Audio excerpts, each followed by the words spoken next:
Yeah, I do mean that. I like it when we come together, but there's more than one way of doing things. So sometimes it's really nice when you take me to that place of complete anguish and release and have the enjoyment of watching your face as you let it go all over me. When are you coming over?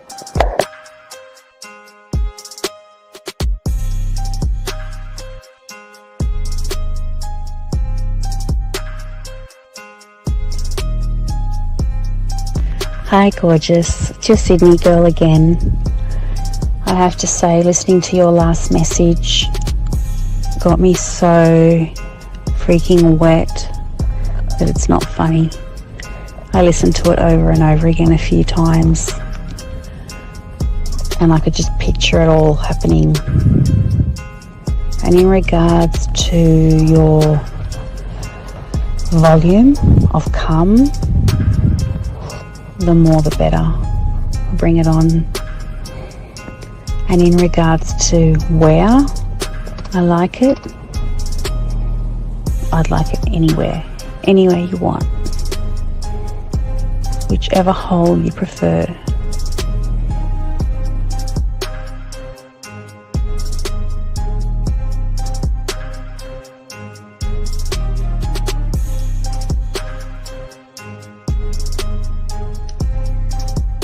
When I see you, I'm going to kiss your face. I'm going to put my arms around you. I might even jump up and straddle you. I miss you and I wish I were with you right now. I wish I were with you in the rain, holding your hand, sitting on the couch with you, laying on the couch with you, vertical, horizontal, I don't know. I like it all fours, but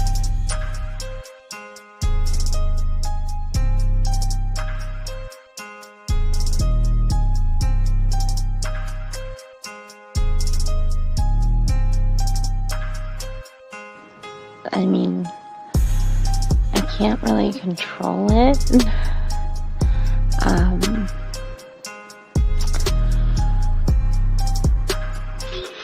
Something just happens to my body when I'm in that place, and I really don't have much control. But I would definitely allow myself to lose that control with you, for you.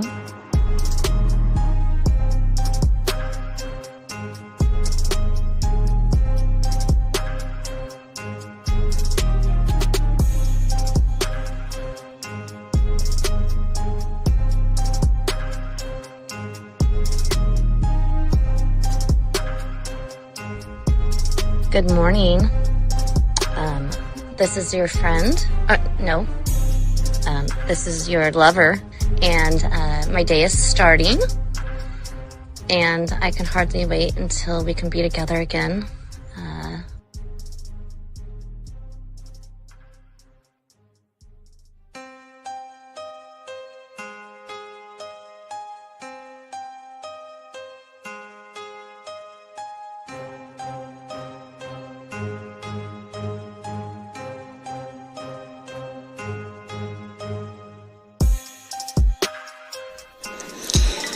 I'll have you know that the way that you talk to me makes me just melt. Like butter on a hot pan. Oh my God.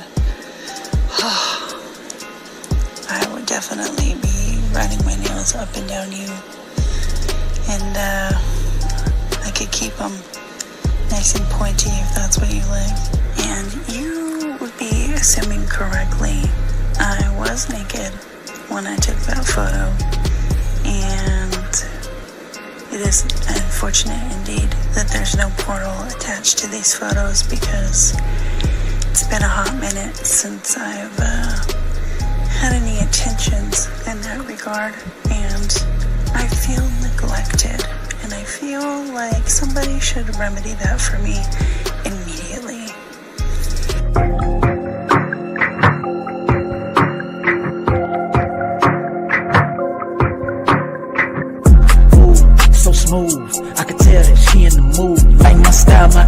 attitude, how I rock and the way I groove, yeah. That's right, talking dirty in the late night. Told her, let's make it happen. Call up Steve the Dean Williams, NK Zaggin'. Yeah, this for all my gentlemen. You see baddies, I know you feeling them. We got the skills, show you how to seal the deal. And we gonna keep it real, let's go. Whoa. You got a stagecoach to catch or something, huh? Slow the fuck up. Too cool, way too smooth. Show you how to get the girl to the bedroom. Ain't no thing, that's what we do. Get her vibing in the mood. Hey, we got the sauce, it ain't a joke. Come check it out, you should take notes. You'll have her begging for more. Wet like the ocean, you rocking the boat. Hey, all of these brothers the flyers. Give you the game to get her excited. One of a kind, I know you will like it. Only the realest of men are invited. Yeah, that's true. Time to get her in the bedroom. Let's go. All right. We're in this building, dog. We're here in the building. What's going on, Zag? What's going on, man? Mr. Kerry K. Zaggin. I don't know why this noise is making that humming. Hold on. Is that coming from you? Hold on, Steve. Give me a second. Yeah, that's not you. I don't think so. But it's moving. My shit is moving slow though. There's hold on real quick. I'm closing shit down. Okay, I got that. My Ethernet, my internet is plugged up. Yeah, there's some latency on my end and shit.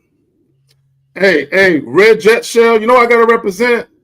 I know my Niners didn't make the postseason this year, but I'm a lifelong 49er fan. 49er gang, I represent it. Hold on. Wait a second here. Let me see here.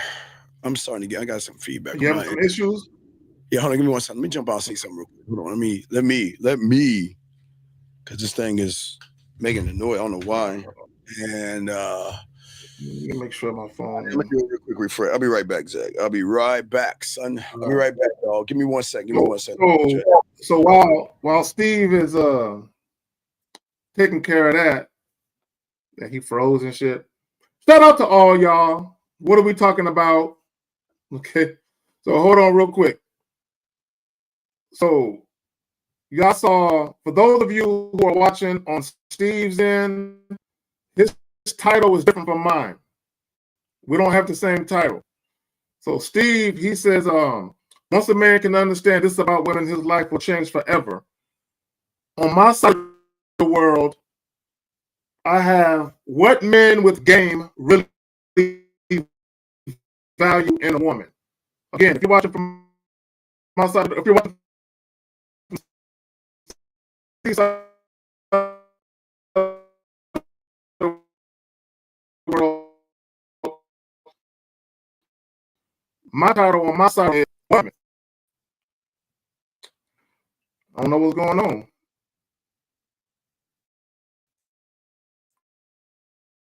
I don't know what's up. Hold on, y'all.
got something all right.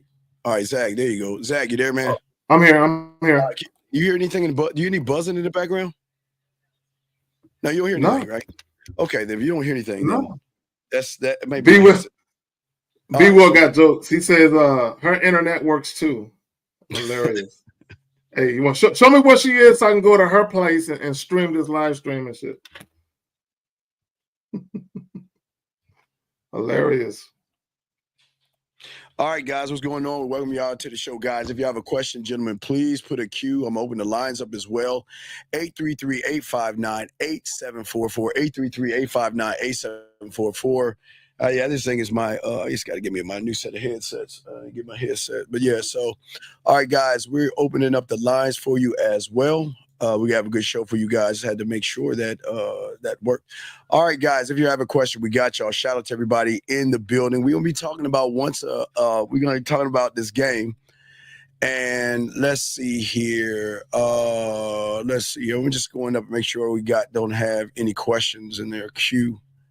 See that we're good on questions. All right, so we're good on questions. All right, Zach, you got the floor, dog. You got the floor. No, I was just letting them know that because every now and again when we do these live streams, some of the individuals, they will toggle back and forth between your live stream, my live stream, and they might see that the title is different. So I'm just letting them know that we're on our 5 + 5 = 10 and 1 + 1 = 10. Yes. Right? The titles are different, but we're arriving at the same destination. Absolutely. All right, Zach. No, what do you got? Okay, go ahead, Zach. Go ahead and take it. Yeah. All right, so real quick. So we're about to show you guys a clip. And for all you guys that are overly concerned with what a woman looks like, and you're focusing too much on the exterior beauty of the woman, we're going to show you guys, right? And we've been showing you, this is nothing new. We just got a different voice to disseminate the message to y'all. But we're going to show you, when you have standards, when you value yourself, and you understand that you have something meaningful to bring to any situation or any woman that you deal with, you just move a different way. So we're going to let Cameron tell y'all how he moves. And I'm in 100% agree with him, or in agreement with him, because that's exactly how I view it as well. All right, here we go, guys. Check this out. Got a question? Put a Q. We got this. Here we go, guys. Check it out. How beautiful you are. When I heard that interview, you're ugly. That's just my attitude. Yeah, your attitude. You could be the best looking girl in the world, but you're ugly. I didn't even like the answer. That answer right there made me say, never. Toxic. Half these females that look good on Instagram or social media or whatever, you notice they never do videos. They only do pictures because they have no personality and they're boring and they're regular. And you think you're somebody that you're not. And the girls that look half as good as you are funnier than you, is better than yours, head is better than yours. They make me laugh. They make me feel good while you're walking around like a stiff mannequin because your makeup is dried up all day. Your ass is tight because you're taking shots and you ain't get a massage on it in a month and a half. Your titties is about to burst because they full of silicone. And I'll take it to look half as good as you with a great personality to make me laugh and think this funny and has good sex. And you pay all my bills? I ain't say that. It's gonna meet me halfway.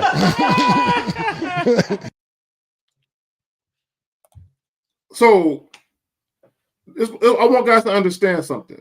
Cam, he's a multimillionaire. He's a mover and a shaker. He does his thing, right?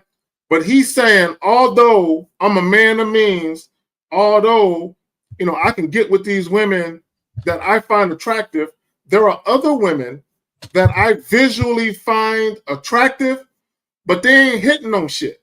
They ain't about shit. The personality stinks. And let me just say this, just in case you guys haven't noticed, when we do the pineapple reaction show, or even the reverse pineapple, a lot of these women are boring. I don't know how many times Fifth has said, these chicks are boring as fuck. But for whatever reason, a lot of you guys, you simply look at how these women look and you give them grace simply because you like how they look. And it's like, nah. This is why I tell you, sex and pussy has no value to me. How a woman looks has zero value to me. When I introduce myself to her and she opens her mouth and she responds or reacts to what I'm presenting to her, that's going to tell me whether or not she's worthy of my presence. How she looks does not make her worthy of my presence. How she acts, how she conducts herself, how she acts with me is what determines whether or not she's worthy of my motherfucking presence. You got it, Steve. Well, the thing that I see for that, and again, gentlemen, this is not, to me, it's not about the woman's Zag. It's more or less about the person or the man that most of these young men don't even understand when it comes to the game. As far as really, Zag, as far as having the standard. I mean, the standard is the thing that we are at the end of the day. The standard that we hold to a woman. I saw a video of a guy looking at Shannon Sharp complaining again. And what I don't ever understand is that as a man, what I am is a non-negotiable. But I think that, Zag, a lot of people don't understand that, they're supposed to be broken, Zag.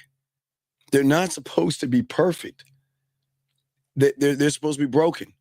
Zag, they're the subtotal of every average guy before me. So I can't expect a woman to come in perfect. But what I can expect out of myself is to be a standard, Zag. I am the end all be all, right? So again, like you said, I know a lot of people don't understand this, but her body and all that shit don't fucking matter. I don't give a fuck about that shit because it carries no weight to me. Facts. And what carries the weight to me is how she sees me. See, it's more or less, and I think so many guys get it wrong. Y'all are too busy looking at her, Zag, versus her seeing you. When she sees you and can see a man, because we always use this word that is not real, and that's saying man. Everybody wants to sit around and say, I'm a man. You're not a man. You're not being seen as one, because this is why these women are out of order. But when a woman gets around a man, that she needs to see several things. She needs, and I'll throw one your way and we can talk on it, but she needs to see, she needs to see a non-negotiable, period. Let's start there, Zach. She needs to see somebody that's not going to waver, bend, break, move a little bit to move the goalposts over. A non-negotiable, as far as in, I'm not seeking your approval. You're gonna fucking follow me, because Zach, again, because this is a sex show, and list something what a lot of guys don't have. Yeah. Zach, because you and I, as men, we embody sex, and we know how to talk to a woman in that special way and all the other stuff. We get to call the shots. Whereas where you don't have any game, you don't have a mouthpiece, you're bad in bed, you fall behind her. So what I'm gonna throw the first one to you is a non-negotiable. Because when a woman is fucking with us, they have no choice. Here's a beautiful choice. Two choices: fall in line or fuck off. Zach, what say you, brother? So this is what I would say about non-negotiables. In the grand scheme of things, Steve, yes. I don't negotiate my time. I don't negotiate my dick. I don't negotiate my self-respect. I don't negotiate my standards. The only thing, Steve, the only one caveat, the only thing I will negotiate is when I'm setting up a date or I'm setting up a time for me and a young lady to get together, the only thing I'm willing to negotiate is the day and the time. Because if I tell her I'm free at 9:00 on Friday, and she is not free at 9:00 on Friday, we have to negotiate that, right? Because she might say, Carrie, I would love to see you, but I have a prior engagement that I'm obligated to, but I'm free Saturday at 8. Yes. If I'm free Saturday at 8, I'm going to be like, all right, cool. I'm free at 8 Saturday. Let's go ahead and do it Saturday. That's it. That is the beginning and the end of any negotiation with me, right? After that, if the shit ain't moving along at my pace, dictated by me, I'm not fucking with her. And you said it earlier, because we talk about value, right? Yes, all the I time. talk about a woman showing me deference, a woman basically humbly submitting and showing respect. So Yes. basically, if I'm the type of guy that she's attracted to, if she says to herself, I'm glad I met Carrie, I look forward to seeing this man again. In fact, I can't wait to see him again, right? Her mindset is going to be, let me not make it difficult or challenging for this man to set it up. I'm going to make it easy for him. If I'm available, I'm going to see him when he's ready. Yes. If I'm not, I'm going to tell him, look, I'm not available on that day, Carrie, but I can do this day. Because I want to see this man, and I don't want this man to not want to fuck with me. I enjoyed meeting him. I love the energy. I love the vibe that we had. I look forward to replicating that same experience. So, of course, I'm game to make it happen. The problem with a lot of you guys is you're dealing with women who don't see the initial value, so you end up trying to negotiate your value as if she's valuable. We have a call. All because of how she looks. Go ahead. We have a call. Area code 732, sir. What's your name and what's your question, sir? Hi, my name is Michael. I called a few days before.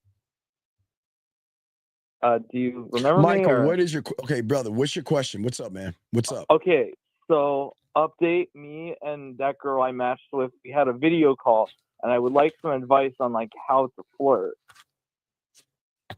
Okay, so this is what I would tell you before we answer your question. You should have gotten coaching before you did the video call. So what happened on the video call? You guys weren't live. It was like 3 o'clock. So hey, get coaching on the back end. I got clients that text me and tell me I'm about to go out with a chick. Zach, I need a push in the right direction. Zach, I'm about to call her up.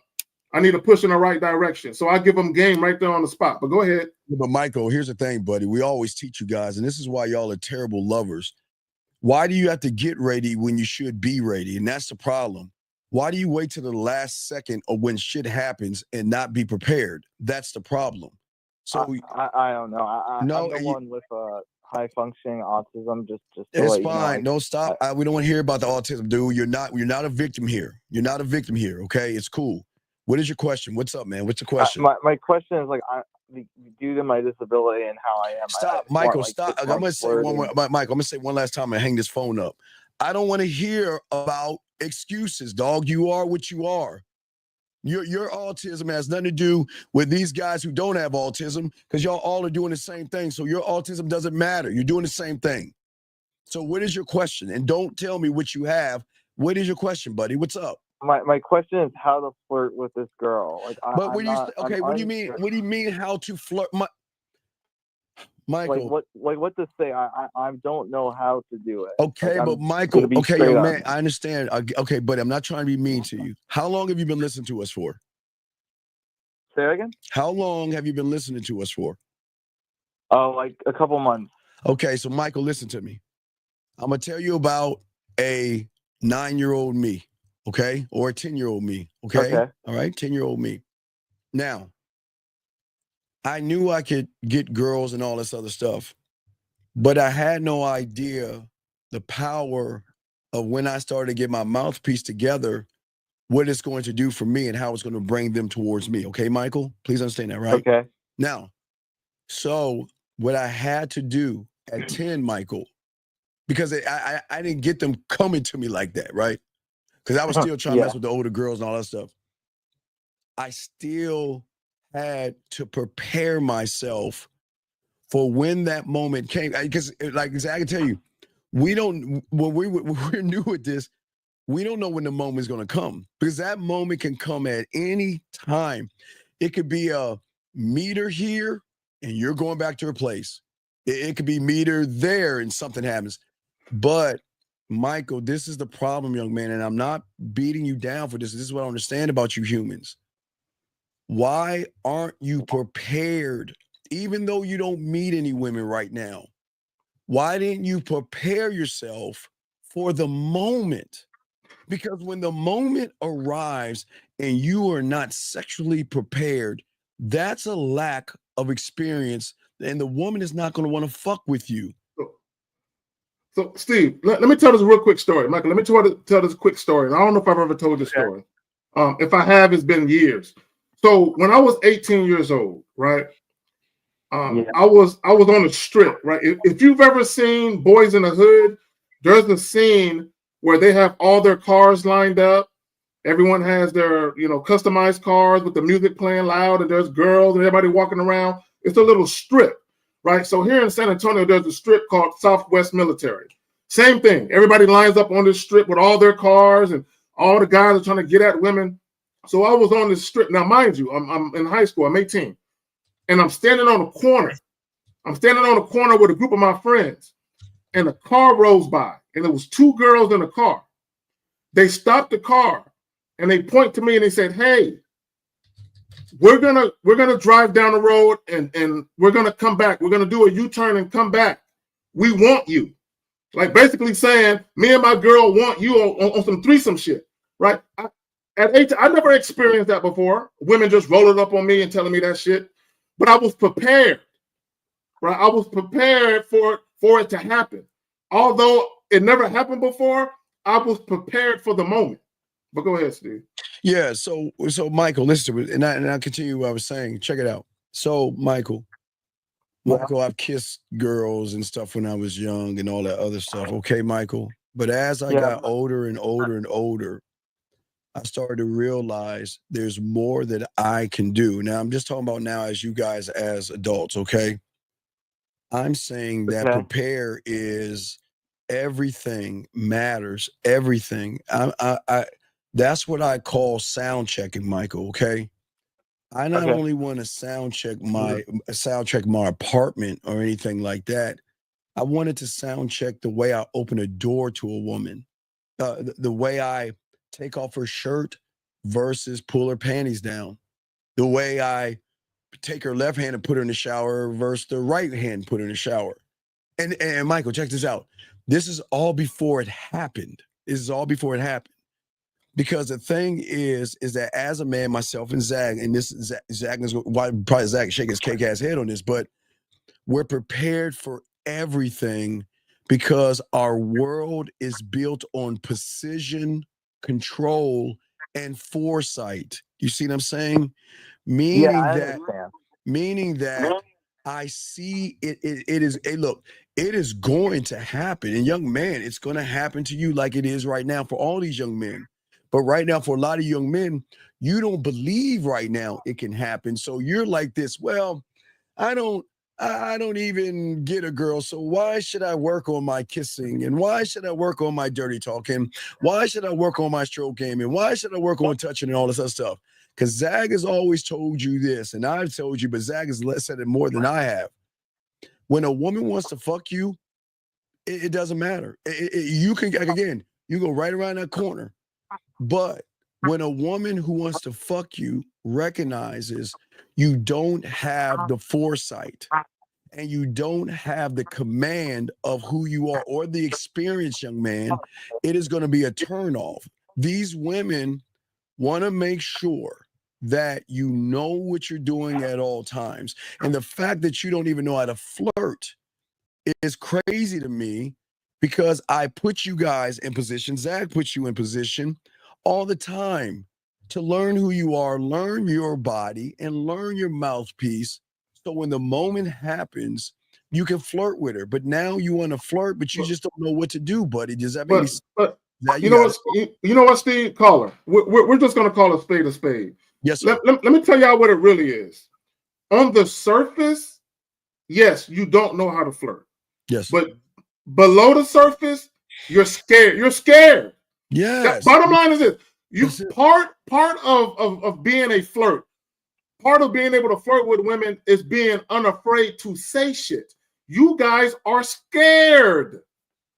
Yeah. It's hampering you. It's hampering. Look, guys, if you are afraid of a woman being upset with you, if you are afraid of offending a woman, right? You're never going to be able to be authentic and genuine with your words because you're always going to hold back what's really on your mind out of fear. Yeah, young man, here, and it's another, not just your fear, but it's the fear of this weird thing called success. Because many of you guys never imagine in your world that you can either say something to a woman or flirt with a woman, and she's gonna be okay, I'm down with what you're saying, and I'm gonna flirt back at you. And many of you guys, again, because you don't prepare yourselves, you become afraid because now you have moved the pendulum a little bit, and you don't know what to do. And now that you don't know what to do, because please understand, flirting is just the first door of many doors.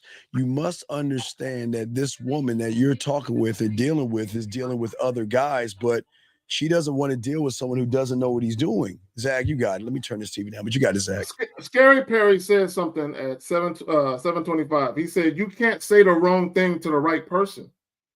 And as simple as that is, it's very profound. And he's right. You can't say the wrong thing to the right person. Caller, I can go up to two women. Like, let's say I go to a bar. Let's say I get my ass off of this live stream and I take my ass to a bar right now. And I roll up on two women within 10 minutes of each other, right? And I'm very sexual with woman A and woman B. Woman A may say to me, I don't even know you. I don't even know you, sir. And she might not be with anything that I'm saying. While woman B might literally be like, oh, that shit sounds like a deal. Hey, I'm going to tell my girls I'm leaving with you right now. I said the exact same thing to both women. One woman saw issue with it, and the other woman, it was music to her ears. You can't say the wrong thing to the right person. Yeah. Okay, Mike, let's look at it real quick. All right, here's a question you need to ask yourself. Yeah. Let's think of you as a bus driver, okay? Okay.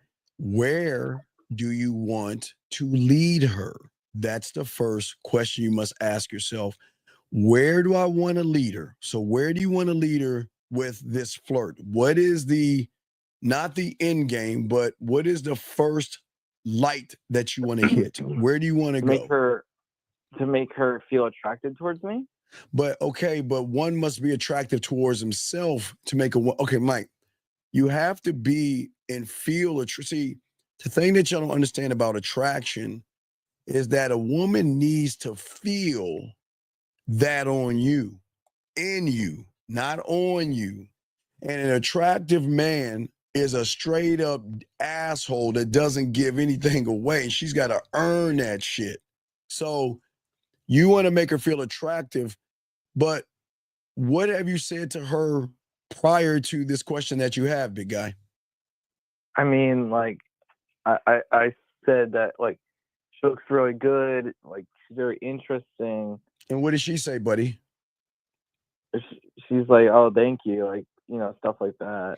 Well, no, what is stuff like that? What is it? Okay, tell us the conversation, because everything is. I honestly can't recite like every single thing, but I can give you like the Spark Notes version. Okay, you have little notes. Okay, get your note, because we need to understand where you're at. Wait, I was just saying that, like, okay, never mind.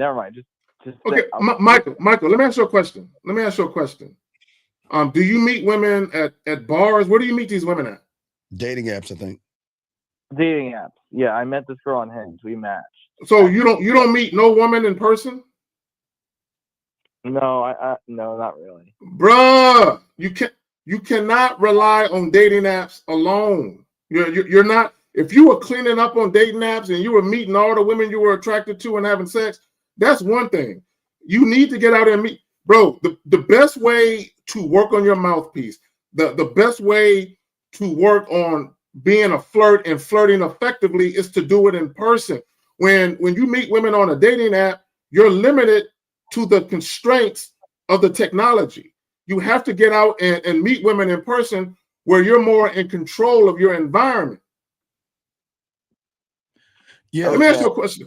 Let me ask you a question, Steve. Yeah. So you said you did a face chat or a video joint with the woman, right? Yeah, video call. Yeah. What did you talk to her about? I was just like, we were just introducing each other. We haven't talked before. And that's it? I mean, she was literally about to like go to class, so I didn't really have enough. Okay. I got you. So this is what you should consider doing.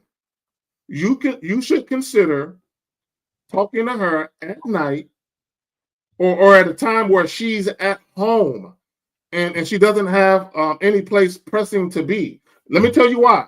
Because if it's me, if I hit her up on a voice joint, I'm gonna be like, look, when you get out the shower and you get ready for bed, call me on a video joint. That's what I'm gonna tell her, right? So then when she hits me on a video joint, I'm gonna be like, let me see what you got on. Yeah, go ahead. Yeah, move the phone. There you go. Do a 360. Ooh, that's cute right there. Is that what you wear? Is that what you always wear to bed? That shit looks, that looks kind of sexy on you, right? So I'm already turning the conversation into sexual banter just by me asking her, let me see what you have on. And if she's in her bedroom, I'm gonna be like, is that your bed right there? And I'm gonna tell her, sit on the bed for me. Right. So I'm directing her what to do because I'm trying to set the tone of how things are gonna be. Tone is important. Setting the tone, young man, like he's saying. But okay, setting the tone. Yes, but setting the tone. But here's the thing, buddy. What I would do, because you're new at this, I would just play it safe and try to set up the date because you're not there yet to show her a mix of sexual confidence, playfulness, and unpredictability that you're going to need. That's going to draw out the nasty side of her. If you can't pull out and do those things right now, buddy, I'm just saying, just go ahead and set up the date and play it safe. Even playing it safe, Michael, keeps you still in the neighborhood of smashing. It keeps you in the neighborhood. I'm just saying that when you learn this game correctly, and if you stop doing what all these other guys do is wait to the last minute, then you have to play it safe, buddy, okay? I would just ask her, I just tell her, look, I'd like for you to take, where do you want to go on a date at, buddy? We're gonna go to the mall and get coffee. Okay, well then just set up do you already have the date set up? We're going to set it up. Yeah. We basically have it set up. What do you mean we have it set up? Wait, what do you mean we have it set up? What does that mean, we have it set up? Me and her. What does that mean, buddy? What do you mean? I said it. We have it set up. I'm saying, did you set the shit up, or did both of you together figure this shit out? What are we doing, dog? What did you mean by that? What do you mean by that, dog? I basically said that this is when I'm free. This is where we're going. Let me know, like, what time. Just like give me the time. That's it. Why are you asking her what time? Why are you asking her that? You're supposed to give her the time, buddy. Because I don't know, man. We got two different schedules. I don't know. Mike, buddy, stop. This is the point. I'm going to give her a time. And then at that point, she, like Zach said, she can make the adjustment off of my time. Okay? Does that make sense? Off of my time, yes? Okay. Just give me a sec. I'm just trying to think. Well, you're okay. not. Okay. Mike. So Mike, let me ask you a question. When you saw this woman on Hinge, did you go look at all her pictures? Did you look at her pictures in her profile? Yeah. When you saw her, what popped into your mind? This girl's cute. Is that it? She's cute? Already failed. Nothing else popped into your head other than how she looked. Yeah, she had this like bunny, and then I complimented her and her bunny, and I said, "Oh, that's a cute bunny, and so are you." And then she responded. Wait, you told her that was okay? You talking about a bunny? A bunny rabbit? No, she had a bunny. Like she was holding. Whatever. No, buddy, I'm not making fun of you. I get it. Okay, you saw her with a bunny rabbit. Listen. Wait. I'm just giving you straight up here. I'm No, I'm a little retarded. Okay, I'm just being serious. No, there is no tired in the game. I have this date planned with her, I just want some help with how we're trying to help you, but we gotta fucking understand, Mike, where you fucking said you said she had a cute bunny rabbit she was holding. Yeah. Okay, Michael. Why did you say something about the fucking bunny rabbit? Why did you say something about the bunny rabbit? It was just like a pickup line, man. I don't know. Okay, Mike, when do we tell you to use pickup lines on women? What is so special, Mike? What is so special about a woman that you have got to use a manipulative tactic to impress them? Tell me, what's so special about her, Mike? Isn't that the thing you do for all women? No, fuck no. We don't do that for any women. I'm not going to use no goofy ass. I don't give a fuck about that rabbit. Why are we talking about the rabbit? Wait. Do I use Michael. Autism place and get with autism girls because you're not ready to be the man that you need to be on this channel because you're using tactics and men don't use tactics on women. I don't give a fuck about that bunny. I don't care if she's holding a duck, a rabbit, or a bird. Fuck them. I don't give a fuck about that shit. Hey, Steve. Hey, caller. I've actually, caller, listen. Hold on. I've actually cooked a rabbit before, right? Knowing me and my goofy ass, Steve, I probably, if she would have had that bunny in her lap, petting it, I probably would have said, me and that bunny got something in common. I like to eat things that are in a woman's lap. You know what I'm saying? So as goofy as that is, if I'm going to mention the bunny, at least I'm going to mention it in relation to what I like to do. Because like Steve said, I don't give a fuck about that rabbit. Yeah, but why do you give a fuck about the rabbit, buddy? I was just thinking of a pickup line. Okay, I'm sorry. No, don't be sorry. We're not being mean to you. Please listen. We have never told you to use a pickup line ever, have we? I honestly don't remember. Come on, think about it. Do you think that we're going to tell you to use a pickup line on a fucking woman? Are you serious? Well, no. Oh, wait, you know the greatest pickup line is? Excuse me. My name is. Allow me to introduce myself to you. The greatest pickup line ever. If you want to use a pickup line, use that shit. But fuck that rabbit. Rabbit has nothing to do with anything. So the moment you looked at the rabbit, she recognized, Mike, with all due respect, that you are not a sexual experience person. A sexual experience person is not going to look at what she's holding on to. He's not going to look at her ass. He's not going to look at her titties. He's not going to look at her lips. He's not even going to look at her that way. He's going to present himself to her as an opportunity for her to get on his dick. Does that make sense, Mike? Yeah. That's experience. But you guys with no experience, you guys assume women are ignorant as fuck. And that they are. No, they're no. They're not. No, they're not. No, they're not. You're the one ignorant as fuck. Women have more game than you. And the fact that you call them ignorant is why you're losing. Because again, we're not hyping women up. We're just being honest. They have game because they recognize more of you than us, Mike. So Mike, this is your problem. Okay, and I'll tell you what your problem is. See, your pickup line that you were using, right? This is all you guys' problem, right? Steve, this is their problem.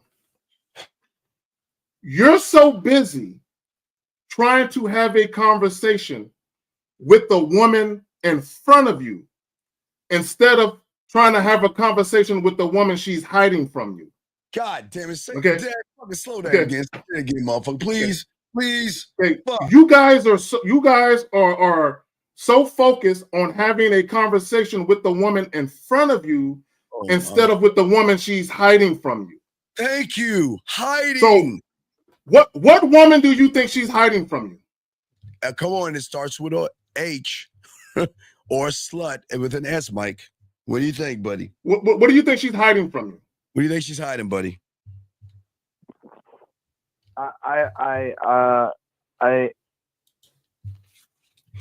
Oh. Okay, so what she's hiding from you, hold on, I'm gonna tell you what she's hiding from you. Every single woman has a sexual side. Yes, God bless them. Kinky, nasty, fetishes. She's hiding that side from you. See, Oh. you're so busy conversing with her public persona, you're not talking to her private persona, which is what we talk to. We talk to her private persona. Yeah, and how are you doing today, lady? Come on, man. Okay. So, Mike, this is where you're going wrong, because you're remember, you're on the street of friendship now.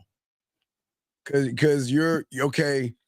How can we shift from flirting and bunny rabbits to a flirtatious banter?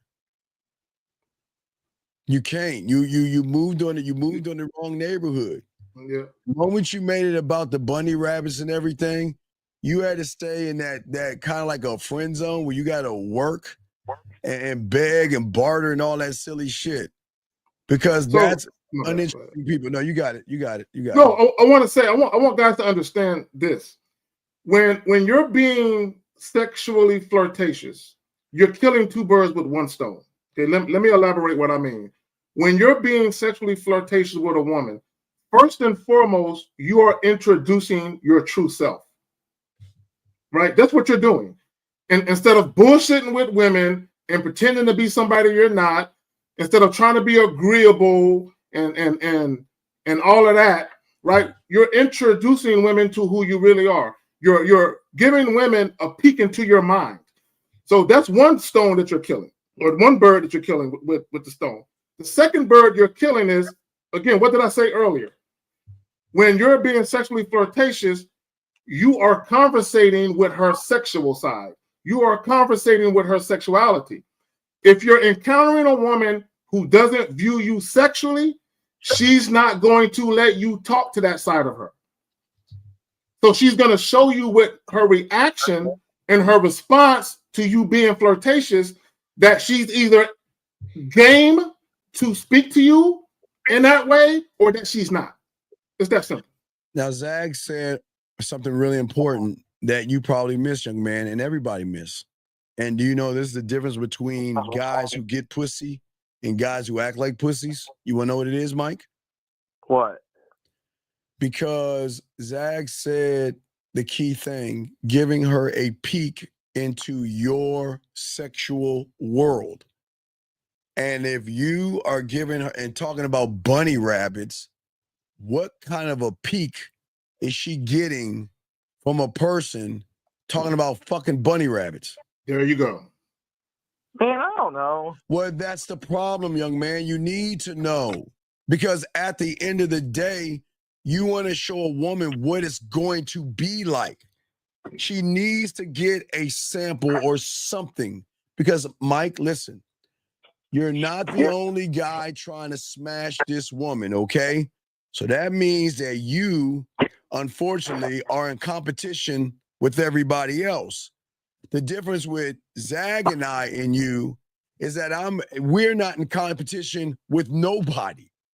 We're only in competition with ourselves to keep elevating ourselves. There's no competition because I know what I can do with my mouthpiece alone, knowing that I know every guy she runs into, Mike, and here's the good news, they're like you, buddy. They give her a peek into an experienced world. Zag, you got it. So caller, you're familiar with strippers, right? You're familiar with strippers, right? I know it sounds like a dumb. Okay, so if you were at a strip club and a woman gave you her dancing name, would you refer to her by her dancing name? If she told you my name is Cinnamon, would you call her Cinnamon when talking to her? Yeah. That's your problem. See, let me tell you the difference between you, myself, Steve, and the rest of the real game. Hold on. Listen. Listen. Caller. Listen, brother. Listen. Let me tell you the difference between you and those of us that got some game. See, when she tells you her name is Cinnamon, she's introducing you to the woman that's in front of you, right? She's introducing you to her business name. She's introducing you to the name she used to get money. She's introducing you to the name that her clients call her by, right? Let me not say if. The time that I dealt with strippers, I told them, what's your name? And I want your real name. I don't want to hear your stage name. Yeah. So when a woman tells, yeah, go ahead.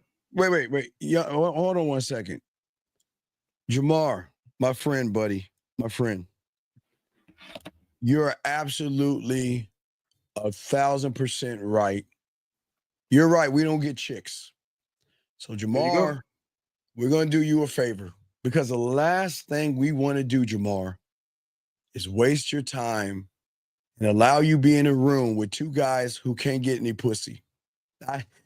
I wouldn't know the first thing, Zach. I wouldn't know the first thing. I don't Steve, know. I've never had sex. I've never seen a woman naked before. I have no clue what a naked woman looks like. I don't know. You've seen a woman's arm or leg before. You're lucky, dog. You saw you know the word naked.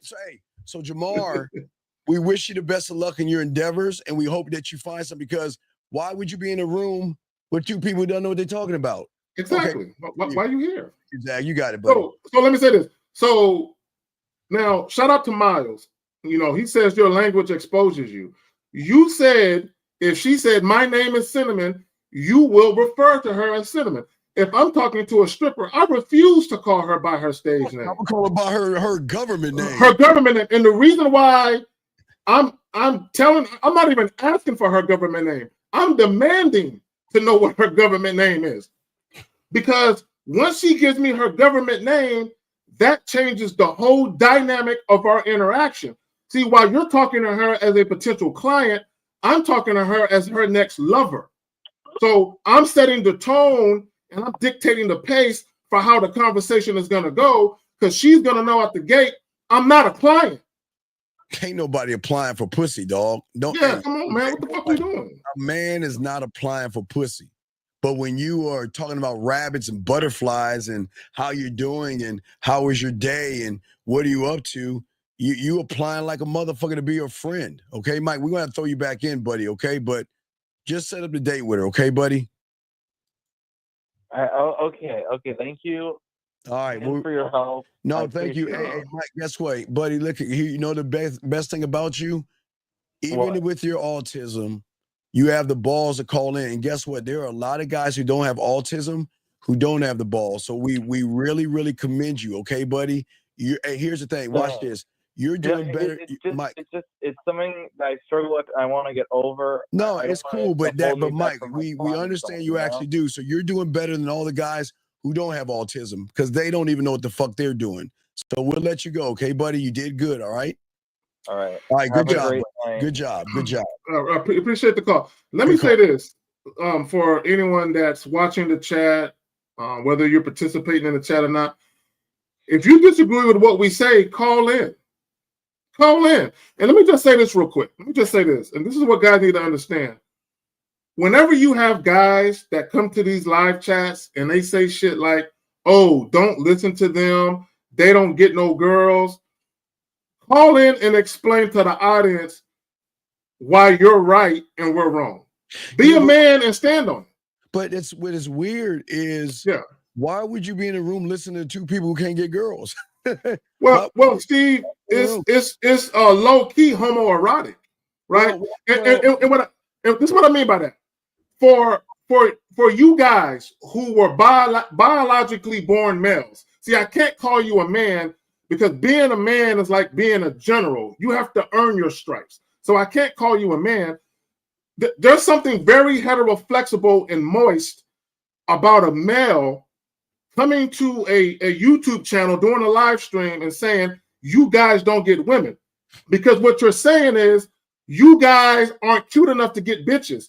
So what you're saying is your genitalia doesn't respond to our physical features. You're saying we're not cute enough by your standards to get women, right? Yeah. That's what you're saying. Yeah, I would rather a woman look at me like that than a guy. But these guys, that's what they do. They go to live streams and they say, you know what? He's really cute. If I was a bitch, I would let him fuck. So I'll listen to him. Then they'll come to us. Oh, I don't think they're cute enough. So what they're saying can't be right. Like these dudes is homoerotic with it. Right. They're not cute enough, in my view, to get women. So that's why they don't know what they're talking about, because they don't look good enough in my eyes to get a woman, versus that guy over there that looks good in my eyes. That guy can get women, but those guys, look at them. They're not attractive to me. And because they're not attractive to me, they're not attractive to women. So, Zach, I'm just saying, bro. I'm just saying. This is my thing, Steve. This is my thing. Don't focus on what other men look like. Please. Focus on the message. Yes. Focus on does the message make sense to you or not? If it doesn't make sense, then why are you here? Bottom line. Well, let's continue, guys. Lines are open. We are breaking down this game, and we are talking about what y'all guys need to soak up. It's very important for you guys. And one of the things we talked about as a man, it's not about the woman, gentlemen. It's more about you. Now, the next thing, Zach, I want to throw your way. Another thing is the boundaries of a man. That's what's so great, especially someone that's really good in bed and experienced. His boundaries are clear. Thank you. Huh? What's up? No, I'm saying thank you to LL Smiley. Thank you. I appreciate that. Yeah. LL Smiley says, okay. Well, So Steve. Wait. Hold on, time out. Why would you, and this is why I always say, how can you talk about the word of God and be so hateful? When did your God tell you to not only be hateful, but to be judgmental? Why, what religion are you? What a shame. Y'all see that, guys? See, they use the name of their Lord and Savior, Jesus Christ, and to sit there and do ungodly things. What a fucking shame. Hey, what a shame. God, but you know what? I'll say to you, God bless you as I kick you out of the room, because we don't want you in here. And if you feel that way, get the fuck out. It's insane, man. Well, as Erica said, get the D. I'm like, yeah, I give. We give, not get. The give. D. You give. Getting the D? Yeah, this marriage expert, I don't know nothing about. Yeah, but like we were saying, Zach, what I'm saying is the boundaries. And again, Zach, and this is going to fuck them up when I talk about boundaries. I'm not talking about a boundary that you're actually setting for yourself, gentlemen. I'm saying a boundary that I set myself for her to comply to have an understanding that the boundary I'm setting is actually no boundaries when it comes to a woman, because we are all about giving women actually free will. And Zach will be back in a second. He's had a thing, but we're talking about giving a woman actually free will. And the boundary is to allow her the freedom to make a decision what she wants to do on her own without manipulation or anything like that. That's what an experienced lover will do. But when you don't have any experience or anything like that, gentlemen, not only do you set boundaries on the woman, you also set boundaries on yourself. And most importantly, the worst thing you do is set expectations. When you look at a woman and have an expectation of that woman, you're automatically saying to her, not only should you fuck me because I want to fuck you, but this is how you're going to fuck me. Meaning that, you know what? You're not allowed to talk to any other guys out there. You're not allowed to date anybody. You're not allowed to do anything except prove and open your legs to me. You don't have to do anything. And I think for many of you guys out here, this is one of the biggest issues and biggest problems that y'all have out here, because it's things that you want to show a woman that when you create boundaries and expectations for a woman, this is why most of you guys become doormats. And this is why most of you guys have problems with women, because at the end of the day, we want to teach y'all experience as a great lover. A great lover is somebody that wants a woman to feel sexually free enough, Zag, to say, you know what? I don't like you. You're not the same. You're not the guy that has the height I like. You don't make the money that I like for you to make. You don't even look like the person that I would fuck with. But can we talk on the back end and allow me to go forward, Zag, and do whatever she wants, okay? All right? Hold on. Let's get to this question right here. He says, how to deal with hair loss. Okay, Jay, let me explain something to you. There are two bad things for a throw to Zag that most of you young men don't understand. For some reason, TV or the media has made you guys feel like there is power in your fucking hair. And that means if you lose it, you should go to a clinic where they put fake hair or wigs on your fucking ass to cover up what you are, number one. Or if you do have hair, Zag, and you have gray hair, to cover it up to try to look like you used to look 20 years ago or something like that. Young man, you don't deal with hair loss as a man. You accept hair loss as a man. That means your body is breaking the fuck down. All of our bodies break the fuck down in their own way. And if you think that hair loss is going to be the cause of a woman wanting to fuck you, then your hair loss is going to be the reason why she's not going to fuck you. Zag, what say you on that, my brother? So this is what guys got to understand. There are women out here who deal with balding men or bald men. What I would tell you is, if you're losing your hair and the shit looks like some George Jefferson shit where you ain't got nothing in the front and you got get rid of it, right? Here's the thing. Once you can no longer style your hair where you actually like the way that it looks, get rid of it and embrace the bald look. Guys, it's not that being bald is a turn off to women. It's the fact that women can tell that you're insecure about being bald that's a turn off to them, right? There's been plenty of guys in history who are bald. Tupac, DMX, Morris Chestnut. There are so many bald guys that women can't get enough of. But guess Embrace what? that shit. Guess what? But there's so many guys with hair who ain't getting any pussy. Exactly. There's so many guys with hair. Okay, they got ponytails and everything and still can't get no all ass. that shit, man. All that. So what we're saying is, at the end, young man, listen. Your problem, listen, sir. The problem isn't your hair. The problem is the guy that doesn't have sexual experience. Okay. Let me, young man, listen to me. And because these content creators and red pill motherfuckers don't teach you this. The thing that Zag and I are trying to teach you and everybody is this. And this, I would tell you, you write this down on the top of your notes and circle it, highlight it with a highlighter. Circle this what I'm about to tell you. Now throw it to Zag and let him elaborate on it. Young man, listen to me. Emotions doesn't see hair, height, color, salary, clothes, cars, jobs, or muscles. Emotions don't see that. So the question I'm asking you is that, do you want to sit on the sideline and complain like a little girl that your hair is falling out and all this other shit? Even with your hair, you still didn't have confidence. So with or without hair, that's not the problem. A man that is great in bed knows what we tap into is feeling. When a woman feels you, which is, y'all don't, again, your reality can't see this. She doesn't give a fuck if you're fat. She doesn't give a fuck if you're bald-headed.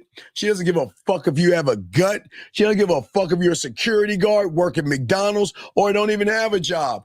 Feelings and emotions don't care. And I know most of you guys can't accept that reality because you think all the shit you see on TV and stuff like that. Matter of fact, Zag, before you say something, can I please show this young man an example? Can I show you Hey, I'm going to show you an example of the drug, young man. I'm going to show you an example of with Carrie, myself, Lucario, Miles, 1950, Dre, Taekwondo, Rosebud, and anyone that has game, do you want to see what it's like when you lace that drug of good dick on a woman? I'm gonna show you what it's like. And I want you to just to listen. Matter of fact, I'm gonna take the woman's face out of this, and I just want you to listen to what she has to say. I want you to listen. I'm gonna take her face totally out of this, and I just want you to listen, because I don't want y'all be concentrating on the goddamn woman, Zag, versus they'll be concentrating on the woman versus listening to the information.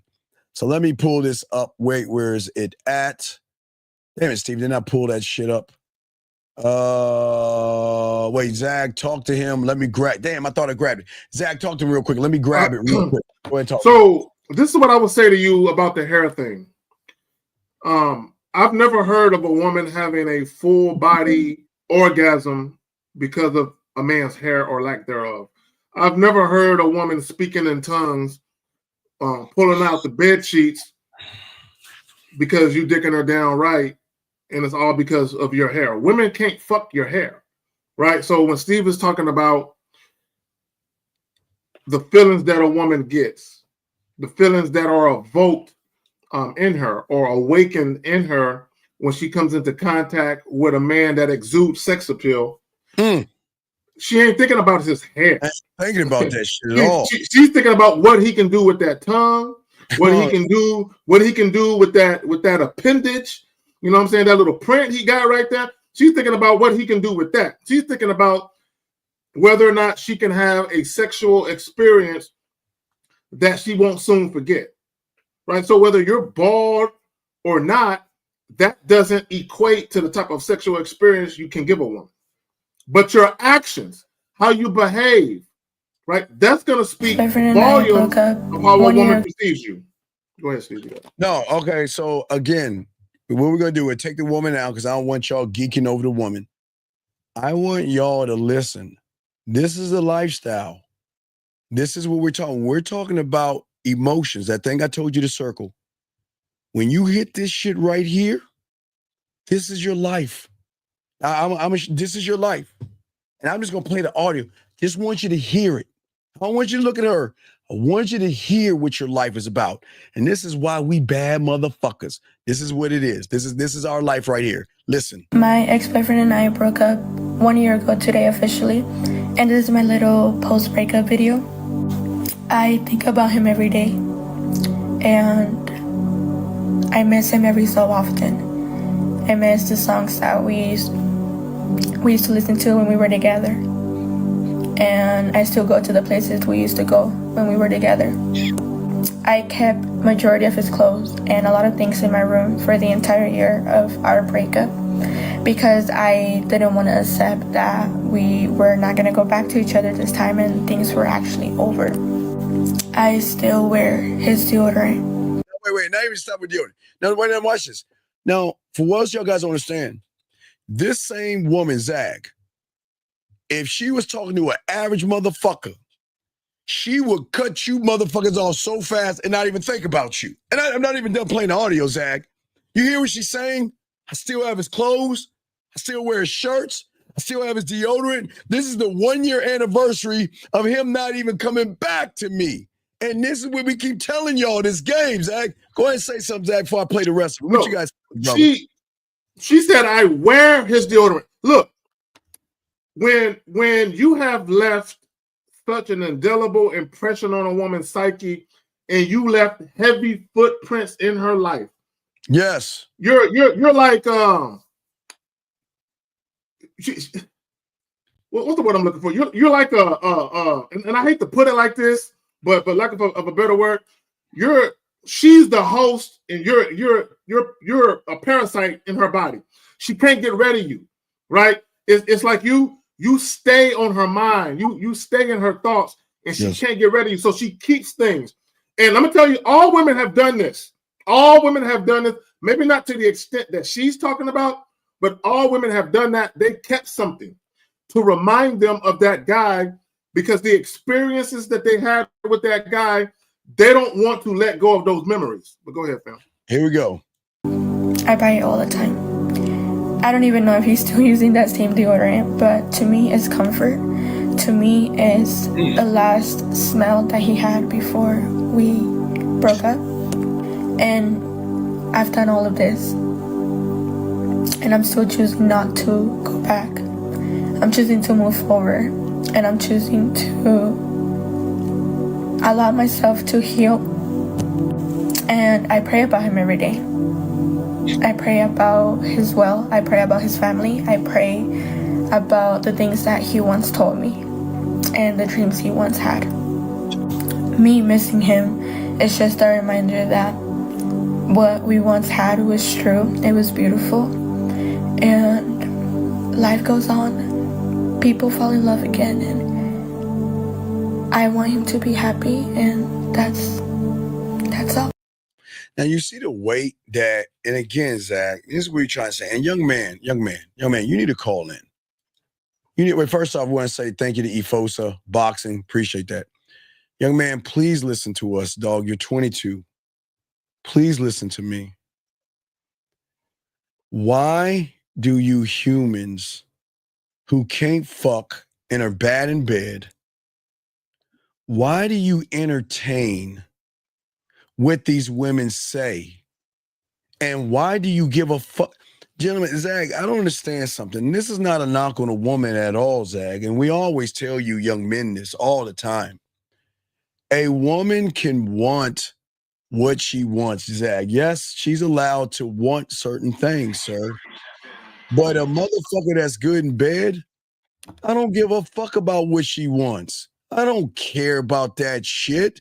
And the fact that you are watching a woman that you'll never talk to in your life dictate how you think shows how fucked up you are in the head.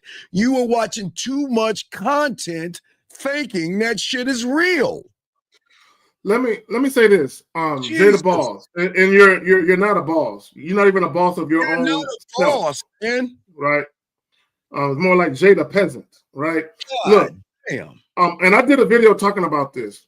Those balloon pop shows, those 20 versus 1 shows, they're reality dating shows, meaning they are scripted. Yeah, there might be some things that are being said in a moment that have some validity or truth to them, but those shows, a lot of times, those shows, those people are paid to be there, and they're paid to say outrageous things that are meant to go viral. So a lot of times when people are saying those things, they're paid to say it because they know guys like you are going to watch it, and you're going to get emotionally invested in what you're seeing. And if you get emotionally invested in what you're seeing and hearing, what are you going to do? You're going to talk about it. What's going to happen? Other people are going to want to watch it. What's going to happen? It's going to go viral. Come on, man. Look, goddamn. Look, that's the saying, Steve. No, you got it. There's an old saying that all y'all need to adhere to. Believe none of what you hear and half of what you see. If you live your life by that, you would be okay. Believe none of what you hear and half of what you see. Go ahead. It is amazing how y'all are influenced. Again, I don't know how y'all can talk so much shit about women when they have so much influence over you motherfuckers. Y'all have the unmitigated gall. The audacity. The audacity to talk shit about women, to try to dog women out, and try to say all this shit. And everything you do is influenced by a fucking woman. And I'm going to show you that, Zach. I saw something, Zach, that kind of ties in what this young man is saying. It is crazy. I'm about to pull up in a second. Real quick, Steve, and I already know the answer. It's a rhetorical question. Steve, have you ever encountered a woman who tried to act like she wasn't about that life, but next thing you know, she in your pants, trying to take your joint out and shit? And what did she do? I said, have you ever had a situation where you're talking to a woman and she try to act like she ain't about that life when it comes to sex? She try to act like she's a angelic, virtuous, good girl, but a couple minutes later, she reaching for your joint. You ever had that happen? All the time. You want to know why? Because it fucks her head up to recognize a motherfucker that will accept her for being a horn and slut. And once she realizes she can be accepted for being nasty, she gets to do this weird thing, let her hair down. Now, Zach, the reason she doesn't do this for other guys is because you you judgmental motherfuckers. The first time she talks about sex, you assume that she wants to fuck you. The first time she mentions the position she likes to be in to have sex, how she likes to masturbate, you motherfuckers automatically have the, oh, you slut ass bitch. Or you start to judge her. You start to judge her. No, Jay, we got you. Just call in, buddy. We want to talk to you. We listen, we got you, buddy. Call in. We got you covered. But Zach, I want to take what Jay is saying because it's very important. Because y'all guys don't understand. Y'all always lie to. You think people that have money have influence over women. And I'm about to show you guys how they don't. Zach, we got to go over this thing, y'all, because this is good. Let's go. Let's talk about it. We got to help these young men out. We're going to play this and we'll pause because Zach, we'll pause it. You know what I mean? But you got to hear this shit. And this is fucking crazy to me. And I'm talking about both these motherfuckers ain't got no game. The guy doing the reaction of the reaction has no game. Because what he's doing to you young boys is he's scaring you with this boogeyman called an evil woman. Zach, we got to talk about this. Zach, this is going to know they worth. They know they worth. Worth is what someone is willing to pay for something. Watch. Hold on, watch. Watch this shit. This goofy ass motherfucker ain't got no game. Watch. So there's a stat on Facebook, and basically it says, men are not obsessed with women like they used to be. Y'all don't find that kind of weird? And to be honest, no, I don't find that kind of weird. So it seems to me like a lot of y'all are now starting to realize that you're either losing value or have lost value from chasing attention. And now that's something that y'all got to deal with, and y'all can't face that fact. Now watch. Watch. Now watch. Ocho, watch. Cooking. Uh-huh. Agree, disagree, slightly agree. Hey, you know what Zach and I saying? Zach, I don't give a fuck. Wait, I don't care what's being said about women or what women say. I don't care. What boggles my mind, young man, we're talking to you, Mr. Boss, whatever, for all you guys. Why do y'all concern yourselves with fucking women think? Why do y'all concern yourselves with what women say? Why do y'all give a fuck? Because that same woman, Zach, is sucking and fucking a real motherfucker, and he don't give a fuck about what she's saying, Zach. So what guys got to understand, and it's very simple, right? It's very simple. If men or you males, if you were honest with yourselves, you would understand this. For all you guys, think about it like this. When you go out in public, okay, if you're at the grocery store, post office, if you're at your place of employment, are you showing people who you really are? Are you showing people who you really are behind closed doors? Or do you camouflage yourself a little bit, right? Most of you guys do that. So if you camouflage yourself, what do you think women do when they get on the internet and they talk about certain things? Do you think they're going to tell you the blueprint to how they move sexually? No, they won't. Yeah, you think you'll get a blueprint on a pussy? That's what I'm saying. Hey, hold on. 36 right, 24 left, and 16 right, and you can get that pussy. Yeah. You think women are going to give you that? I'm sorry, Zach. You got it, man. Go, I'm sorry. No. Women are the masters at controlling the narrative. Mm-hmm. Okay? Let me say that shit again. Women are masters at controlling the narrative. Meaning this, as soon as you walk up and you open your mouth, women already know what they got on their hands. They already know. Steve, you say they've heard your story before. They already know. So because they perceive you to be a certain way, and I want guys to understand something. There are instances where a woman can have a perception of you that's not completely accurate, right? Mm-hmm. But there are other times where her perception of you is spot on. So what happens is, as soon as you open your mouth, a woman is going to have a perception of who she believes you to be. Once she has that perception of you, how she speaks to you is going to be about that perception. It's not going to be about what you want her to see. It's going to be about what she thinks she sees, right? This is why a lot of you guys, when you deal with a woman, you have a conversation with her, you exchange contact information, and then you get her number and talk to her later, and or you go out on a date, and all of a sudden a woman is not interested in you, it's because whatever perception she had of you was spot on, and she realized you wasn't shit, and you just confirmed it, or she had a perception of you that was inaccurate. She thought you were a certain type of way, but upon further gathering of some notes, she realized you're inconsistent and you're not that guy. Now, guys, we got y'all covered. Please get your crayons out. Guys, lines are open. We're going to break this down. And gentlemen, please write this down to have I think y'all really need to understand this because we're trying to help you out. We really are. So please understand every woman, okay? Every fucking woman that is either in this room or outside this room, okay? Please understand this. Their concept, okay, is built on a perception, gentlemen, a perception of how she perceives herself and the knowledge that she has gained over a lifetime experience, okay? So, gentlemen, please listen to this.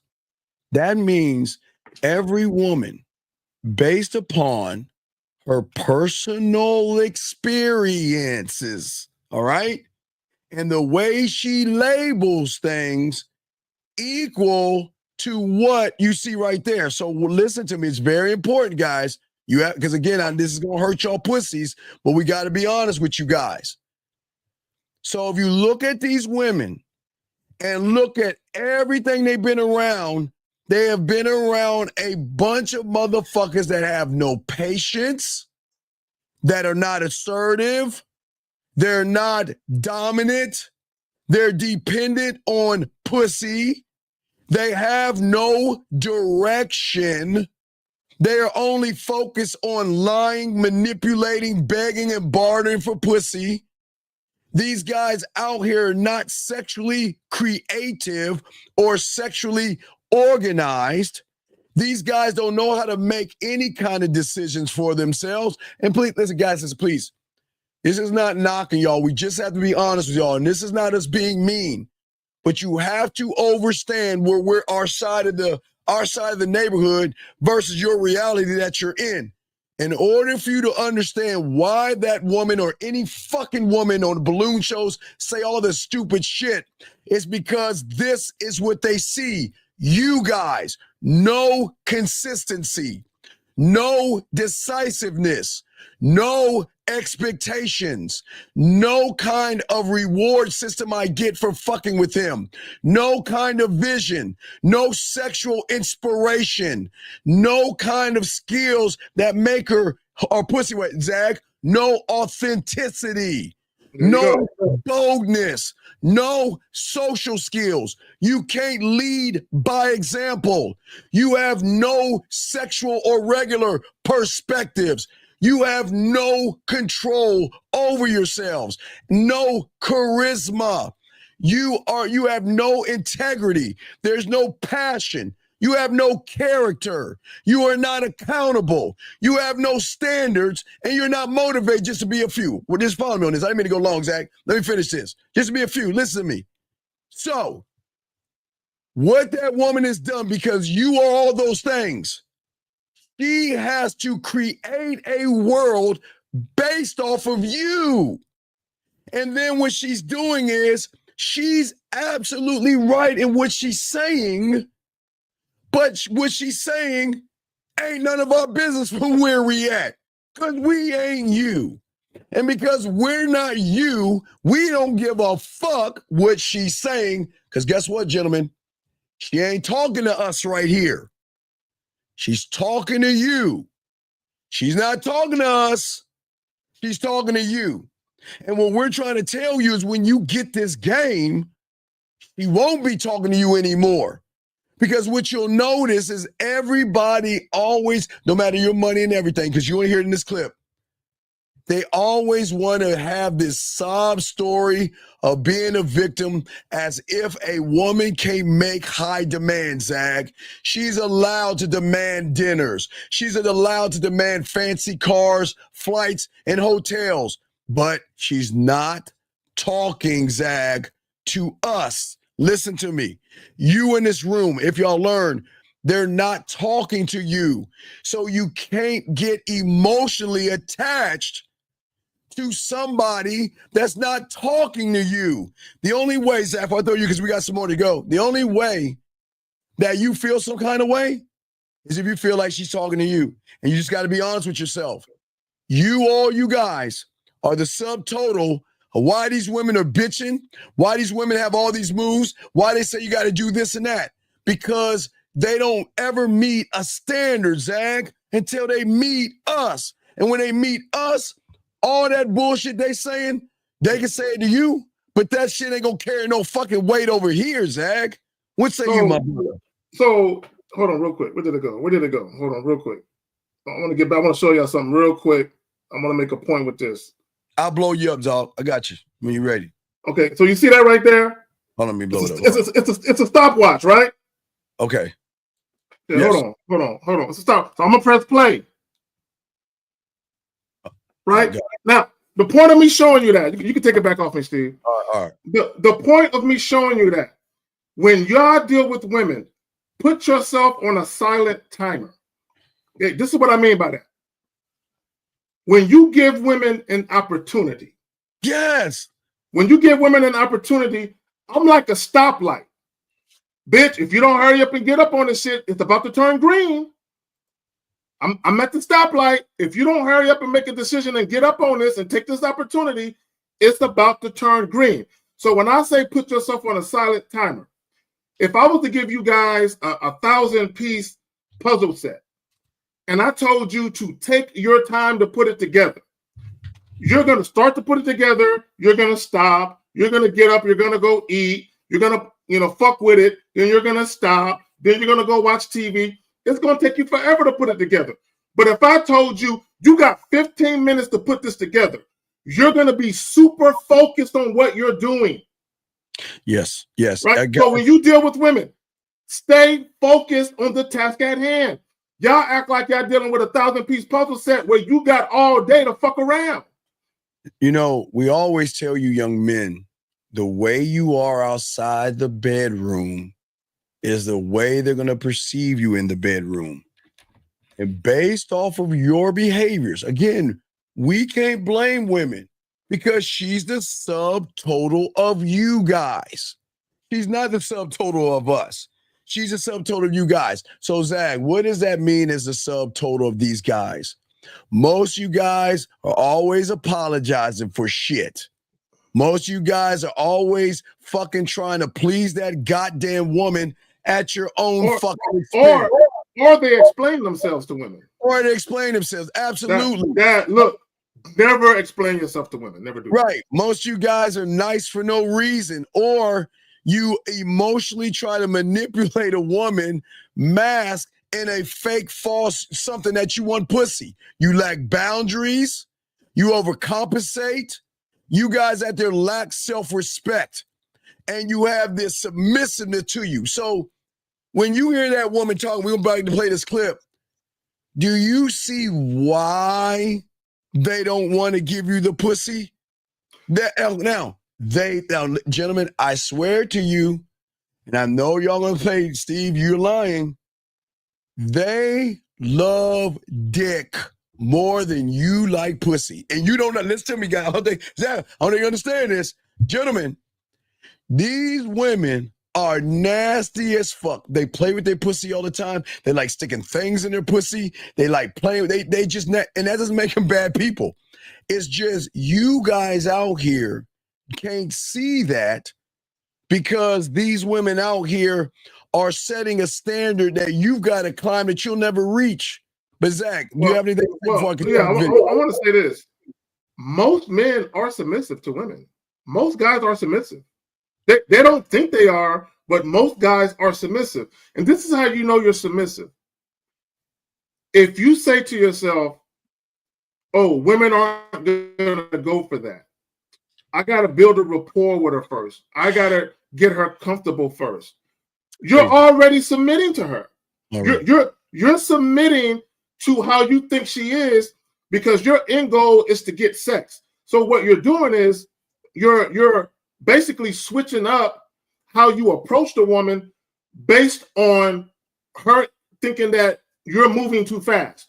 So you're slowing down and you're submitting to what you believe is her way of doing things because you're trying to get on her good side.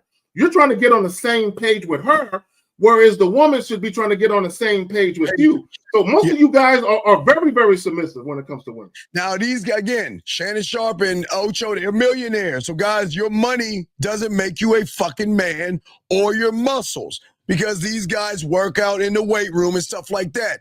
But listen to this bullshit. I mean, it varies. It depends. You know, I think men are a little bit more now focused on just themselves. That's okay. Stop right there, Zach. That's bullshit. Y'all don't understand.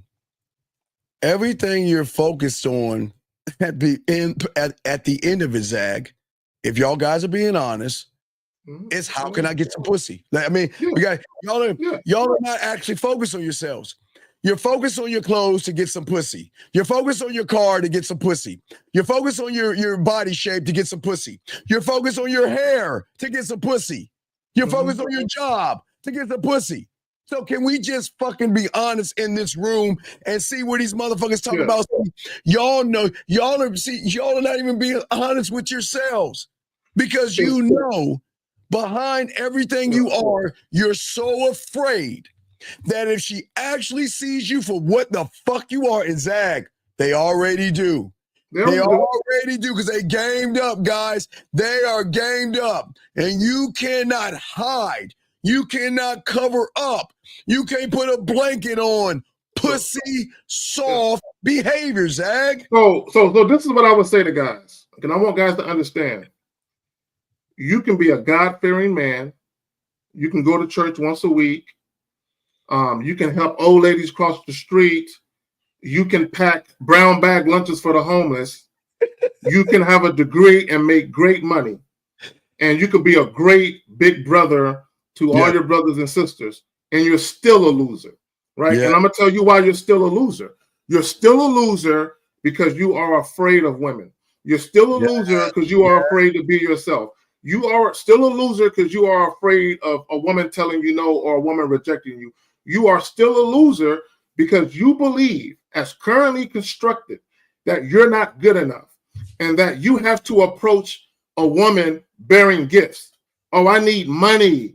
I need to dote on her. I need to wine and dine her. I need to show her that I have value because you don't believe just as a standalone man that you're good enough. You are a loser. You got all these other things going on for you. Your family thinks you're wonderful. Your co-workers think the shit of you. You probably get fucking a co-worker, employee of the month, every other month, but you're still a loser because deep down inside, you don't believe in yourself. And the reason why you even went to school to get a degree was so you can get that high-earning job to get a bitch. Everything you do is for the behest of a woman. So when you guys say, oh, man, leave women alone, work on yourself, what you're really saying is, I'm not good enough for a woman yet. I need to do more. And once I do more, women will finally see the value in me and they'll come to me, which is bullshit. Here we go. Listen to these guys. Listen how these guys trick you, the boss. All of you. Listen to this. You know, a little bit more. Focus on work, getting to the bag, and allowing the woman to be the last choice of importance, as opposed to how it was before. Did you say pause? No, I said, what did I just say? He's talking about that. Getting to the bag. Why are you getting to the bag? Why you getting to the bag? For pussy. Why are you getting to the bag? For women. Guys, anytime you talk about getting money or getting to the bag and you use the word women or woman in the same sentence, it's the woman. You're exposing yourself.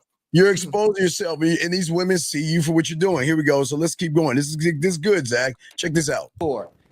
Chasing the woman, chasing pretty the much pressure, agreeing doing all with that. what And old most of the girl time, said, what you have to understand too, is women put up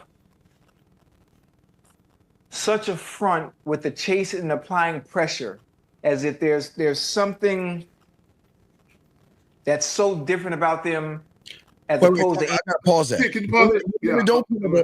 Okay, gentlemen, please listen. Please understand. Women don't put up a front. He just doesn't find you sexually appealing. I understand something. Y'all think women just, guys, we always told you, Zach, I simplify for all you guys. I tell you guys out here, actions equal truth, Zach, the end. Actions equal truth. So I disagree with you, Steve. This is what I will say. Go, you got women don't put on. Women don't put on a front for men they are sexually attracted to. Once a woman realizes that you are pretending to be this agreeable, nice guy, she'll put on a front for you. Because I want guys to understand something. The way you approach women speaks volumes of not only how you look at yourself, but how you view yourself in relation to women. So women already know, oh, he's the type of guy where he probably has difficulties getting women. So what I'm going to do is I'm going to put on a front like I'm this angelic, virtuous, good girl, because I know lame guys with no game, what they're going to do is pretend to be something they're not to get to the sex. So I'm going to put on this front, and what he's probably going to do is give me all this attention, all this validation, and he's probably going to offer me a couple of dates. I can already tell by how he's behaving, he's probably this way. I can't show him that I'm a sexual human being because he's going to wonder why I'm not fucking him. And the reality of it is I'm not sexually attracted to him. Yeah, we have a call. 610, sir. What is your name and what's your question? Yeah, Shaw, 24. Okay, wait, big dog. Are you on your speakerphone, buddy? No, I'm not on my speaker. Okay, it's just is it an iPhone? Nah, it's an Android. Motherfucker, you lying, goddamn it. Ain't no iPhone. I'm just playing with you. What's going on, buddy? How can we help you, man? What's up? All right. Yeah, you guys was talking about like how people say they're chasing the money to get to women, yes, right? Yes. With me now, how could I tell that I'm not trying to be a student? Well, you're not a student because you're not. Are you? Who is your sensei? Is it Carrie K. Zagan? Who is your sensei? Nah, you won't. Well, then, I'm not your sensei because you wouldn't be asking me this fucking question. You saying I'm your sensei? Yeah. When did I become your sensei? 2 months ago. It's been on and off. Well, then, okay. If you're on and off, do you actually think you're a student being on and off? No. Is a lion on and off, or is he a lion all the time?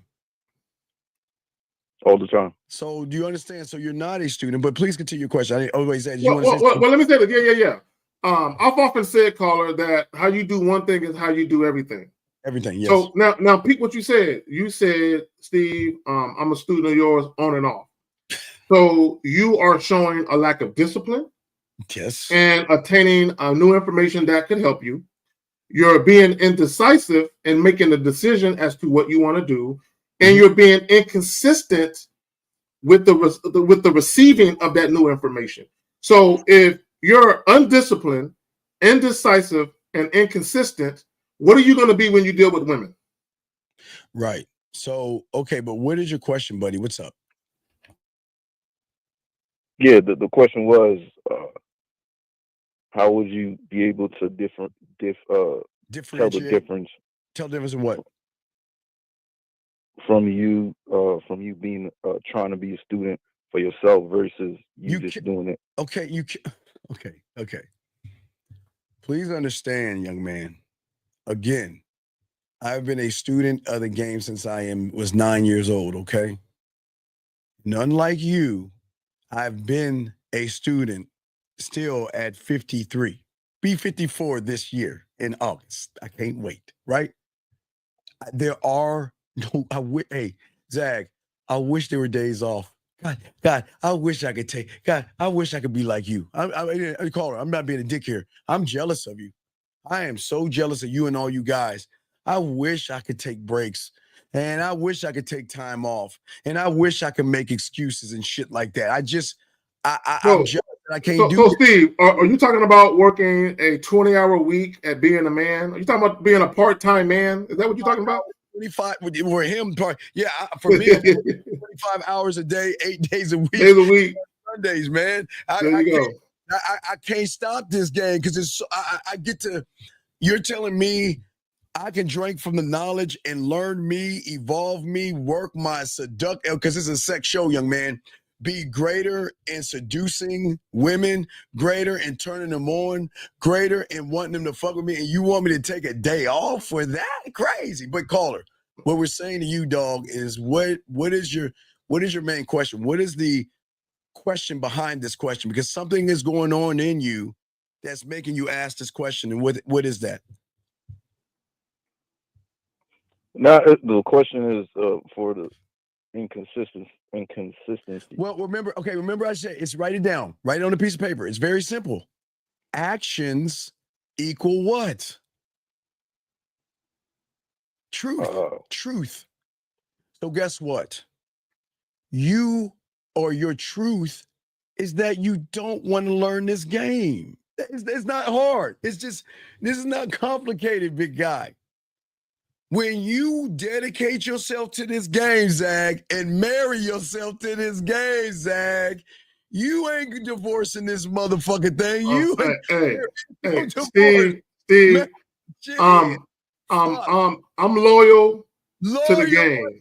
I'm loyal to the game. Loyal to the game, love the game, adore the game, worship the game. Man, I'm hooked on the motherfucking game. Hey, Steve. My God. When I die, they put me in my coffin and they dig me up, and I'm just bones, and they take my bone and they scrape it and put it under a microscope. They're gonna see game underneath the microscope. It's in my bone marrow. It's in my bone.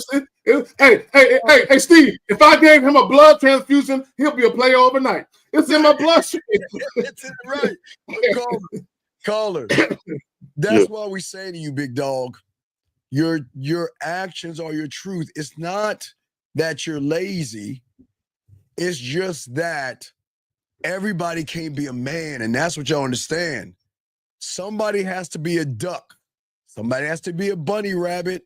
Somebody has to be a goddamn deer. Everybody can't be a man, but that's the choice you decide. We don't put a gun to your head and say, learn the game. Sir, do you not notice the dedication we have in doing shows? Just do the shows. Do we not do shows? Are we not consistently on 7 o'clock on Tuesday for years now? Yes or no? Yeah. Do we not do Real Game No Theory consistently for years at 11 or 12 o'clock Eastern Standard Time? Yes or no? Yeah. Do we not? Right. Consistently. Because we can't talk this shit to y'all if we can't show y'all what it's like. We are consistent in everything we do. Everything we do.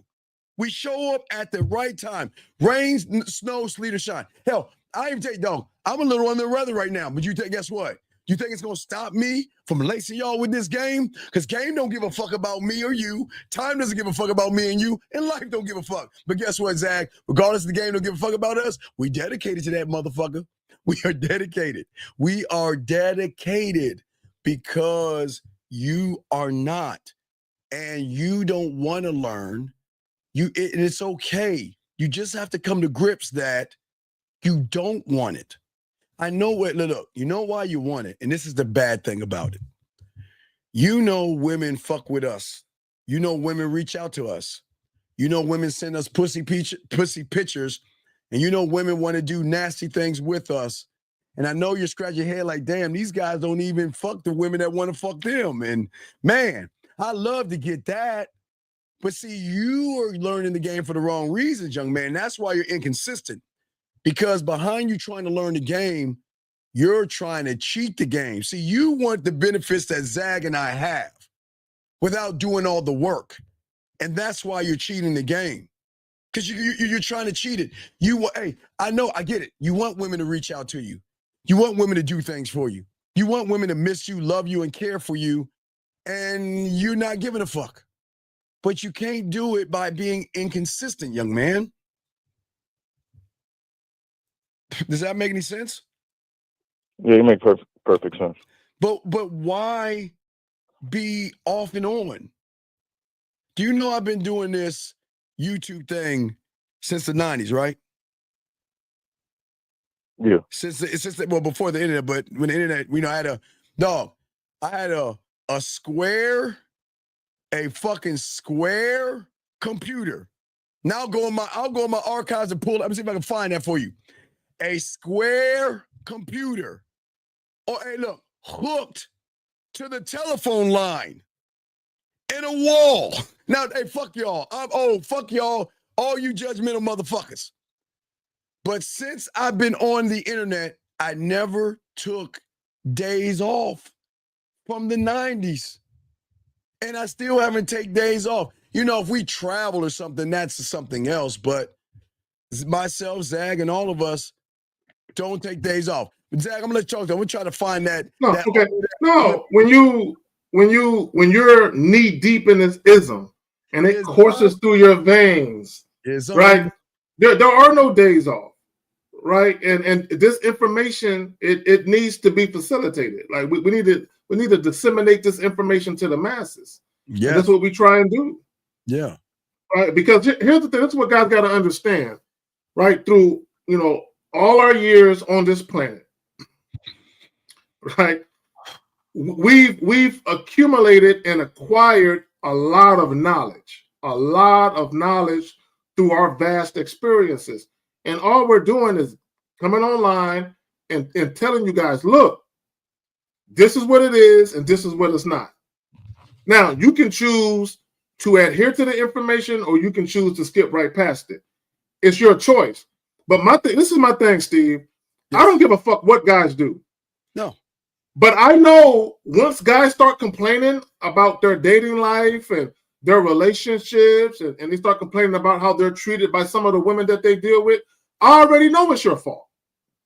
I already know. All we got to do is ask you a couple of questions. This is what I want y'all to think about. Why is it that when these callers call in, we know exactly how they fucked up? And if y'all pay attention, when some of these callers call in, they try and hide from us what they're really doing because they know that we know that they fucking up, right? But we can literally pinpoint what they did wrong like that effortlessly every fucking time. I gotta find that photo. Y'all gonna laugh at me. Go ahead, Zach. Keep going. I'm just because we know. Y'all gonna laugh at me, man. We understand when dealing with women how a man must carry himself. And we also understand that based on how some guys are moving, that you're moving wrong. And this is why you're having some of the outcomes that you're having. And what we're trying to do, like Steve, I had one guy, he said he basically tried to insinuate that my channel was all about trying to get guys pussy. And I felt some kind of way, right? And what guys got to understand, yes, we're going to talk about sex because we're men, right? You cannot talk about dating dynamics and relationships without sex being a part of that discussion. But to say that our channels are geared to get men sex, no, it's not. Okay, we're trying to teach you how to be men. So when you're actually out there dealing with women to get sex, you don't fuck up. You stop doing goofy shit.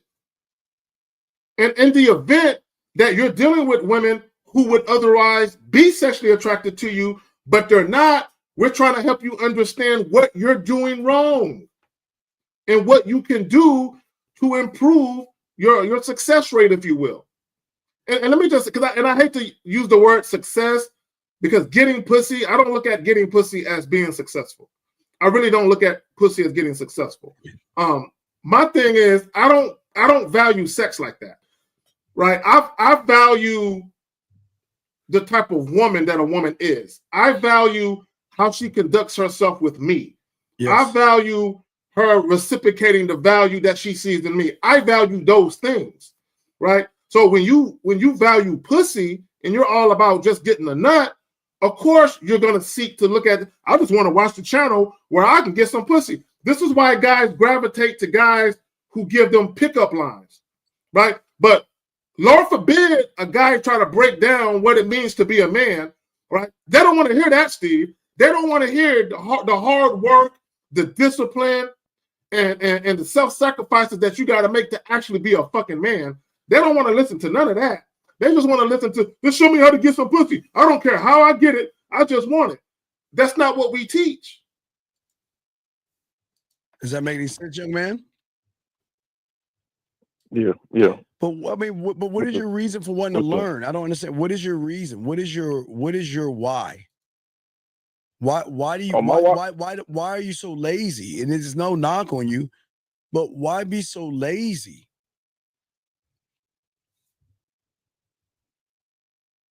It was because I talked to you, and the reason why was because I thought I was making progress, but then you told me that because you was trying to do it your way was basically throw that whole shit that you was doing away, and then you basically gonna have to start over.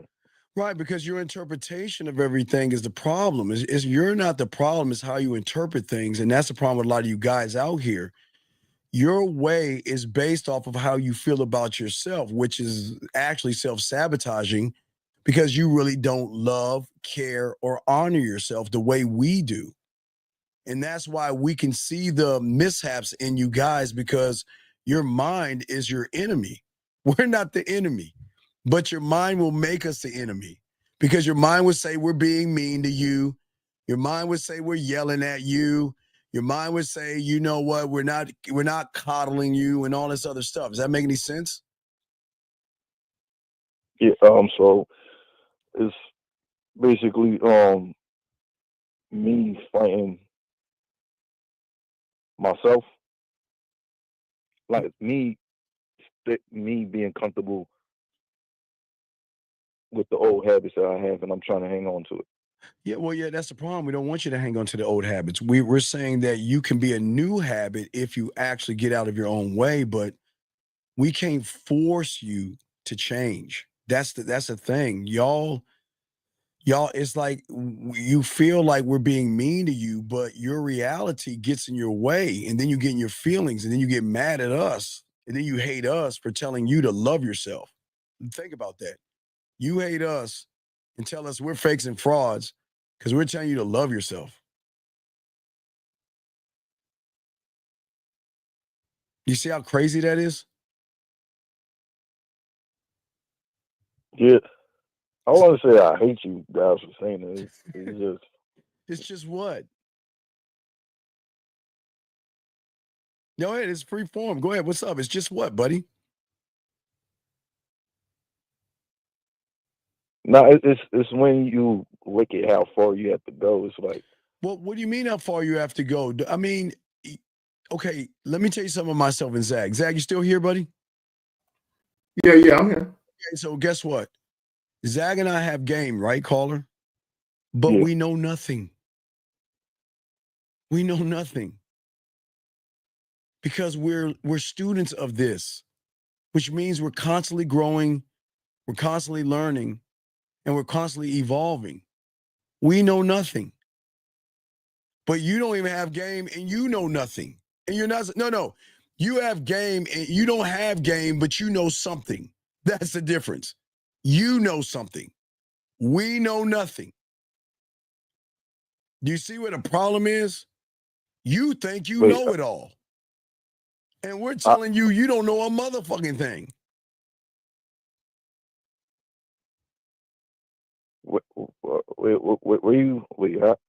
How you got that?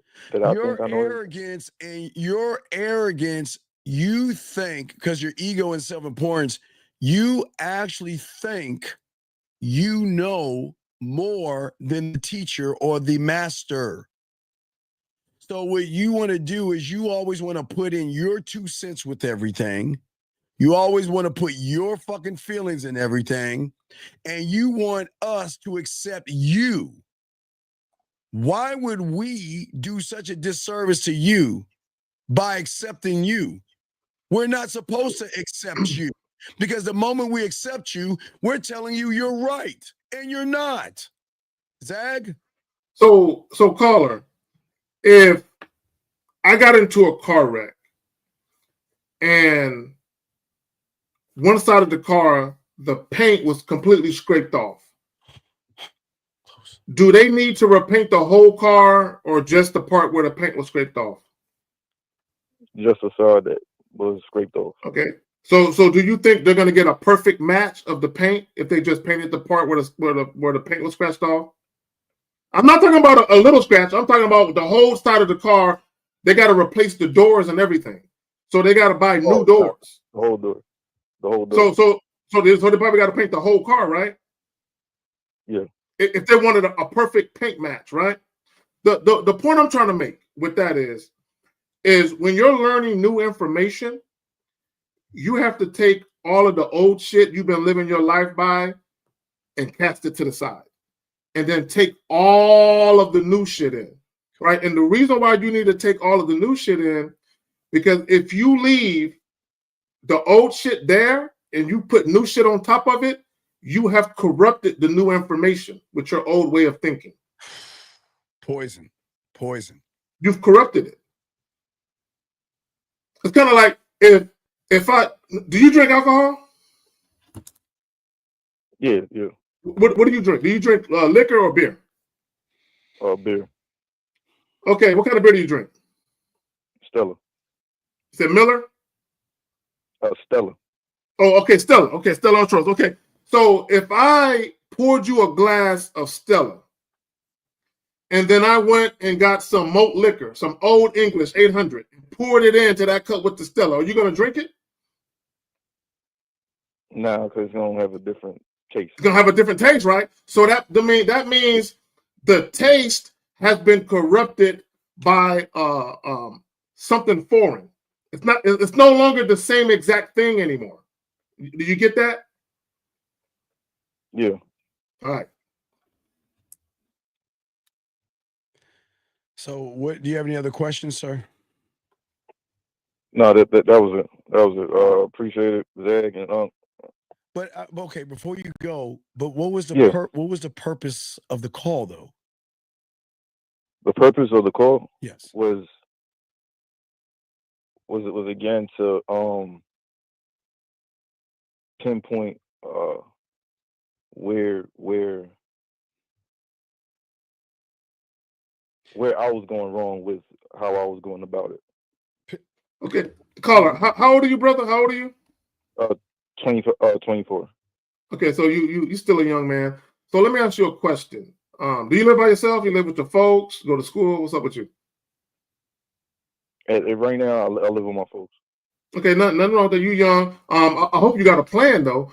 But that's a whole nother story. What I really want to get at you at is this: when you deal with women, the women that you are actually visually attracted to, ultimately, what do you want to do with these young women? Take them to the bedroom. Okay. Okay, take them to the bedroom for what? To fuck. Why?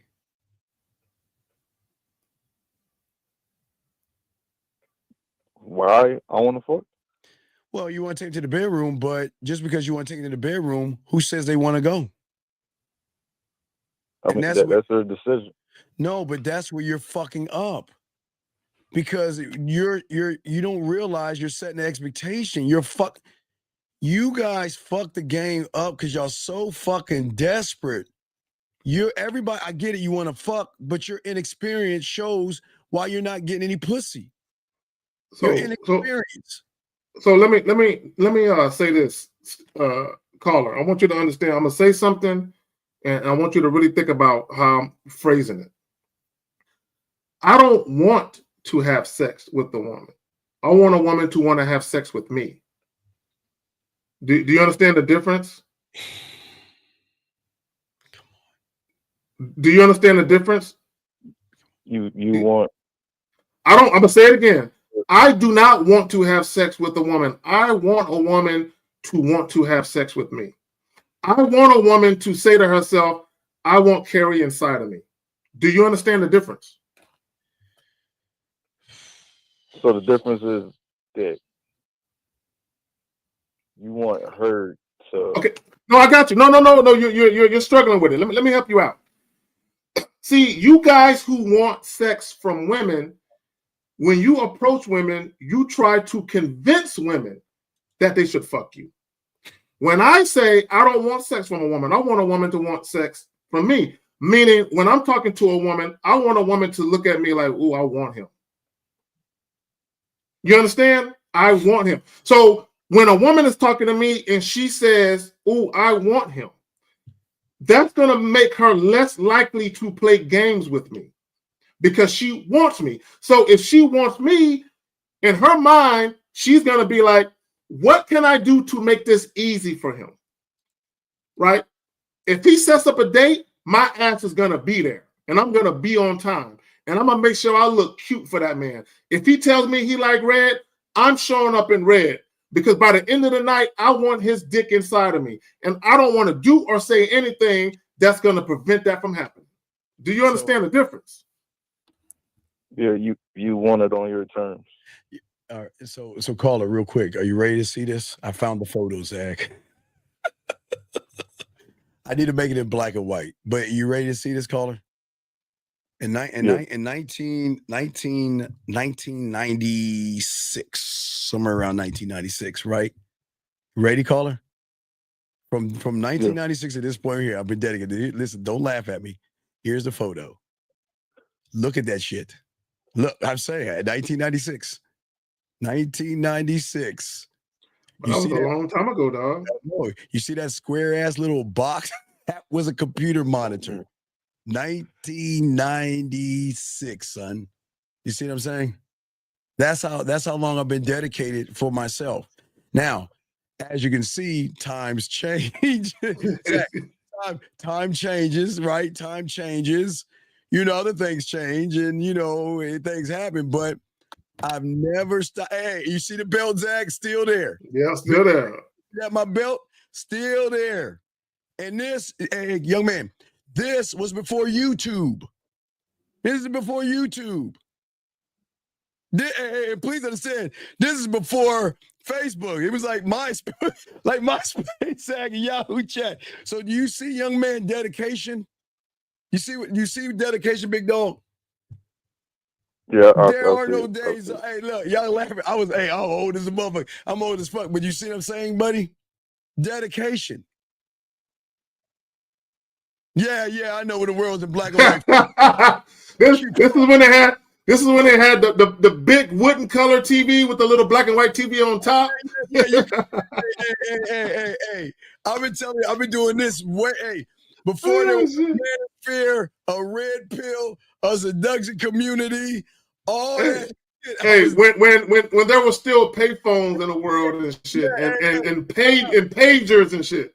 Yeah, you had to push a thing in there like, operator, let me put. He said the 1900s. Y'all are evil as fuck. Fuck y'all. I'm trying to make a point to this young man, and y'all tearing me down. Fuck. You see what I'm saying, brother?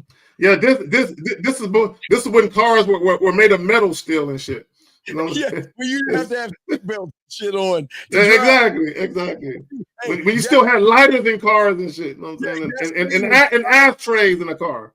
99 cents for gas. Back then, when gas was 99 cents. and fucking a bottle of beer was 89 cents. now that shit is like $1.98. It's crazy. I'm just saying, dog. I'm just saying. I don't even drink, but still. I'm just saying it was hard times. But Scary P said you was driving a Ford Model T.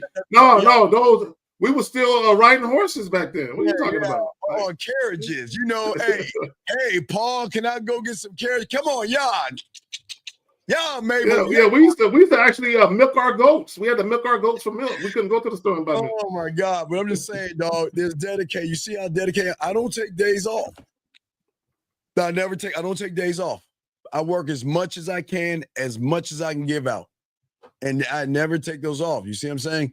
So I'm saying if this old motherfucking 53-year-old man and this old motherfucking 50-year-old man above us, we don't take days off. Why do you? And you see what we get from not taking days off. Why would you do that? It's more of waiting on like the right moment? There is no such thing. No, Steve. Caller, let me talk to him. Let me talk to him. The little rascals. It's not Because, that bad, Zach. Caller, y'all are stupid. Caller, you said something. You said something that a lot of guys say. You're not alone. I have clients that say the exact same thing that you do. I'm waiting for the right moment. Caller, do you not understand that you create the moment? You are the sole controller of that moment. Let me tell you what I mean. When I was in high school, I was about 17, 18 years old. And I went to a racetrack. It's called Bandera Downs. It's a while away outside the outskirts of San Antonio. So I went to a horse racetrack. And I went with a couple of my football buddies. So we're at this horse racetrack. And there's this woman, this teenage girl. We're teenagers. And she's with her parents or her grandparents. I don't recall, which one they were. But I'm looking at this young lady, and I was attracted to her. And I'm looking at her, and I kept waiting to catch her by herself, right? I said, man, I want to catch her by herself so I can holler at her. But, she with them old folks and shit, right? So I realized that a lot of time was passing by, and I was wasting time waiting for the quote-unquote right moment. So, caller, what I did was I got out of my own way, and I went up to her with her folks right there. And I introduced myself to her right there in front of her parents, grandparents, or whoever the fuck they were. And I started hollering at her right then and there. I created the right moment. I'm not waiting. There's no such thing as the right moment as far as you waiting on it. You create it. You make shit happen. Go ahead. And this is what's so good about what Zach saying is a teachable moment. Why do you think he creates the right moment? Why do you think it? Just think for a minute. Why do you think he creates the right moment? Why do you think that? Because he's the moment. Well, he is. Okay, that's good. He is the moment. But check this out.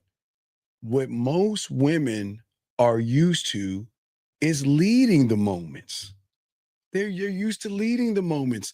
They're used to, because always remember, when you're playing in her reality, you're a co-star narrative. So you're right. Well, a lot of y'all guys are used to the woman dictating how you get the pussy. And I'm not saying take it or anything. I'm saying like this. They're saying like, you know what? Well, I can wait on you. And women can be evil. They can put you on the shelf as well and let you marinate and do whatever they want. And they'll get back to you because you ain't going to go anywhere. But what Zag is saying is you got it right. Zag is the moment. Why? Because Zag has the mouthpiece and the game to put the woman, listen, caller, in any moment he decides to put her in. Now, that's something like a fish out of water. Matter of fact, no. It's not really a fish out of water. It's a fish in water. See, with y'all, the fish is actually out of water. With Zag is, Zag's going to put her in the water, and the moment can be the water. It can be the fish tank. It can be a bathtub. It can be a lake. It can be a pool. It can be a river, or it can be an ocean. But wherever Zag leads her at, she's going to feel, key word, sexually safe to trust his judgment, knowing that whatever I become with you, you are not going to look down at me. You're not going to belittle me. You're not going to laugh at me. You're not going to judge me. And if things don't work out between us, you're not going to post all my shit over the internet trying to make me look bad because you're hurt or something like that. You see what I'm saying? That's what the moment is about. Okay? So the moment is like him bringing his authentic self. Yeah, well, no, but what self though? Here's the thing, young man. What self? Because remember, okay, think about them as the boat. We dictate where they go. And listen. And they don't even realize it because they want to go, because they don't care. Because guess what? Whether it's north, east, south, or west, there is going to be an emotional pleasure or penetration and a feeling that goes around it. So they don't care where they go with us because they're like, North can be nasty. Zag, South can be freaky. East can be smooth. And fucking West can be intriguing. Let me ask the caller a question. Caller, are you watching us or are you listening? I'm listening, watching. Okay.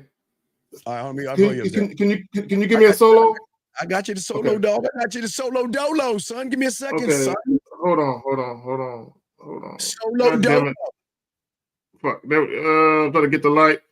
Zach, why don't you screen print and send it to me, and I'll just show it. Just screen print, send it to me. Okay. Yeah. All right. Cool. Hey, I want to make a point, but I'll just share it with you. Y'all can laugh at me. Look at me. See that little square thing? That was a computer.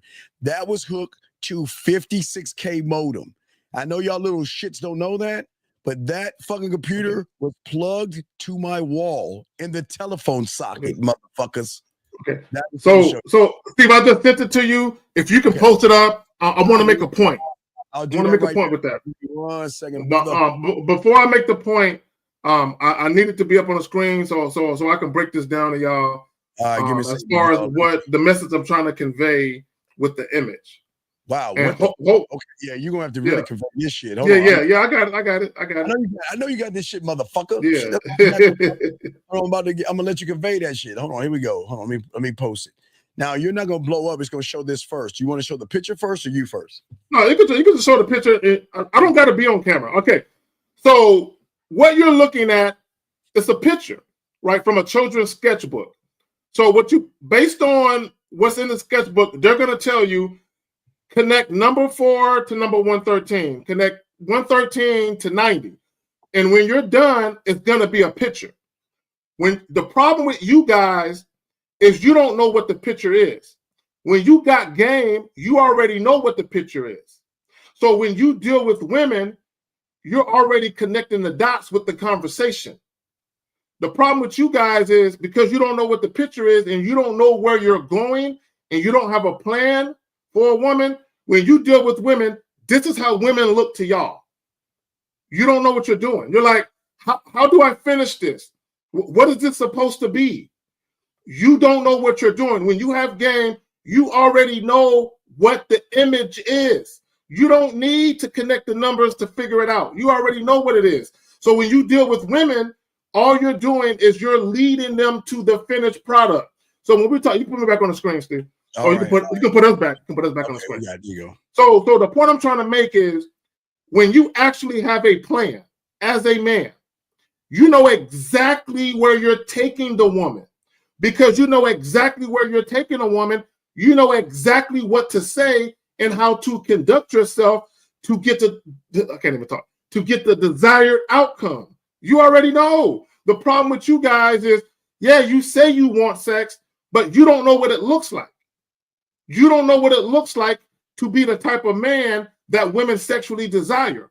Because you don't know what it looks like, you don't know how to take the woman from A to B. Does that make sense?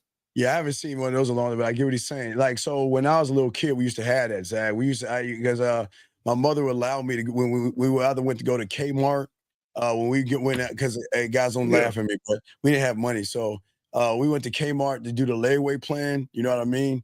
It was either layaway or I remember layaway.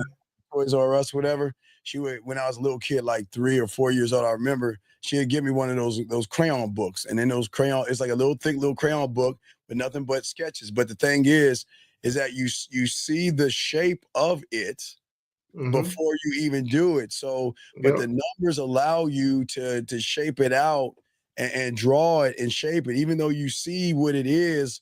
From a matter of fact, I'll give them an example because I think they're looking at what you're showing, but I think we need to make it more kindergarten, dog. We'll make it more kindergarten. Yeah, that might have been a little too much for people. But the overall point that I want to make is, caller, I know who I am. Yes. Right? I'm very comfortable with who I am. And I don't have a problem expressing myself in a very genuine, authentic, sincere fashion with whoever it is, men or women. I don't have no problem articulating myself and conveying myself. and I do it very proudly. I'm proud of who I am, right? Yeah. So you go ahead, Zach. So, and I know. See, and here's the thing. This is why we say the game isn't about women. I know the type of experiences that I want, and I also know exactly how to go about creating those experiences that I want. Where the woman comes in at is she willing to defer to me so I can show her? So here's what Zach talking about. This is what I got when I was like 3 or 4 years old. See, there you go. already know it is a snowman because it kind of gives you a guiding point. But when you're a kid, you just follow the numbers and you trace it out. That's how it was back then. That's what Zach is saying. But caller, where you're going wrong is that, see, you guys present yourselves for pussy. And that's the biggest problem. You have got to stop presenting yourself for pussy because you're doing what the majority of everybody else is presenting. What can I do to get your pussy? How many dates can I give you to get your pussy? How many flowers? How many text messages? Hey, how friendly do I have to be to get your pussy? How kind do I have to be to get your pussy? Zag and I are saying that the game will not allow us to talk that way because we have this weird thing called not just self-worth, but we have dick worth. We value our dick. And unlike you, young man, you don't value, okay, not only you might like yourself, but you don't value yourself. And women, I keep telling you, Zag, we stress this all the time. Exclusivity is going to draw the woman in versus having easy access to it. Yes, she can fuck anybody she wants at any time. But does she want to give her pussy away? Like I keep telling you, I need to do something with this. I always say it, Colin. I'm the only one saying on this on YouTube, Zach. No one's saying this shit. If you can't equal her fingers and her dildo, then there's no reason for her to fuck with you because she doesn't want to. She doesn't want to do anything with someone that is less than her fingers and dildo. But when you're saying that you're running behind pussy, like you said, I'm doing all this stuff to fuck a woman. You've already failed because that shows a lack of self-worth and a lack of luxury. I'm sorry, Zach. Go ahead, man. I'm glad you said that. So for all you guys that are mainly motivated to deal with women for sex, right? Here's the thing I want y'all to understand. Women don't have a problem engaging in sexual activities with a man that they are sexually attracted to. But here's where the problem comes in for a lot of you guys. Although women are very sexual and they love sex, they are multifaceted human beings. Meaning there's other things that they want outside of just sex. Now, don't care about what, look, although I'm telling you there's other things that they want, don't care about what they want. I'm just making a point with this. Yes. Because there's other things that they want. So if you're telling a woman, I want guys to understand this. If you're telling a woman, I know you want other things other than just sex, but I'm going to need for you to only accept this dick. If a woman is going to say yes to that, it better be some really good fucking dick. That's all I'm saying. If a woman is going to say, I'm going to put everything else I want on the back burner, but that dick, I'll take that. You better have some great fucking dick. That's all I'm saying. Yeah, no, call her. This Zach, great A dick. Call her. We're not saying become emotionally connected to a woman. We're not saying that. But listen to you. Listen, this is very important. Y'all need to understand this. We never connect emotionally to a woman.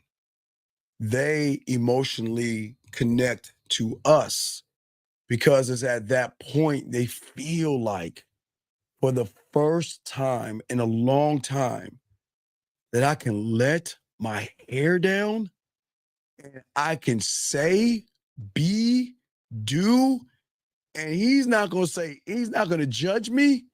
Matter of fact, he's gonna make me feel, because remember, behind that emotion, Zag, is the insecurity. She's nervous. She's like, watch this. I miss you. Zag, you know what I'm talking about. Hey, Carl, listen to me. You'll wake up and you'll get a message. And you should say, you know what? I miss you. Now, do you know how much courage it takes a woman who can have any dick she wants? Doesn't, hey, Zach, she can say you and give the pussy up. But for her to come to you in your kingdom and tell you I miss you, that means you doing something to her in ways that she can have, because she feels like, I can tell you I miss you and you're not going to take advantage of me. I can tell you I'm thinking about you and you're not going to take advantage of me. You're going to take, I miss you, I think about you, I want you, but you're not going to take advantage of it. You're just going to appreciate that, you know what? You're doing something, you're opening up. See, that's why they become emotionally connected with us. Then, Zag, watch, which then unlocks the door of what I tell you about sexual trust. It is at that point when she's saying, well, I can tell him I miss him and he's cool with it. I tell him I care about him, Zach. I'm thinking about him. I want to see you. I want to hear your voice, all that good shit. And then after a while, they're like, you know what? I want to show him my body. Maybe I want to show him my pussy. Maybe I want to show him in the shower. Maybe I want to wear something sexy. Zach, oh, and I love this. Maybe I just want to go to Victoria's Secrets and find an outfit for him, Zach. Now you got to train him up right for this one, Zach. To take the phone, call her. Take the phone. Now if it's an iPhone, you might chip the bench. So be careful. It's an iPhone, ladies. But to take her phone and set it right in between the crack of the bench, go live, and give you a lingerie show to decide, what do you like me to wear? I don't want to buy it for me. I want to purchase this for you. So tell me, do you like this? Does this make my breast look good? Hey, Zach, they'll wear the panties. You like my butt in this? Or you like how my butt hangs off of this? You know? Oh, Zach, Steve, I had an ex. She went, and I didn't know anything about this. I had an ex. She went and bought a bunch of lingerie. Mm-hmm. She made sure she made sure I liked it, right? Yes. Then she went, and after I picked out all the shit that I liked, then she went to a professional photo shoot and had pictures taken of her with all of that lingerie and made me a book. Made me a book with all that shit in it. It was dope. It was some dope shit. Not only a book, dog. Hey, Zach, when they want to take video, now call it. Remember I told you they give you sloppy second, like for all you regular guys, y'all get sloppy second photos and shit. Baby, what do you want me to wear? You let me know what color. What do you want me to wear? And I'll put on a show. Zach, I love it when they have all their clothes on and they put on a show. And you know what kind of show they give us, big dog? They put on a show where they don't put clothes on. I mean, they're full garb and they start taking things off. They have some music playing in the background. Oh! Come on, Zach. I'm getting flashbacks. But gentlemen, flashbacks. The reason they do that is because they're not feeling slutty. They're feeling sexual. They're in their essence. They're in their woman, whatever. I don't even know what the fuck. Hey, I used to have chicks come by the crib, and this is when I had the 2-story house, and the game room upstairs. I had the color lights already going. I had the music already playing. Yeah. So we would go upstairs, and I had a sectional, and I would sit on the sectional. And a woman would be dancing. She would just be dancing, gyrating very sexually. And I would be sitting on the couch with my little drink in my hand. Back when I used to drink. And I would just be leaning back. No, Steve, I'm not rushing nothing. I'm enjoying it. So she's dancing in a very, sexual way. And eventually she'll come kind of gyrate on my knee a little bit. And then she'll start dancing. And I'll say, hey, take that shit off slowly. Mm-hmm. And she was like, you want me to give you a strip tease? And mind you, this is the chick I had not had sex with yet. Yes, yes. We have not. This is probably my one chick. It was my first time seeing her. Like we had met over the phone. We got introduced over the phone. Yes. So it was my very first time seeing her face to face, and she was doing this. But other times it would be a chick that I hadn't had sex with. But we're upstairs and she's doing her thing. And here's the thing, right? And it goes back to what we were talking about earlier. It's not necessarily about the physical act of having sex. It's the overall experience. That's why I always say we've all been to a carnival or a amusement park. What made you want to go back to it was the experience.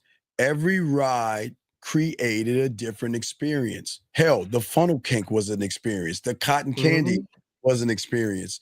The roller coaster rides, the swings, the fucking water rides. It all gave you just different experiences to tally up. When I walk away from that thing, I don't know if they do this, I'm old, guys, so don't judge me. But when we used to leave amusement parks, and I don't know why them fuckers would do that, like we don't wash our asses or something. But did you know, young man, when we leave an amusement park, they would put a stamp on our hand as if to come back. You know, it would be a comeback. They'll stamp our hand back in the day to say, when you want to come back, just show us the stamp hand, knowing we got to wash our asses and clean that shit off. That was fucking wrong for them. But what I'm saying is that I'm saying that, young man, you want an experience versus being an experience. The more you make it about pussy, you will always want to have an experience with a woman.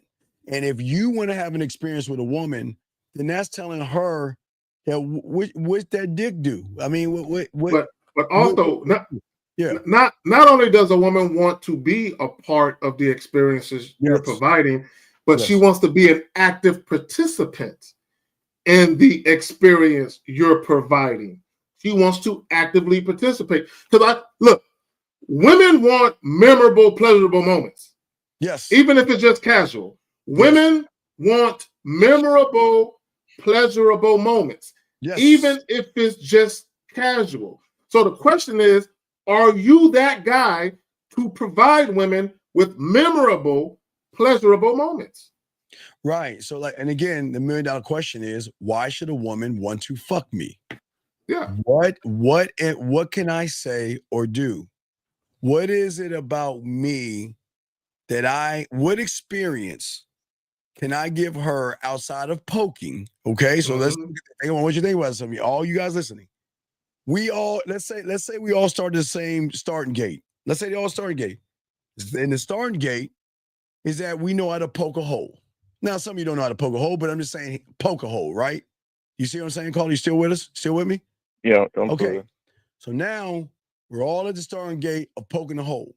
So the question now is, what is going to separate you from everybody else who can do the exact same thing? Because if you cannot stand out versus forcing your way in, she's not going to see you as experience. So if all you want to do is poke a hole, then you will poke any hole that opens its legs. And if a woman recognizes that you'll fuck anything, that's disgusting to her. That is really nasty to her. Doesn't mean I know she's judging you, but she's saying, damn, you'll just fuck anybody? Ooh, I gotta be careful about you. But when you have this kind of discipline to say, I'm not trying to poke you. I'm going to fuck you without even physically poking you, Carl. You see what I'm saying? The pussy will be submitted when you have experience before you even poke. Before you even poke. I got a client right now. Right now, doing everything I'm teaching him in this game. He met a woman last week, and they are having such dirty conversations right now. And she is nervous. Not only did she bring him a gift because he had that game, but now she's just blown away by how I'm showing him how to move like a motherfucking man. Because women are not used to. They're not used to our kind. And that's what Zag and I are trying to tell you.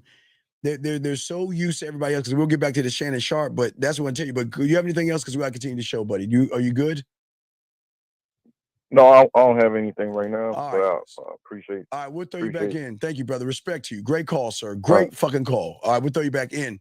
All right, so let's get back to the Shannon Sharp thing. Getting back to this. This is very important, Zach. Listen to this right here. Check this out. Anyone else that you could deal with.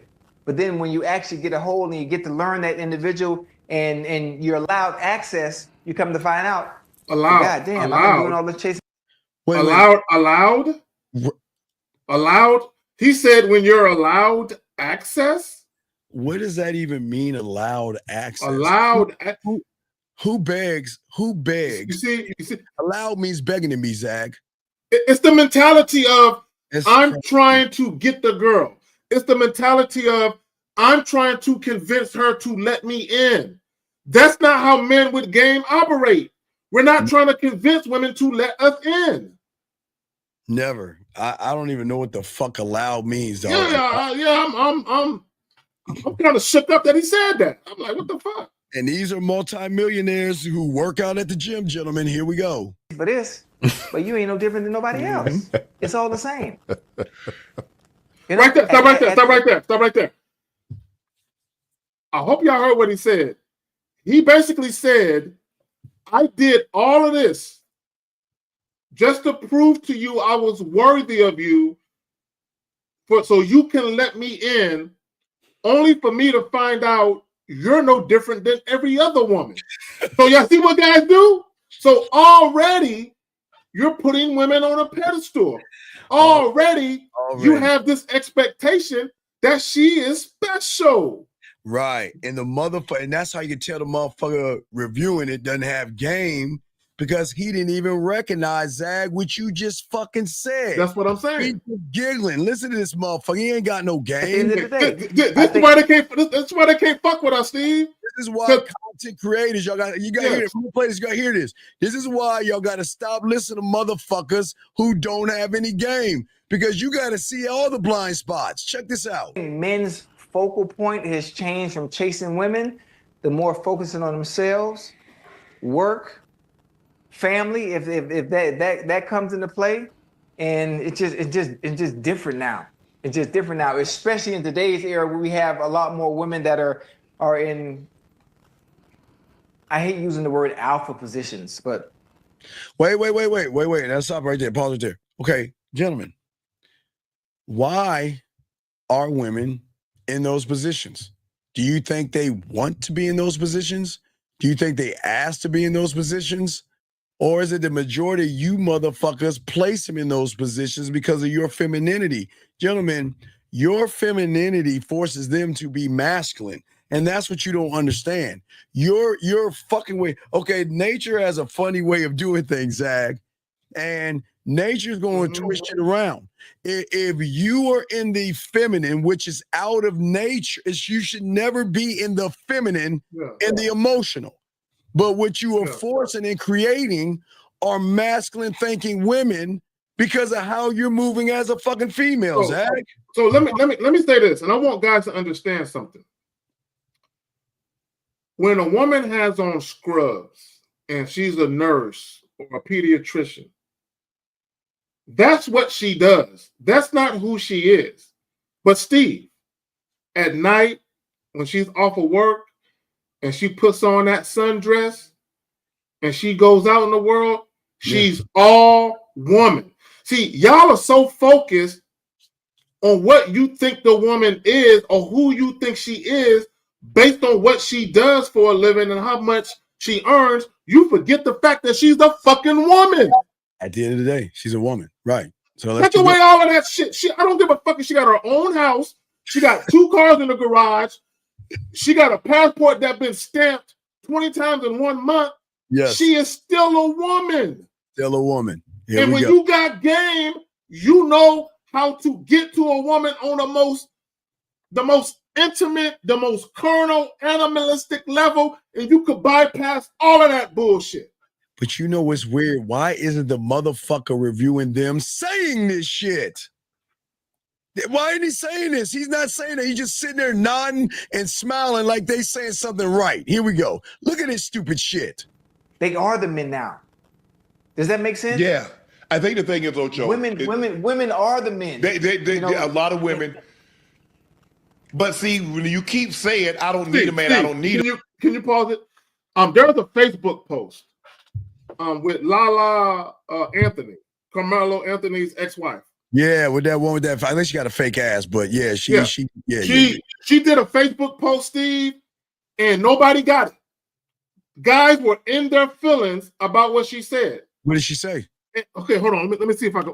Hold on, real quick. We'll pop it up. Yeah, I'm gonna send it to. We'll pop it up, and then we'll talk about it. All right, here we go. Man, then you convince yourself, and then you want to be masculine because you think you can talk to. At the end of the day, that's still a man. And no, it's not. No, it's not. It's not. Listen, gentlemen. A woman can only submit to a man.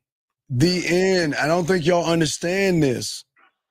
Again, action is always your truth. And when a woman is not submitting to you, fighting you, allowing you, and all this other silly shit, it goes to actually show you what she thinks of you. A woman is not going to do that shit to me. Look, guys. Steve, I just sent to the Facebook message. Yeah, let me grab it quick. Yeah, a woman is not going to do that shit to us, man. Hold on, let me grab this post. It's not a video. It's just a post. Wait, I just see her picture. What is the thing? Yeah, the post. Did you see what she said? What she's saying? Anthony tells women to focus on getting their money so they can. So they can get the man they want. Yes. Okay. So I thought people were going to show y'all, but basically what she's saying is just the words. She's telling women, focus on getting your money up.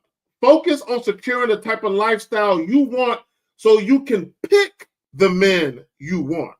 And what she is saying is, if you are a successful woman, you don't have to be reliant upon a man who has money, but you're not sexually attracted to him.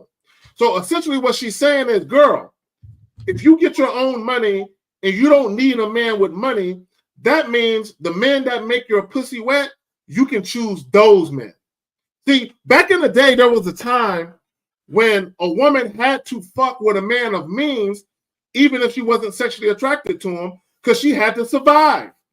She had to attach herself to a man that was willing to take care of her so she can have some quality of life. But now that women are making their own money, they don't have to do that. So now they can hand pick the men they want to give their pussy to. And guys don't like that. This is why a lot of guys say, oh, I wish we can go back to the 1950s, because guys who ain't got no game and all they got is money, they're realizing they can't get the women they really want. Yeah, right. Here we go. I'm not saying, look, I'm old and know how my grandmother and how I saw everybody raised. See, these women today, they talk about, oh, I want to be treated like my mom and my great-grandma got to treat, but y'all don't behave like that. But wait a second. But y'all don't behave like your grandfathers either. So what the fuck we talking about? See that? Because our grandfathers didn't complain. Our grandfathers didn't complain. They but here y'all are. Here y'all are. All y'all are. All this man. And you know what's funny, Zach? All you young men out here, I swear before you go to bed tonight, you better thank the internet, and you better be glad your father didn't watch the shit you're watching now. Some of you wouldn't even be born. You better be glad. You better be glad that there was no internet back then, because if there was a shit that y'all watch right now, most of you wouldn't even be here right now because all this sucking shit is going on. So here we go. Here we go. Y'all ain't cooking. Y'all ain't cooking no meal every day. Hold on. Hold on. Exactly. No. What? They're not cooking for you. See, this is what I'm saying. They're not cooking for you. Right. They think, gentlemen, I know it sounds like a fairy tale, but your reality, it's your truth. But listen to me. Women, Zach, not only love to cook, they will go grocery shopping to get the shit you like.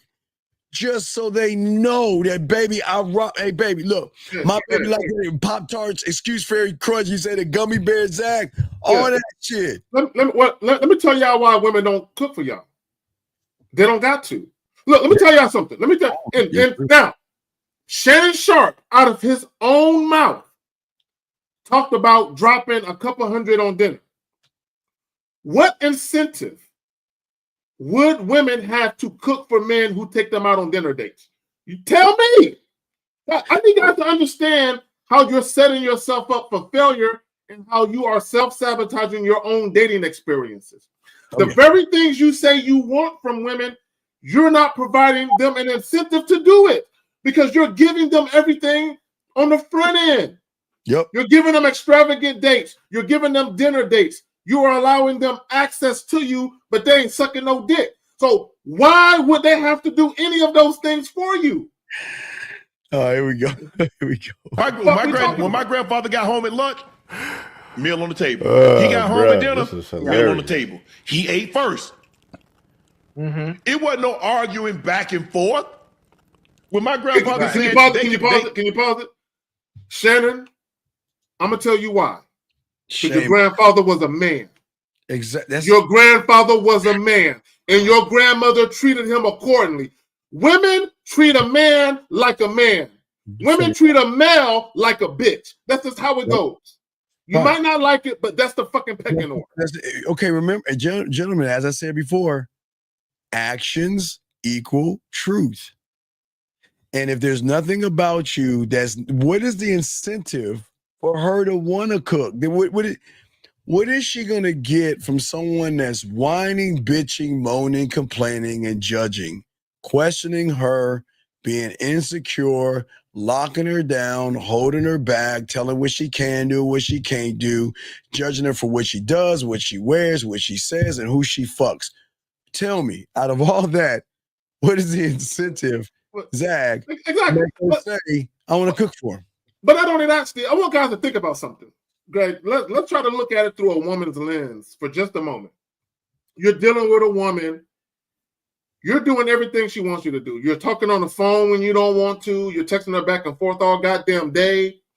If she wants to spend the night at your house, you let her, right? If she says, hey, I just want to watch a movie, and you don't, but you do it anyway. If you're trying to convince women to fuck you, and you spend all of this non-sexual time with them, and on top of that, you're taking them out on multiple dates, in her mind, she is like, why should I do anything for you when you're already doing everything for me? Mm-hmm. You're already doing everything to try and get me to fuck you. Why would I cook? I don't have to cook for you. I don't have to do anything. This is why I tell you guys, if y'all are dealing with women and these women want a relationship with you, these women want you to make some time for them non-sexually, what are they doing to earn it? For a lot of you guys, all they got to do is fuck you, and you give them everything. That's crazy to me. Here we go. They can, they did. When he said they couldn't, they couldn't. But y'all, I'm going to do me. Okay, well, do you. I don't have to be a part of it. Yeah. And so I think the thing is that they've convinced themselves they don't need a man until they need a man. And then Can you pause it? Can you pause it? Guys, this is going to hurt your feelings. This is going to hurt your feelings. Most women, they make just as much money, if not more, than the men that they date. Mm-hmm. Women need men. However, women don't need you for your money because they have their own. And see, that's the problem. See, this is what guys want to do. See, Steve, guys, y'all want leverage. Y'all want to use leverage, right? Y'all want leverage to get women to act right. And that leverage y'all want to use is money. Here's the cheat code. If you had game, you wouldn't need money as leverage to get women to cooperate. No, and never. If you had game about you, you wouldn't need money, right? A lot of guys, y'all try and use money as a tool to bargain with women. Y'all use money as a negotiating tool to bargain with women. and you wonder why women don't respect you. Yep. There we go. Yeah, now you 45. Now you 50. Now your options are limited. Hey, bro, this is hilarious, bro. That's funny, bro. That's funny as hell. That was verbatim what we be talking about here all day, every day, bro. But it's just interesting listening to such, high value men struggle with the issues. No, they're not high value men. Mm-hmm. No, they're not. There's no such thing as a high value man. Either you are a man or you are a male. Now, see, but also, Zach, look what he's doing.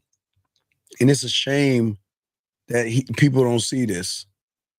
He is placing a worship. He is taking these two athletes because they play football. They're good at football. Yes. Taking them, and he is placing them above himself. Yes. Okay, and again, no real fucking man. Mm-hmm. Please clip this and make it a YouTube short. Never looks at another man and say he's high value. Because I'm not saying he's looking at him in a sexual way, but something's odd here. Why would you put yourself down and build another man up that you don't even know? And he's showing you he ain't high value. Listen to the shit they saying. Here's the thing, and I want people to think about this. When you think about the word high value, doesn't that mean sought after? Doesn't that mean sought after? So if you are a high value man, that would mean that you are the type of guy that women just clamor over and fawn over. So if that were true, if having money or having a certain status meant that you're the type of guy that women fawn over, why would you need money to get the woman to fuck with you then? See, it's okay for women to want and look at things and material because that's emotional women do. But I will keep going because watch what he says. Watch this is disgusting. Watch. Talk about verbatim. I mean, and I bet it's even more compounder for them, bro, because when you get the status like this, you know what I mean, a Shannon Sharp or Ocho Cinco. See what I mean? See that right there? That's see what I mean? See, the thing is, a man doesn't look in another man's pockets, guys. A man doesn't look in his pockets. Look at their body of work. Shannon ain't no motherfucker. Shannon's a great athlete, won the Hall of Fame. Nobody's taking that away from him. But his body of work shows that they on some sucker shit.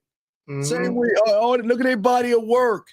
Complaining about women, getting walked by women and all this shit. So basically, let me tell you guys what's happening with these so-called high-value men. They're really high-value tricks and simps. What's really going on, this is what guys got to understand. If a woman is not sexually attracted to you, meaning she doesn't want your dick on GP, general purpose. If she knows you have status or money, what do you think she's going to do with you? She's going to negotiate with you. She's going to barter. She's going to say, I know you think I'm cute. I know you want access to this sex. And I know who you are. I know you got money. So if you want access to me, let's make a deal. This is what happens when you don't have sex appeal and you don't have game. Women are going to tell you, let's make a deal. What is it worth to you to take me out? What is it worth to you to get me in your bed? Let's negotiate.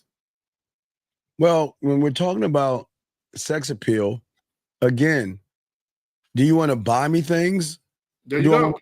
I mean, come on, guys. Here we go.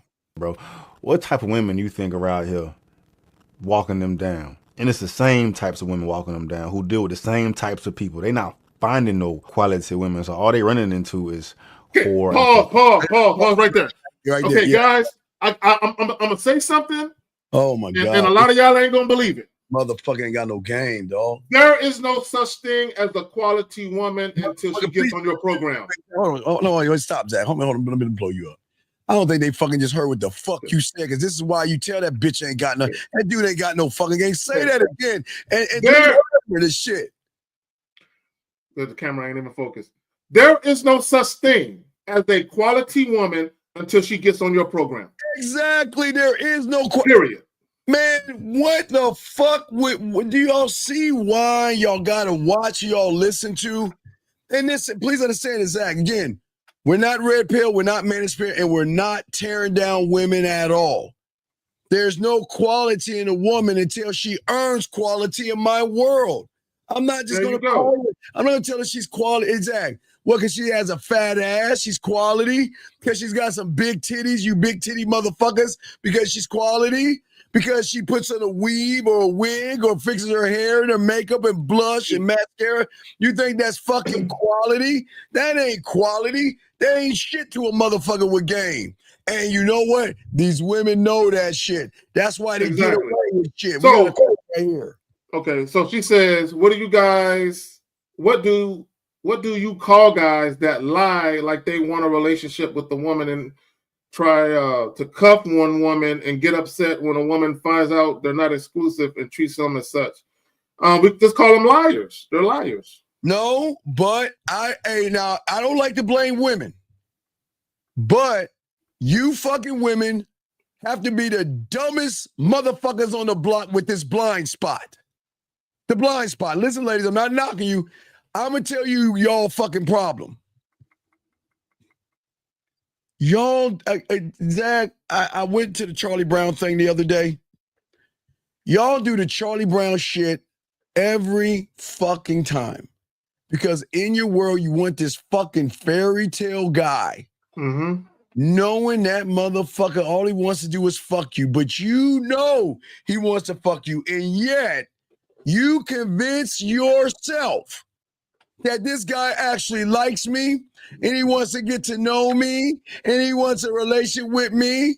But again, see, if you was under a program, Zach, you know I tell them if they're under the program? Yep. I tell them this, look, I know you're talking to the guy, look, I'm going to teach you how to play some offense. I'm gonna teach you. I'm gonna elevate your ass. See, if you was on a man's program, this is what he tell you. If you're talking to somebody, take offense and ask that motherfucker, what do you want? You want to fuck me? What is your intentions of me? And I'll bet you not only will you throw him off, but you'll find out what the deal is. But you know that he wants to fuck you. And you know that brings you to the self-esteem issues because you're saying that, you know what? I'm more than my body. I don't understand. Why does he want my personality and all this other fucking woman shit you do? Well, let me say this. Let me say this to every single woman listening. If you meet a man and he's already out the gate trying to act like he wants a relationship, he don't love himself. He doesn't have any standards. Because any real man of value, it's not going to give you the misleading impression that you can have a relationship with him because you haven't fucking earned it. See, but you saying why when you're cool with just fucking him, he's still trying to get you to you tone to wait, what? Because look, okay, so a blessed baddie. So call in because I understand. Call in. This is what's going on, right? And I talked about this yesterday on the live stream. This is what's going on. A lot of these guys out here, they're not built to handle the true sexual nature of women. They're not built to handle it. So a lot of these guys, when they meet a woman that's very attractive, they want to cuff you. So what they're going to do is pretend like they want something more than just sex. And the reason what they're trying to do it is because oftentimes they want to have raw sex with you while feeling like they're the only ones fucking you. So they want the illusion of sexual exclusivity while making you believe y'all got something serious going. So when they go out in the world and deal with other women, they don't have to tell a woman they got a girlfriend. They just want the illusion of that. They want you to believe that that's what you're getting. But in reality, they just want a woman who ain't fucking nobody else that they can fuck raw. Y'all ladies gotta stop fucking these losers. Come on, it ain't hard to tell. It's not hard to tell what guys are doing. Ladies, and I'll be honest with y'all, ladies. Y'all gotta stop fucking losers. That's y'all's problem. Y'all can't be this fucking naive. You can't be, ladies.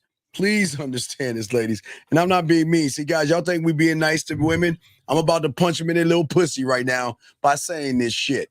Ladies, why don't y'all wake the fuck up?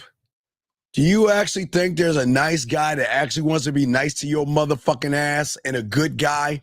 Well, how many times does Lucy have to pull the ball from Charlie Brown for him to wake the fuck up and realize every time I'm going to try to kick the ball, she's going to pull that bitch? Ladies, when are you going to realize that every nice guy that is nice because he wants to get your pussy is going to move the fuck on after he gets your pussy? The goal is your pussy.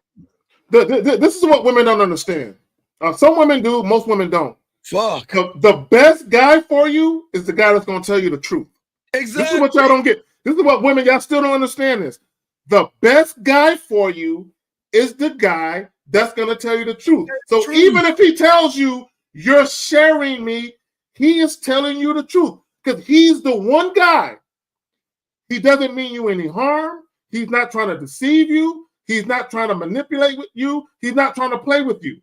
He's letting you know the truth. Look, if you fucking with me, not only are we fucking, but you're not the only one I'm fucking.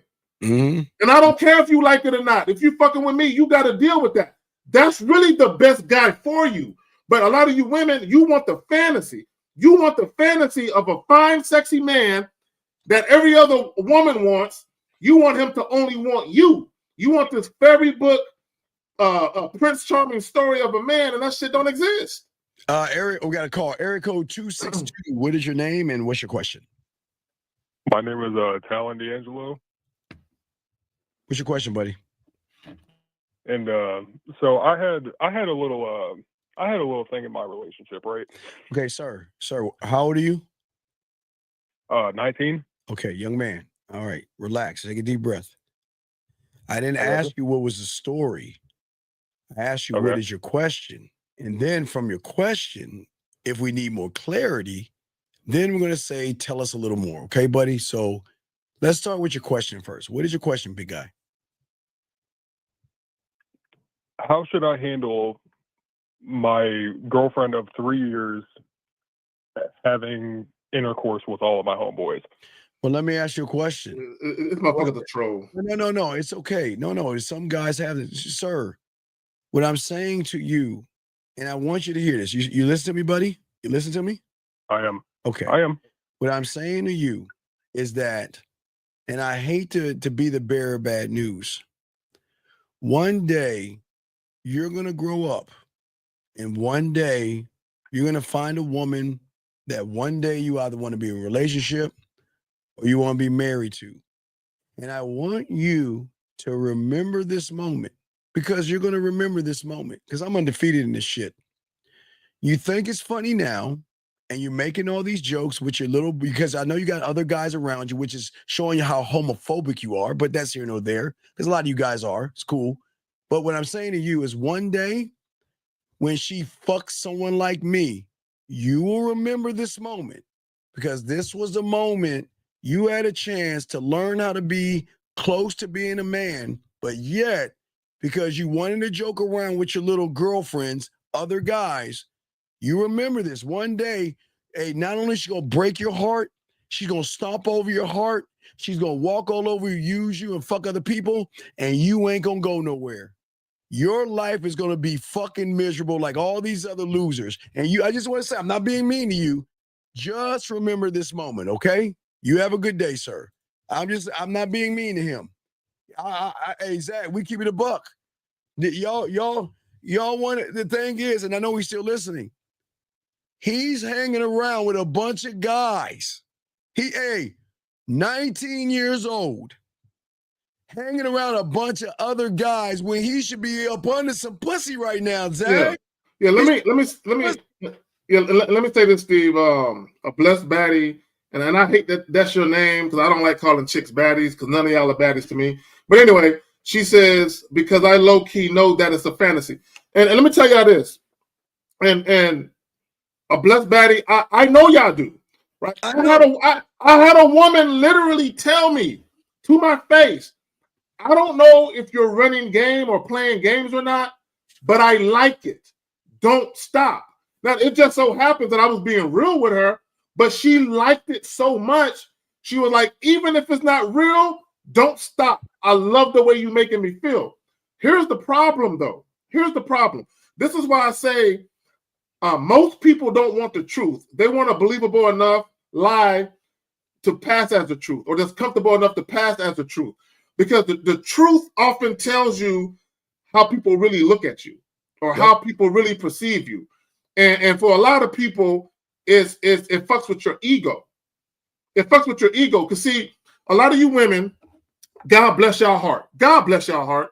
And I don't blame y'all. Y'all want to feel like you're enough. You want to feel like you're not. I want a guy who only wants my pussy. He doesn't look at nobody else. He just wants me and only me. And it's gonna be like that until the day we put him in the ground. Right? And it's just, and I'm not saying, look, ladies, I'm not telling you that you cannot have a relationship where a man is faithful to you. I'm not saying that those type of men don't exist. I'm not telling you that. What I am telling you, however, is that you're going to run into men who are better for you than the men that you think are, right? And those men are going to tell you the truth, and that is, you're sharing me, right? Now, that guy might decide later down the road, a year and a half later, that he just wants you and nobody else. But you have to understand that it's going to be at a time of his choosing. It's going to be on his terms, and there's nothing you can do to interfere with how he does it. And you know the shocking thing, Zach, that they don't even understand. That man telling you that is more faithful to you. And that's what you understand. Thank you. They're the most loyal guys. Women don't see this. People. The guys that tell the truth are the most loyal guys. Yes, this is crazy. Yeah, it's true. Let's grab this call. Eric 832, sir. What's your name and what's your question, sir? My name is Michael. Michael, you get off your speakerphone. Why Michael, are you on your speakerphone? Yes, I have to be on my speakerphone because I had throat surgery. Okay, so you said, why do women what? Why do women think that they're not prostitutes? Okay, they all judge the prostitutes on the street, okay, but they prostitutes too. And then we are they Johns, and that's what I want you guys to talk about. No, you're their Johns. We're not. How old are you? Oh, sir, how no, old are you? Most of the guys are they Johns, but they don't want to admit it. Okay, sir. Listen, please, I'm trying to be kind to you. Can you please shut the fuck up and let us have dialogue? Because you're saying, I'm trying to ask you a question. How old are you?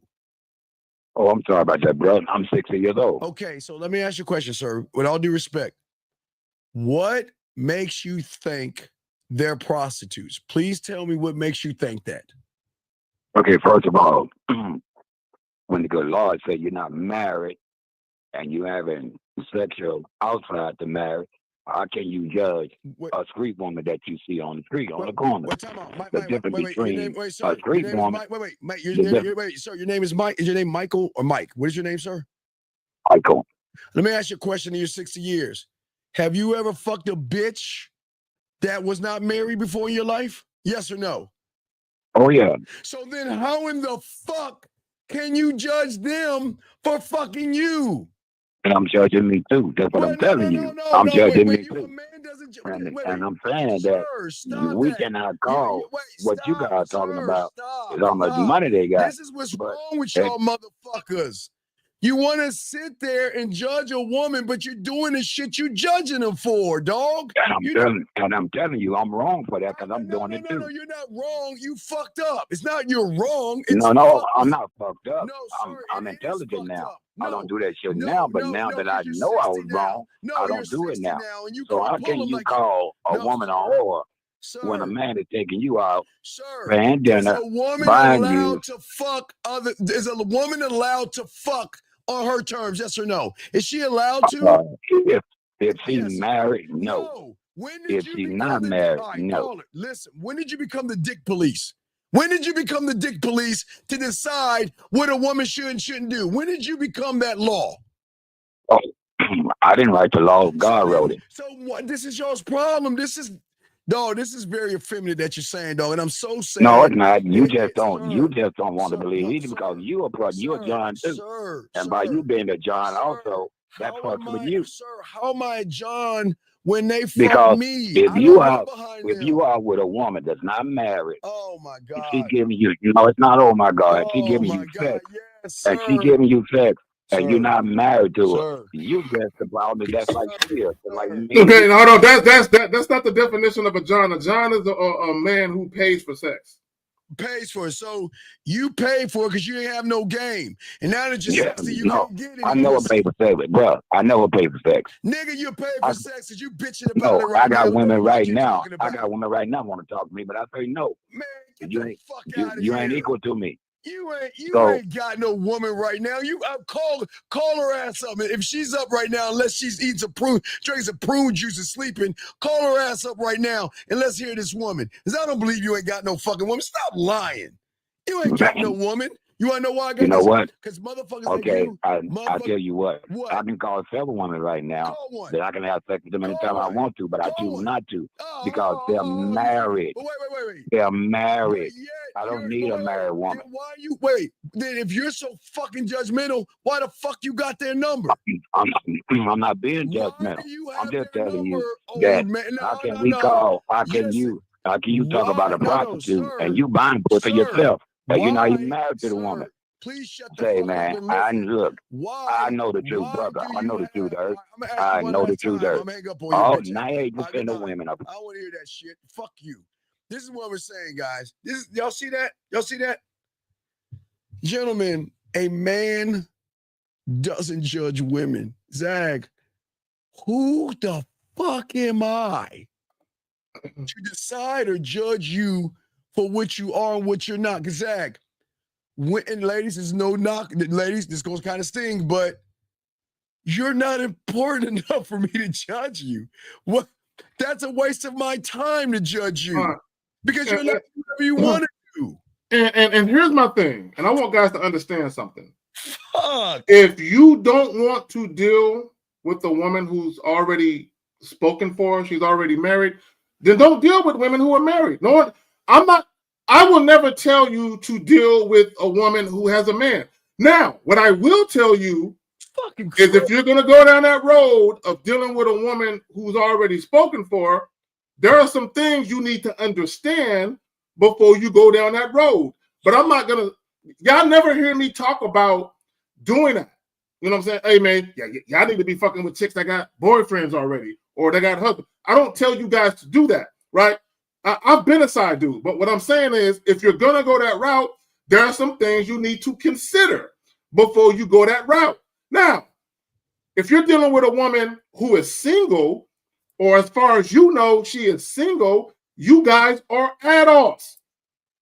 You can do what you do. You can do whatever it is you want to do. And let me just say this. For all the single women out there, look. Y'all know Carrie love the girls. Look. For all my single ladies out there, if you're sitting at home right now and you're saying to yourself, damn, I wish I had a hard, girthy, lengthy dick in me right now. I'm gonna go to the bar. And the first handsome man that got some game to him to come up to me, I'm gonna let him in this pussy. I don't blame you for feeling that way. Girl, go do you. You are a single woman. You are an adult. You are allowed to enjoy your life. And that includes sex. Go get it. I have no problem with it. But let's get back to our old girl, Batty. Now, Batty, what we're saying to you, because we're getting back to you, is that you ladies would rather be with disloyal motherfuckers than been with motherfuckers who are actually loyal. The loyalty that y'all miss out on because y'all just see, well, I can't believe that he has other women. The loyalty comes in and being honest with you enough to tell you and give you the free will without manipulation, without deceiving you, without lying, without playing games and everything. Hold on, Steve. Venetian Star and Rashad Tate. He said don't encourage women to sleep around. A single woman can do what the fuck she wants to do. Motherfucker. She can do what the fuck she want to do. Ladies, suck and fuck all you want. Who the fuck? I'm not the dick police. I don't give a fuck what you're doing. See, losers are going to sit there and try to put a clamp on your pussy. And I'm going to tell all you knucklehead fools out there, don't try to play her daddy. I'm not talking about sexual. Try to tell a woman what she can't do and watch what the fuck she do. Tell her she can't go fuck and watch she gonna fuck. Because you can't tell a woman what to do. Yeah, the only thing I would tell a woman if she was gonna be in a relationship is if you want variety, tell that man the truth. Don't cheat on that man. No, that's it. When it comes to sex, that's as far as I go. If a woman is single, baby girl, do you have that? Yeah, why would you judge the sweet ladies? Okay, ladies. Again, y'all are ignorant. Ladies, I don't want to say how ignorant you are. Let's just call it like a hallmark moment, a blind spot. Okay? I don't want it's ignorant to us, but let's call it a blind spot. This dumb motherfucker here, dog. Call in. Call in. This nigga talking about pair bonding. Pair bonding is not a real thing. Man, you niggas can't be this dumb. Anyway, let's get back to so listen to me. Anyway, here's the thing.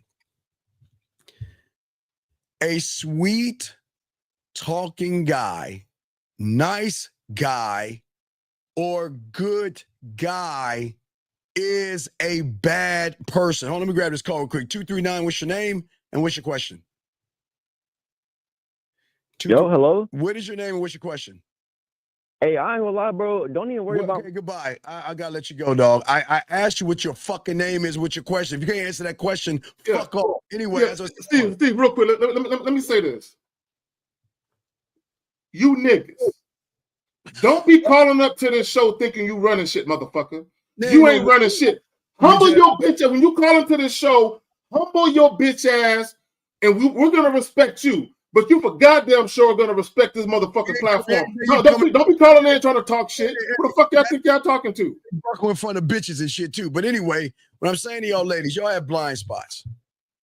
Y'all are so ignorant that you really think that the guy that's being nice to you right now, when you wake up tomorrow morning and you got all those DMs of good morning and you think those motherfuckers give a fuck about you, they don't. They think you're so damn stupid that you're going to fall for the okie doke for one of them motherfuckers. Now, ladies, I'm not calling you stupid. I'm saying let's call it a blind spot because you ladies want somebody so bad to give you that fucking bullshit ass fairy tale. You'll accept the guy to lie to you, fuck you, and then discard you. And then you feel bad about it. Versus a man, Zach. A man is going to tell you, look, Zach, especially one experienced. Who even said, I'm going to fuck you? Wait. What even gave you the impression that I want your pussy? What even gave you the thought? What have you done? Hold on, Steve. Let me talk to Sweet and Low. Who the fuck is a Sweet? Where at 10:07? Hold on. Let me holler at her real quick.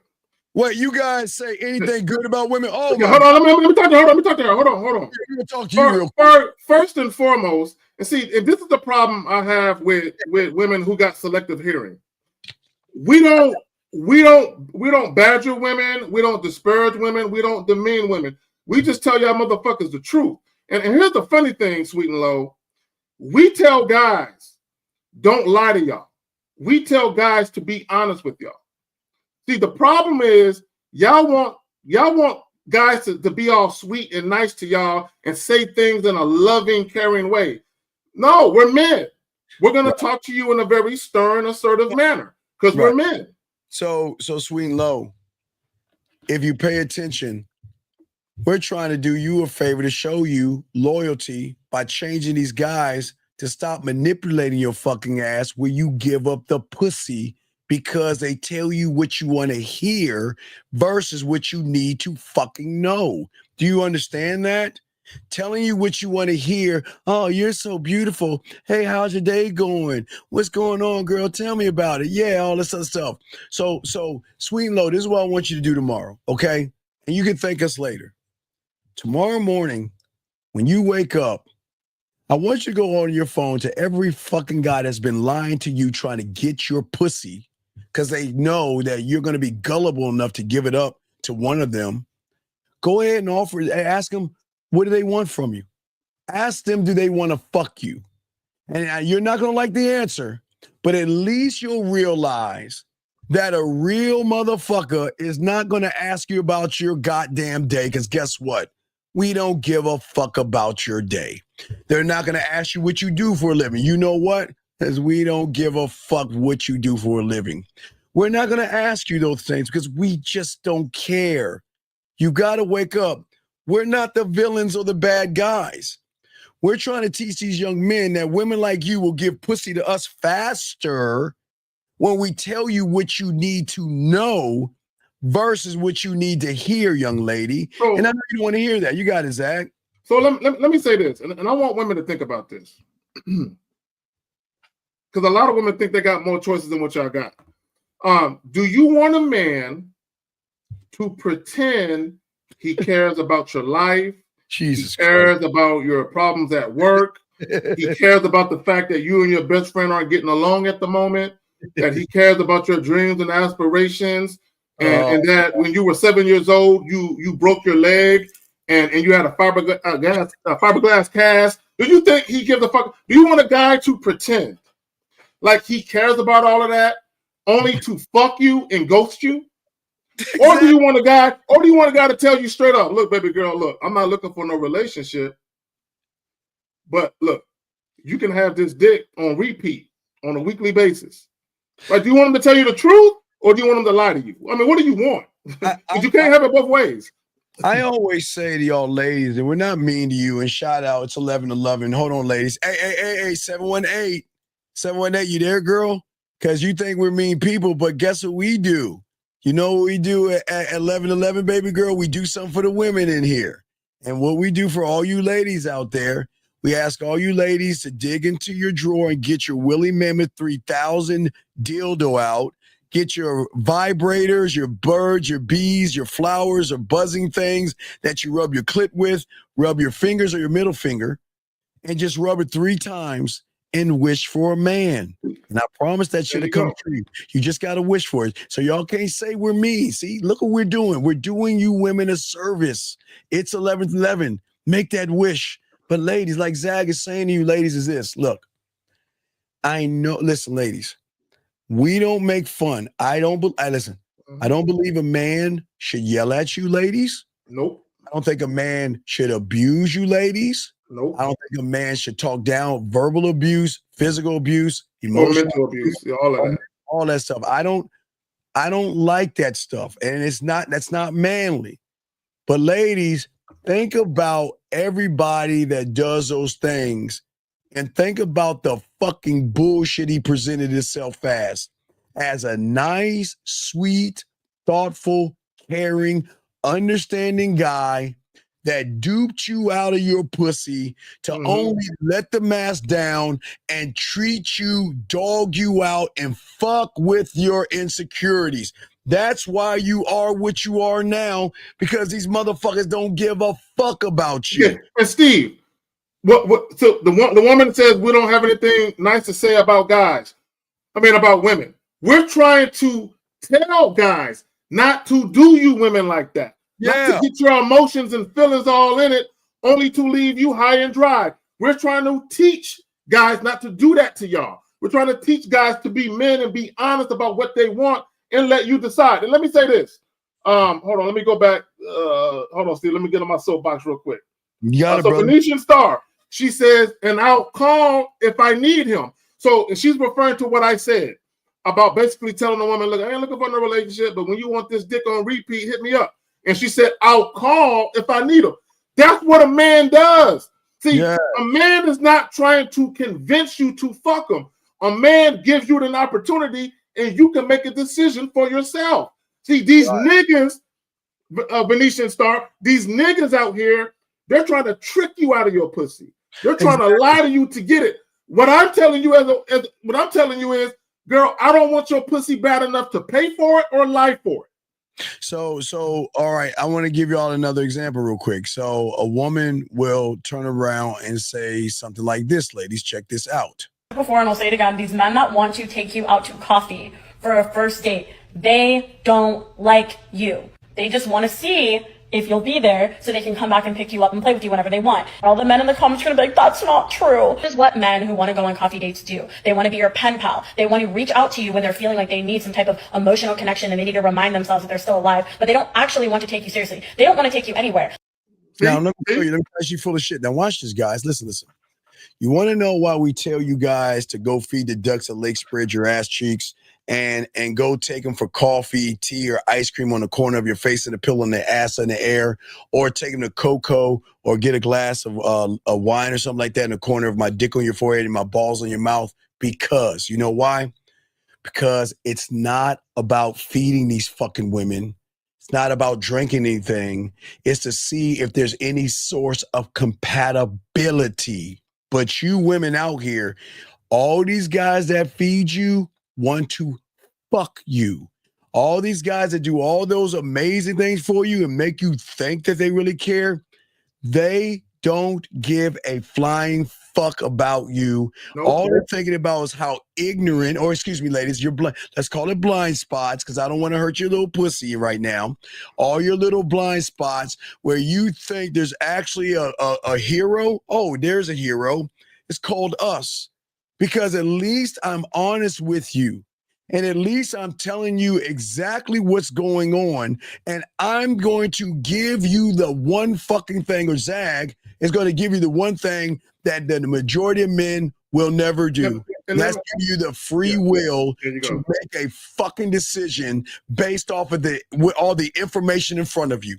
The truth, the information. That's it. The fucking truth. Period. And here's something else that I need to put on a lot of these women's conscience. If I offer a woman a date, it's because I genuinely want you to join me, right? Oh, God. And if we're dealing with each other and we're spending non-sexual time together, number one, we're fucking first. Let me just get that out the way. But if I'm spending non-sexual time with you, whether it be going out on dates or whatever the fuck it is, I'm not doing that because I'm trying to fuck you. And I'm not doing that because we're fucking and I want to maintain access to you sexually. No. I'm not doing those things for that. I'm doing those things because I genuinely enjoy your fucking company. And you've earned it, right? Because I'm going to tell you, a lot of these guys, they don't, not only do they not value their dick, any guy who lies for pussy or pays for it doesn't value his dick. All right, we got a call real quick. Let me say this real quick. Yeah, let me say this. So if I'm spending time with a woman non-sexually, it's genuine. Like, I really fuck with you. A lot of you women, you dealing with guys that don't really fuck with you. But because you are afraid of the truth, you rather have a nigga lie to you than a nigga who gonna tell you out the gate. You sharing the nigga. But go ahead. You sharing him. Caller, what's your name? What's your question? My name is Christian and I'm 22. I ain't agree with what y'all said earlier about, nah, fuck you, bitch ass nigga. Y'all some fucking hoes, bruh. Fucking all that shit for what? Okay, thank you, man. We appreciate you. You understand anything else? Fucking bitch. You want to say anything else? Yeah, fuck you, nigga. Okay, anything else, buddy? Wait, why did he go? Why did you hang up? You were on a roll, bro. You were venting and letting off all of your emotions on a public forum. Come back. This is the safe space for all you guys to call in. Call back. Let's talk. Come on, let's talk. Your call has been forwarded to an I guess he didn't want to talk, Steve. Hello, this is Christian. I'll go. I don't respond. I'm busy or I'm responding. I'll get back Christian Delgado. Oh, that's his name. Oh, okay. We got your name, motherfucker. Mailbox is full and cannot accept any messages at this time. Goodbye. Hold on, let's call. Hey, listen to this bitch ass name. That little bitch. He's a little kid. His nuts ain't even dropped yet. 262. What's your name? What's your question? What's up? All I wanted to know is just how to be a man.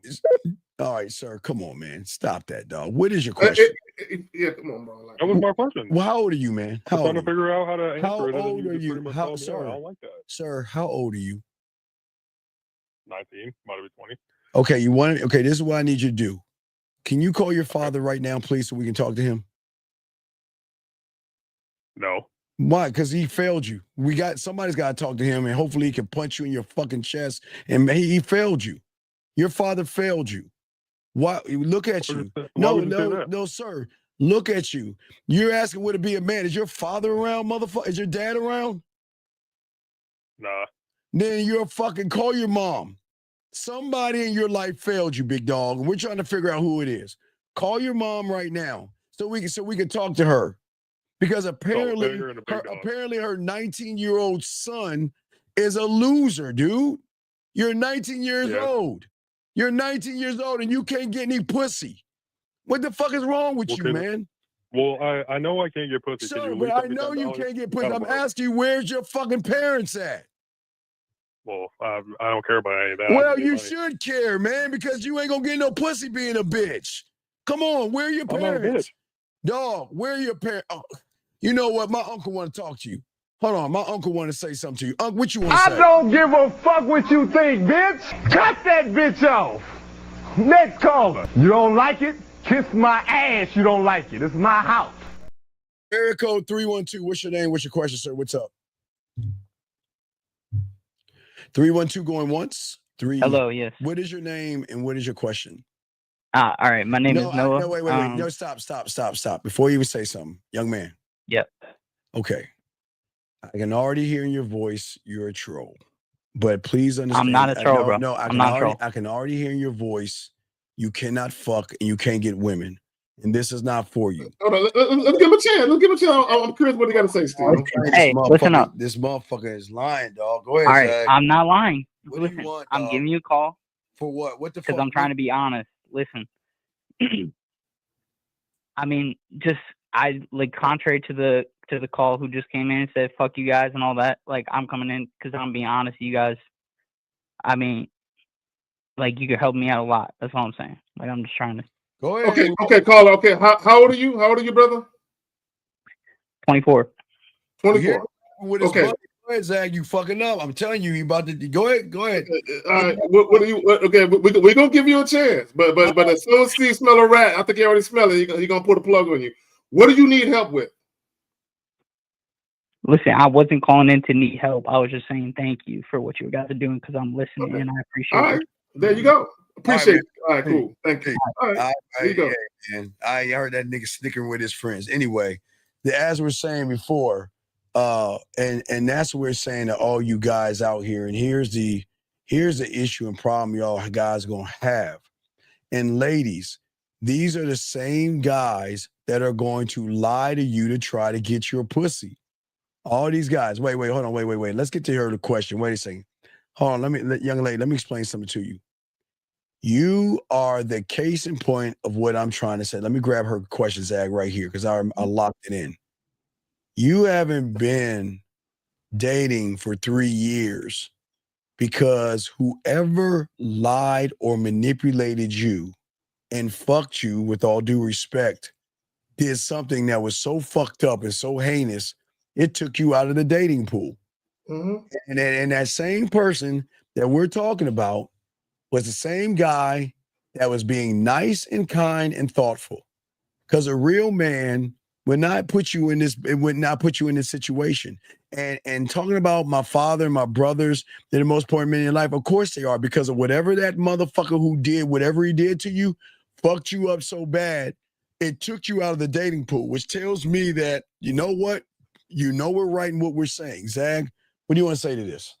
No, see, the reason why she said, because see, I always say women don't say shit just to be saying shit. There's always a reason, right? So she says, my father and brothers are my three most important men in my life. And the reason why she's saying that is because those men don't want anything from her. They're not trying to fuck her or fuck her over.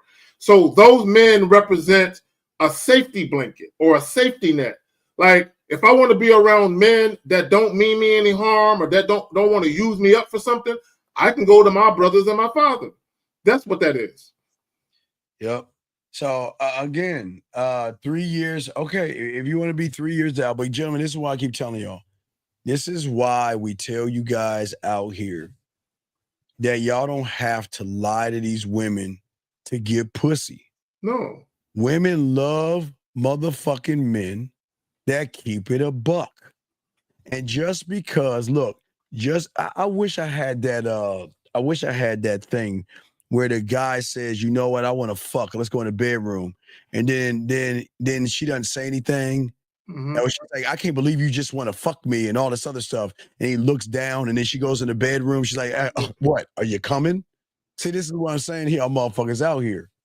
We're saying to y'all guys out here, as a man, we're the loyal ones and we're the good guys. You want to know why? Because at least we can keep it a buck with a woman and also give her the freedom to do what the fuck she wants without stipulation. And let me add this about loyalty. Let me add this because a lot of people think loyalty is just about sex. No. Being a loyal person is much, much deeper than sex, right? So when we talk about loyalty, right, we're talking about a person that won't fuck you over, a person that won't talk bad about you in your absence, a person that won't let anybody else talk bad about you in your absence, a person that has your back, a person that do what they say they're going to do, and they're dependable. This is what loyalty is. People think loyalty is strictly about, oh, if you say you're not going to fuck anybody, don't fuck nobody. That's a little part of loyalty, but being a loyal person is much deeper than what you do with your genitalia. It's much deeper than that. 757, what's your name? What's your question, sir? Hey, how you doing, Uncle Steve? How you doing, Uncle Zach? How y'all doing tonight? What up? My question is, I had a date and everything went well, but she denied the kiss, and I'm wondering, should I set up a second date? Wait, come on. Where was your date at? It was like a juice and bar, so we had some smoothies there. So tell me what happened. Tell me what happened on the date. What did y'all talk about? Yeah, so on the date, like I follow the playbook that you set out. I was hitting. Sir, I'm going to ask you again.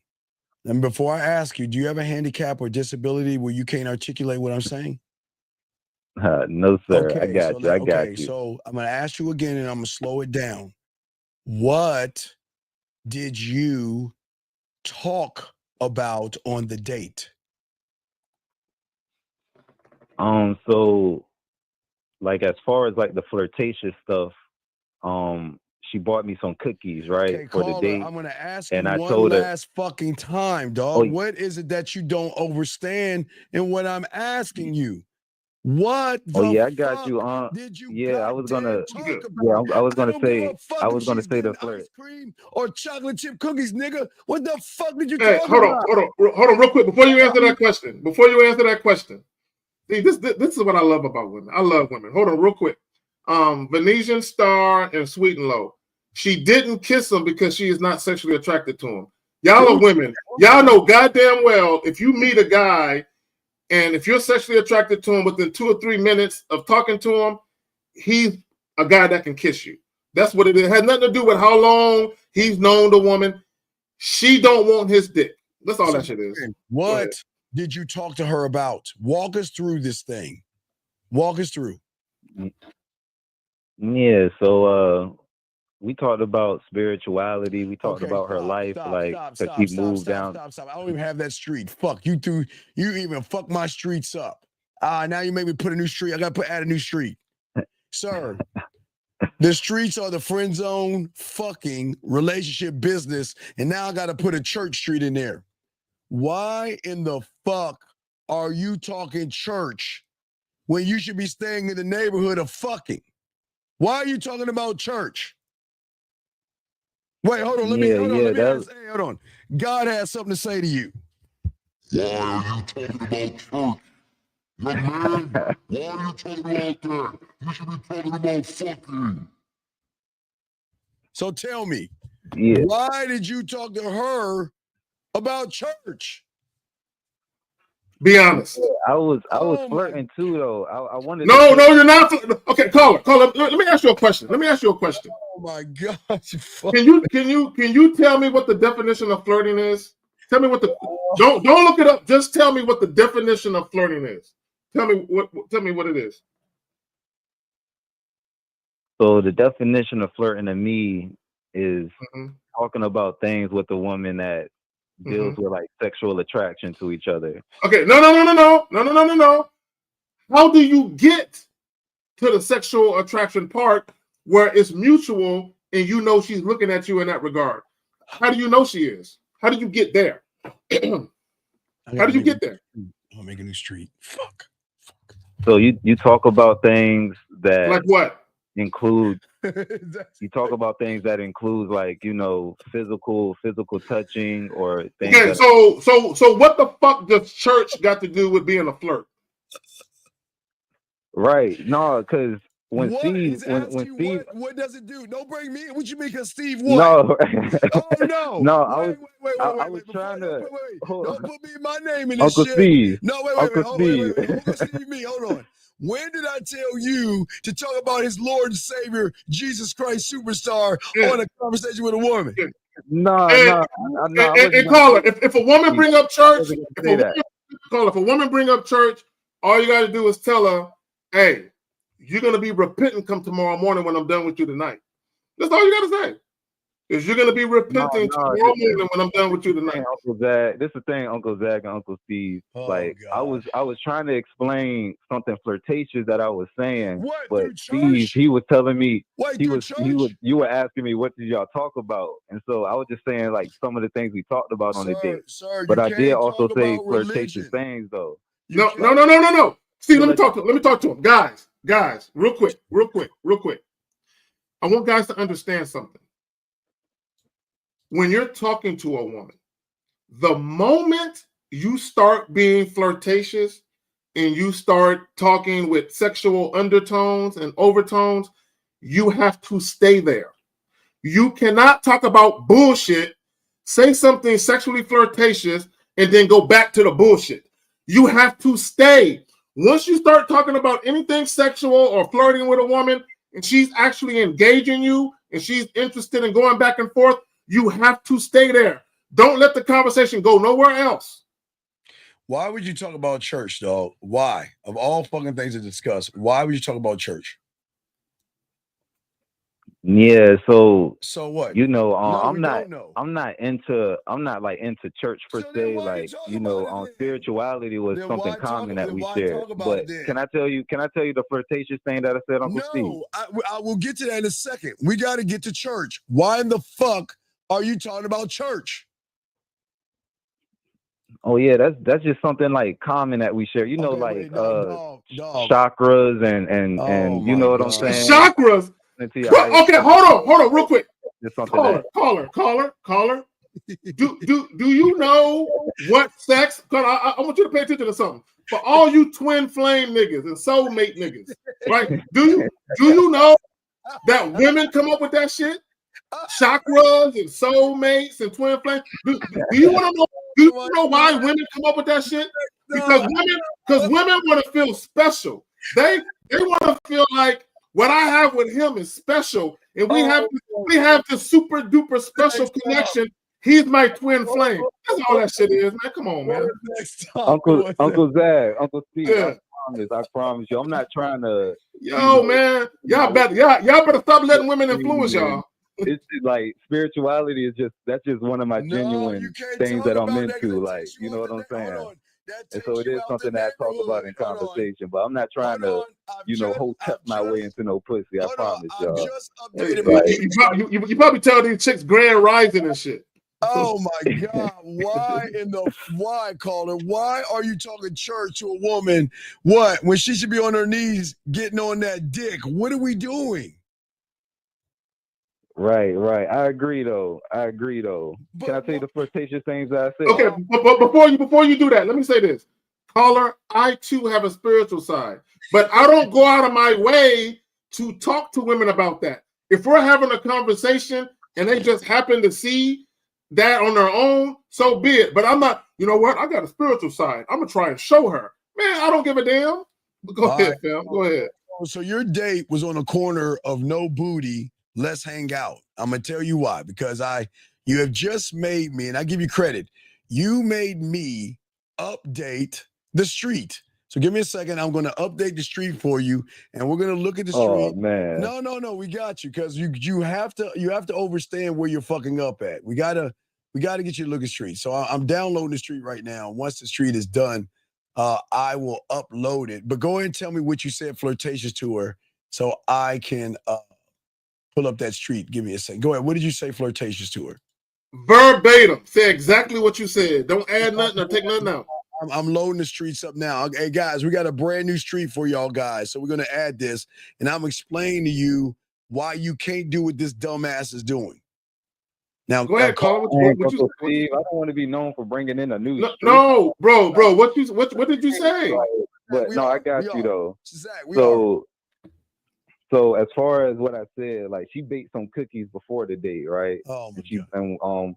When she made some chocolate chip cookies, and I was like, oh, oh snap, I appreciate you even making me these cookies.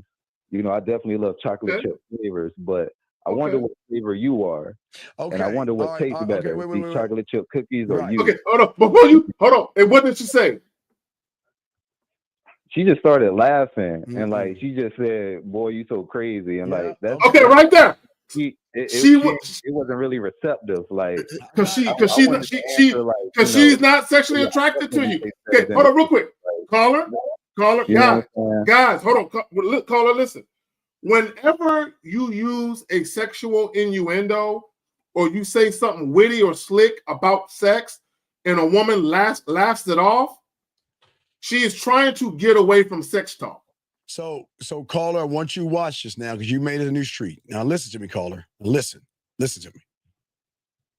Whenever you move out of the neighborhood of fucking, okay? And that's what you did.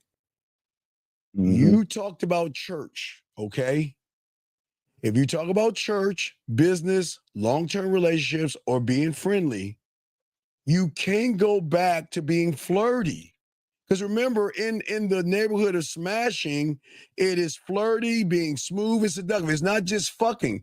You can't flirt with a woman once you leave the neighborhood. The moment you started talking about Allah, Buddha, what's the other ones you say, Zach? What's the other one? Yahweh. No, yeah, Yahweh.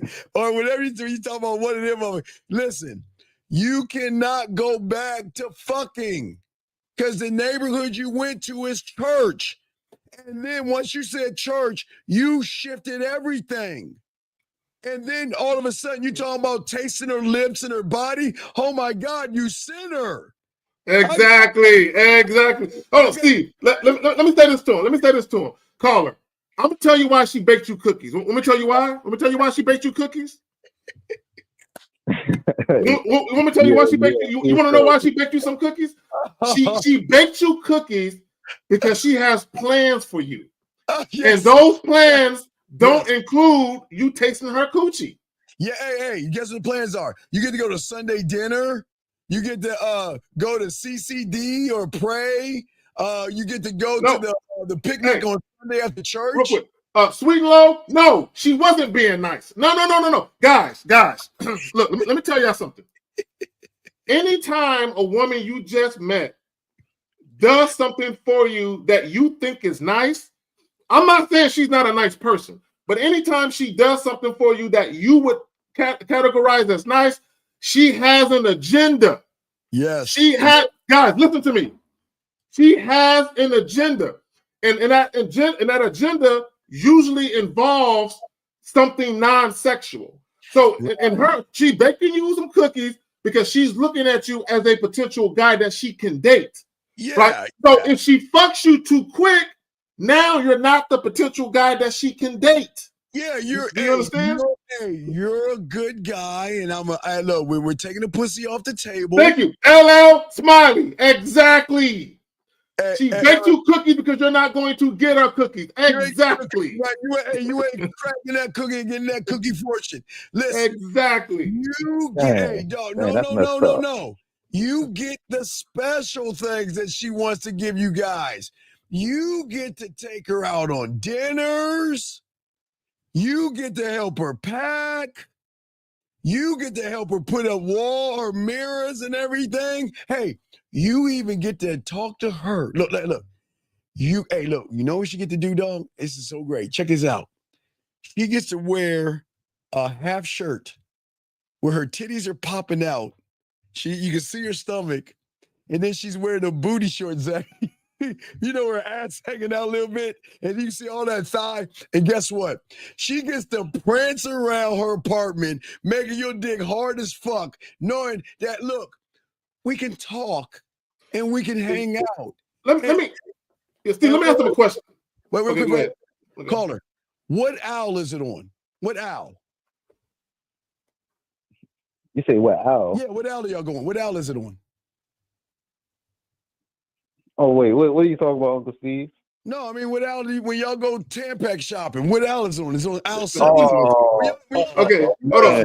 Steve, come on, man. Okay, let me say this. Let me say this to him, caller. So caller, hold on. This is caller. Listen, this is very, very important. I'm gonna teach you something.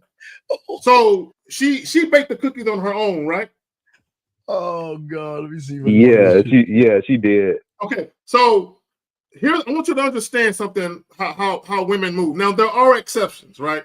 I don't want to speak in absolutes. Typically, how women move is if women do something on their own without you asking, if they do shit of their own volition or unsolicited, it's because they have a plan, they have an agenda. Now, if she would have told you, like if you would have called her and you asked her, girl, what you up to right now? And she said, oh, I'm in the middle of baking. And you said, hey, whatever it is you baking, bring that shit on a date. I want to taste it. And if she would have did it, that would have been different, right? But the fact that she did it on her own, she had an agenda. Here's the thing. Women typically will do shit for men that they've experienced already. Does that make sense to you? No, yeah, that definitely makes sense. So what I mean by that is this. If a woman cooks a man dinner or cooks a man breakfast or takes a man out on her dime, it's typically a man she's already fucked. And the reason why she's doing that is because not only does she like the dick, but she also likes him. And her doing something for him is a way to show her appreciation for him being a part, you know what I'm saying, for her being a part of his situation. So usually when women do something for a man, it's usually in appreciation for something he's already done. But if women are doing something just out the gate for you, it's usually because they have a plan and an agenda, and it's usually not in alignment with yours. It's different. Yeah, big dog. So wait. So when you tell us how you went for the kiss. What happened when you went for the kiss? Talk to us. What happened? Well, you know, I pulled something out your playbook, and I said, with the smoothie, I was like, I wonder if the smoothie tastes good by itself. Okay, sweet. Hold on, real quick. See, hold on, call. See, sweet and low. This is why I can't stand some of y'all women. I literally said there are exceptions. I literally said that. But you're here not to learn. You're here just to respond to what's being said. See, baby girl, sweetheart, learn how to listen. Learn how to listen so you can understand. Don't just hear what I'm saying so you can respond. But go ahead. Yeah, that's basically what I said. And she just started laughing again. Like, you know, she just started laughing and shaking her head. You know, she was like, "Oh my God, stop trying to kiss me." like, yeah. Then she was like, "I hope you're not one of those pushy guys." You know. Okay. And, okay, caller. Like, okay, caller. You don't want to kiss the school. Caller. Okay. Do you think she's sexually attracted to you? After this convo we had, I definitely know she's not attracted. Now, let me tell you this. I'm not saying you can't have sex with her. I'm not telling you that you can't. However, what I am telling you, if she ever let you fuck her, she's gonna make you jump through all types of hoops. She's gonna make you jump over hurdles. She's gonna make you go catch a bull for her. You're gonna have to do all of this shit. You're gonna have to spend a lot of time with her, taking her out, and then eventually, once her agenda has been satisfied, once she feels like you're actually dating her, then and only then will she give you some pussy, maybe, perhaps. I'm good on that, Uncle Zach. All right, as long as you know. Why would you talk about church with her? Why? No, I see the error of my ways now, Uncle Steve. But I have a question though, what's the question? Uncle Steve. I do have a question, like, because a date is usually about like an hour, and so, you know, usually when you're on a date with a woman, they talk about just other stuff, you know. And so, are you saying that like flirting and like you're leading like with flirting like for the whole date from the beginning to the end? Tell me what they talk about, because I don't understand. What do they talk about on a date? What do they talk about? What do you mean? Okay, so for example, like she was talking about, because I live in Virginia, she was saying how she moved from Florida to Virginia, and she started breaking down the things that she went through in Florida and blase. You know what I'm saying? Okay. So caller, this is where masculine leadership and influence comes in. This is why we tell you guys, you dictate the pace and flow of the conversation. You lead her in a direction you want the conversation to go in. Now, to your point, caller, there's going to be times when women say things and ask you things that are not in alignment with your plan. So what you do is, once they hit you with, oh, I'm from Florida, this happened, you can be like, you know, that's kind of fucked up that happened. So, like I was saying, you redirect them. You don't interrupt them. You don't be rude, but you don't let them go off on a tangent talking about shit you don't give a fuck about. You redirect them to the task at hand. And here's the key. If she thinks you're being rude, leave her alone. Well, what else did you talk about with her? I mean, you talked about church. God bless you. What else did you talk about? She would just like ask me questions about, like, you know, my hobbies and what I'm into and things like that. And you know, I would just let her know like some of the things I do. And I mean, now that y'all asked me the question, I'm realizing now that I wasn't flirting. No. We were basically having a basic conversation, but was she actually you know, was she actually realized with you the moment you went from church to letting her lead the conversation? Because she's asking you a bunch of questions, but you're not leading it in flirtatious banter. She automatically figured it out. You know what? This is the guy that I can go shopping. Now, the Tampaxes they have, you know there are different types of Tampaxes and tampons? Did you know that? Did you know they have pearls and stuff? Did you know that? Come on, Uncle Steve. No. And also what I learned is that also they have mini ones that you can hold in your pocket in your purse. I have no idea. So hold on real quick. Hold on. Sweet and low, Steve says hobbies is a great topic. Guys, hold on. Guys, let me school y'all to something. This is how y'all get. This is how women fool y'all. Women will tell y'all, "Oh, we like when men do this. We like," and then y'all do this. Y'all do the same thing that women say they like, but you have to understand, she is not giving you the blueprint to her pussy. She is giving you the blueprint to be her next boyfriend, right? That's all she's getting you further away from the bedroom and a lot closer to Netflix and chilling without the sexual feeling. Don't listen to what these women are saying, because all of that, hobbies is a great topic. All she's getting is a lot of non-sexual banter. And if you want to fuck her, you're wasting your time. But go ahead. Yeah, I don't understand. Why would you have a conversation about nothing, buddy? For what? For what? Yeah, I mean, yeah, you're right. Like how I thought I was carrying it was, you know, talk about regular things, and then I say something flirtatious in between. Talk about something regular, and then you know I add in the kiss, and you know that was kind of like how I went about it. Big dog. It's hard. I don't know how to flirt like straight up for like a whole hour. But okay, caller. You know what I'm saying? Here's the beautiful part about having game, right?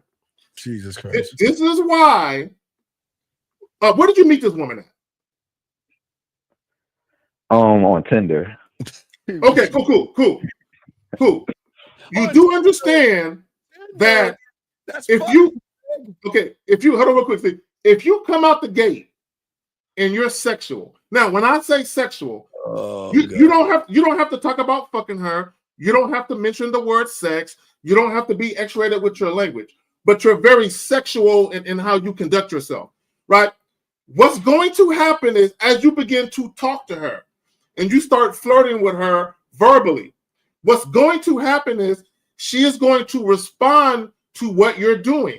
Her response is telling you everything you need to know. So once she was telling you, oh, I don't want to kiss you, I don't want to do that, you had the option to end the date. You do understand that, right? What did you want from her? What did you want from her? Let's be honest. I guess I just wanted to position myself. You know what I'm saying? Like I wanted to. For what? Position yourself for what? Yeah, sexually attractive. Where did you position yourself? You know what I'm saying? You went to the church. When you talked about church, what position did you go in? Because you went out of the neighborhood of fucking. Right. Yeah, you're right. You're right. Talking about what's his name? What's his name? Yahweh. Yahweh. Yeah. Buddha, Allah, Yahweh, our Lord and Savior Jesus Christ. Yo, man. Look, real quick, y'all. Real quick, because in Venetian Star, when dating, we want someone to dominate us. We know that. I know that. Steve knows that. 50 knows that. Miles knows that. Lucario knows that. So when we deal with women, we will dominate you. That's exactly what we're trying to teach these guys. Yes. Caller, you wasn't being dominating. You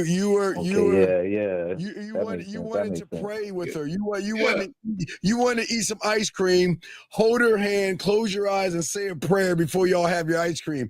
And hey, did you hear the noise when you talked about church? Did you hear the noise? Oh, I don't even want to fall for nothing you about to say, Uncle Steve. I fell for it too many times, man.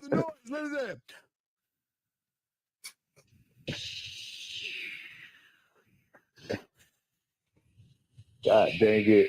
Damn, pussy drying the fuck up. Exactly. Yeah, so here's the fucked up part. Here's the fucked up part. And I want you men to know something. Do you know, and women in this chat know what I'm about to say is true.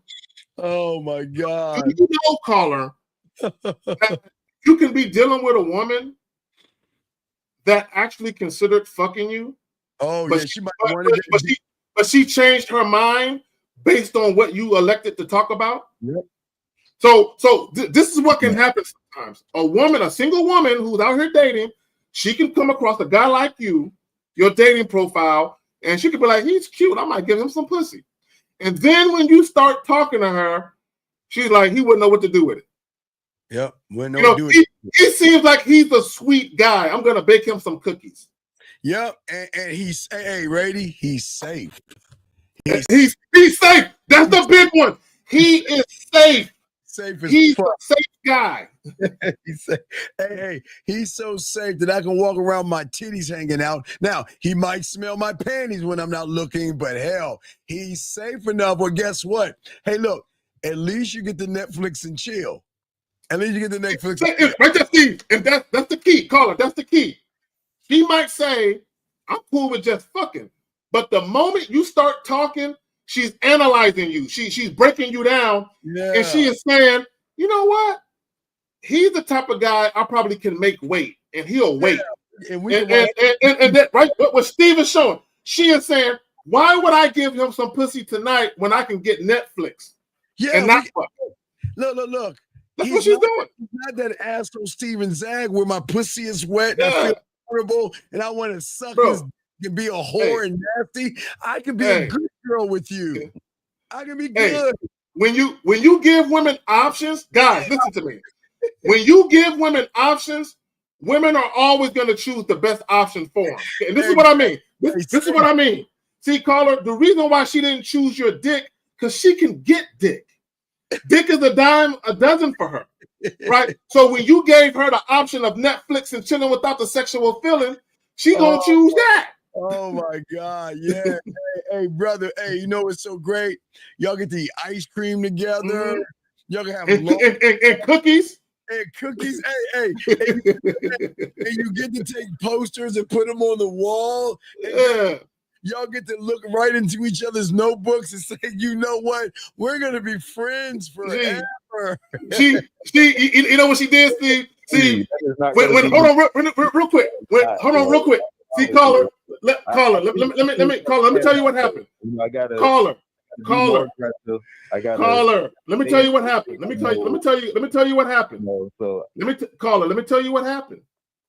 You went from a possible fuck buddy to her new friend. Oh man, beautiful. Because that's what women do. They bake cookies for family members, co-workers, and friends. Oh yeah, and dog, I'm telling you, they'll eat your rainbow sprinkles. It's nothing like the feel like. Hey, Zach. We usually get, hey, girl, what's going on?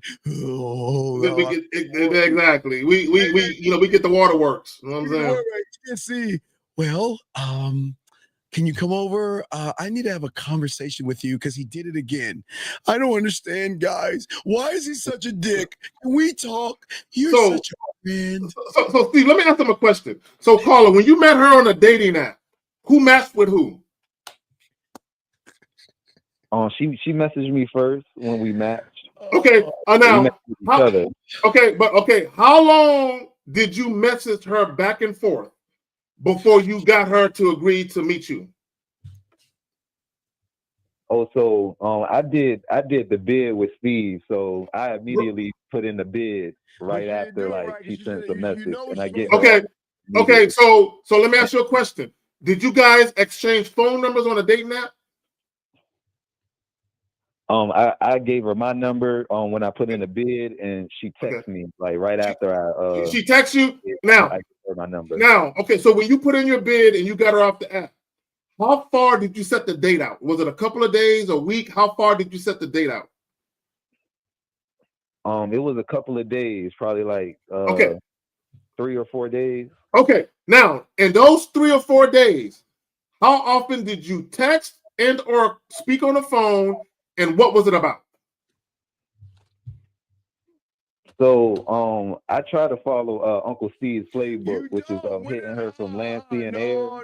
So you know the dog, why you keep yes, trying Uncle to put me Steve, in this? yes. You know the wine over the bed, you know what I'm saying? Like all that whole thing. When do I talk about church? Oh, that okay. You got me on that. You got me on that. Come on, no, wait. Don't get it wrong. But they do say, "Lord Jesus, oh my God." Hey, you know what, Steve? I think we need to make a fucking thesaurus, and we need to put sexual God and friend zone, and the things you should not say if you don't want to be in a friend zone. But if you want to be that guy that she look at and be like, I can't wait to have him inside me. The things you should stick to, because here's the problem with what you guys are doing. Your language, how you're talking to women, the topics of conversation, you're giving women the impression that you are a certain type of guy based on how you're talking. So if you want to be looked at as that guy that she can't wait to fuck, there's a certain way you should never speak. Yep. That's what we're saying, big dog. So you cheated the game because you thought you were close to getting some pussy or something for it, but you wanted to play it safe by talking about church. And I never talk about church with women.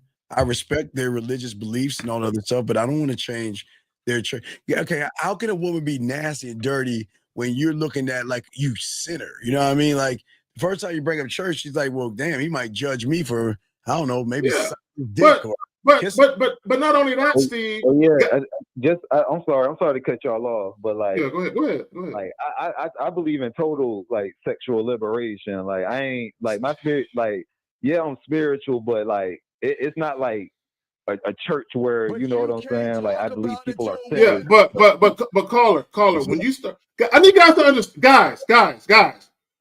This is what women know to be true. If a woman is dealing with a man that she is sexually attracted to, and he is sexually attracted to her, and she can tell that he's the player type and he knows his way around women, she knows there's a certain type of way he's going to speak to her. She already knows it, or at least she anticipates it, right? What's going on is that you guys are talking to women about things that a guy who wants to date them will talk about. Do you not understand that?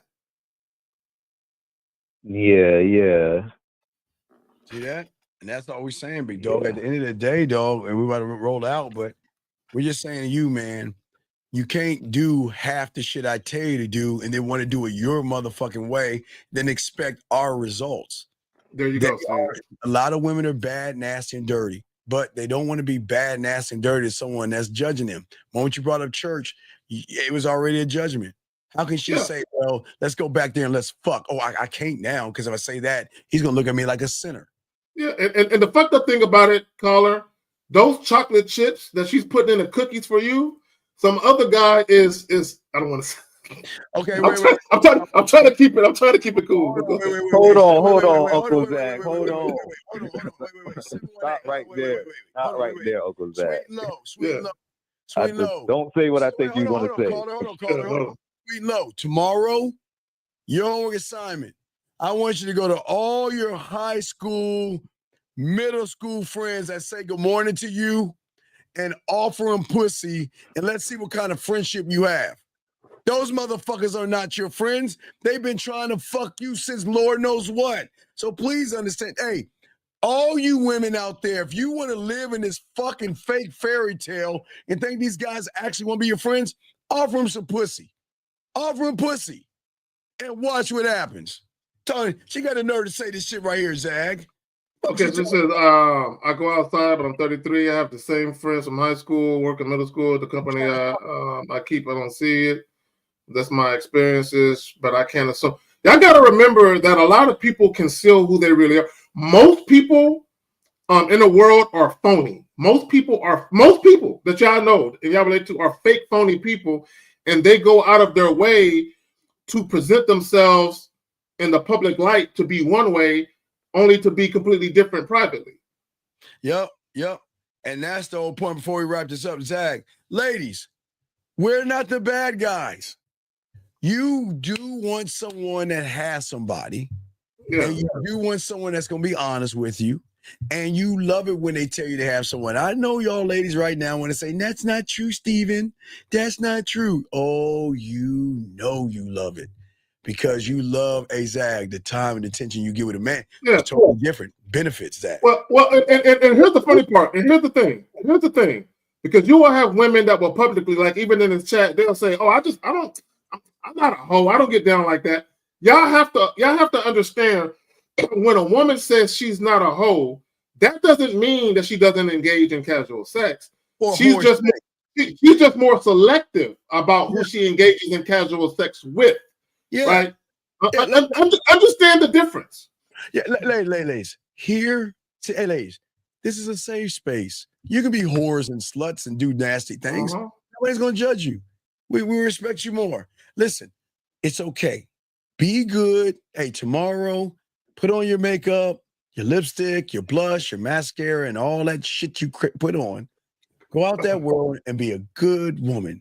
But, hey, Zag, when you get home, you know what to do. Make that call so someone can play with your pussy because you can be as nasty as you want behind closed doors, and he ain't going to judge you for it, Zag. Erica LaShawn. Erica. Baby girl, I don't believe you. Oh, now, this is what I will say. Women, look, I'm gonna give y'all grace. I'm gonna give y'all grace tonight.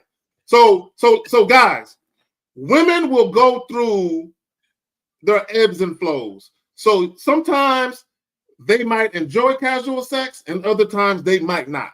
Right? So if women are running into men who only want to fuck them and nothing else, then they will eventually get tired of just that.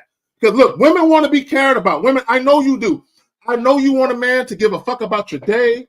You want a man to ask about you, check on you. I know you want that, and that's okay. I get it.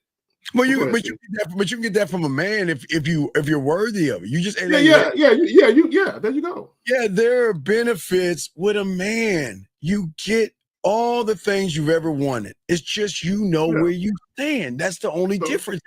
That's it. So guys, if you catch a woman in one of her ebbs and flows where she ain't really feeling casual sex and she's looking for something more serious, you better be one hell of a sexy motherfucker to make her come off that mindset. You better be so fucking sexy to her. She is like, look, I know I said I wasn't going to do this, and I've been a good girl for like 6 months, but he got me dripping wet. I just got to have him. You better be one of them type of niggas. Hold on, wait. I'm sorry. Go ahead. What were you saying, Zach? There you go. Yeah. As you're saying, Zach. Yeah. You better be one of them type of niggas. Yeah. And they want that, gentlemen. This is what they want. But you're not giving that to them. When they hear you talk, this should be the result mentally. Make them wet mentally, gentlemen. And if you can't, there you go. And then what she'll do, Steve, she'll be like, I know he just want to hit it, but I can change him. I can change his mind. I can change his mind. I'll be like, hey girl, hey, look, I'm gonna give you all the room in the world to try and change my mind. I'll make no promises. I'll make no promises.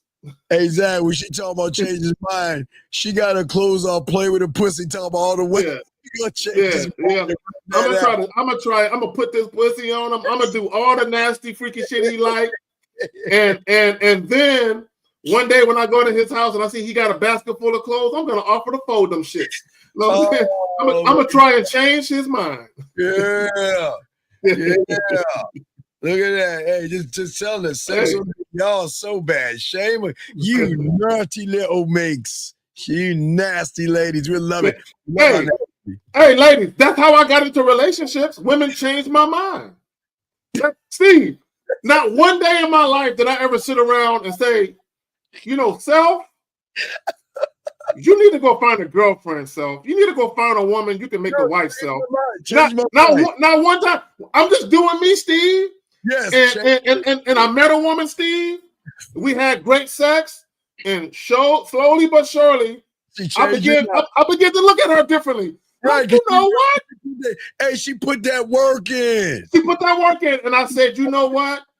I said, Steve, I like her. I'm gonna take her out tonight. And she changed my mind. Yeah. So hey, just go on the balcony. Hey, it's pretty cool.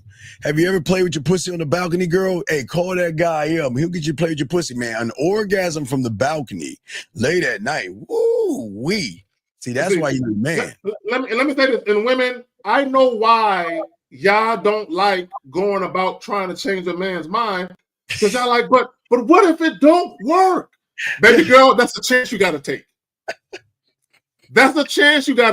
Oh, my God. That's just a chance you have to take. Is it worth it? You got to ask yourself. Hey, ladies, just open your heart, open your mind, and then the legs will open, gentlemen. That's what we're always telling you guys. These women need that good dick. They just need some good dick, Zach. That's all. They just need. There you go. And they need a man. Look, ladies, I'm gonna tell you what you need. This is what you need right now. Now, here's my caveat before I say this.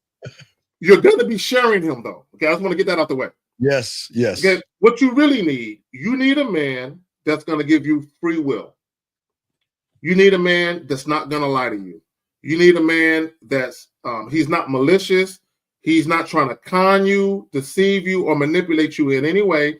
He's gonna tell you the truth about how he's moving, and he's gonna give you a choice as to whether or not you want to get on that train or not. That's what you need. And whatever happens after that is whatever happens. But that's what you need. Yeah. Ride that pony. Ride. Yeah. There you go. Zach, how can I get in touch with you, dog? Wait, do you want me to put it? Hey, guys, wait, hey, ladies, wait, ladies. All you ladies out there, listen. Let's put this information up. Ladies, if you want to, privately, you want to give my dog, Carrie K. Zaggin. Yeah. And sweet and low has saccharin in it. It's not good for you. So right here, boom. That's the the IG is just K Zaggin 20 by itself. All right, see that, ladies? K Zaggin 20. Privately reach out to that man. Privately. Say hello. There's nothing wrong with going on his IG and saying hello. Ladies, if you want to have fun, okay? I know we're always right, baby girl. Hey, 718, look. all you ladies, hey, here's your chance. Nobody's gonna know. K-Zagging 20. That's all you gotta do. K-Zagging 20. Reach out to him on IG. Just say hello. Hey, Steve. They ain't ready, Steve. It's too much for them. They ain't ready.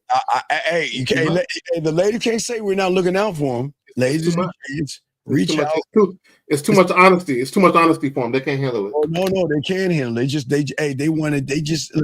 They love pussy play. I'm telling y'all, ladies, it's a chance. All right, it's on a chance. Ladies, y'all got a chance, man. It's too much.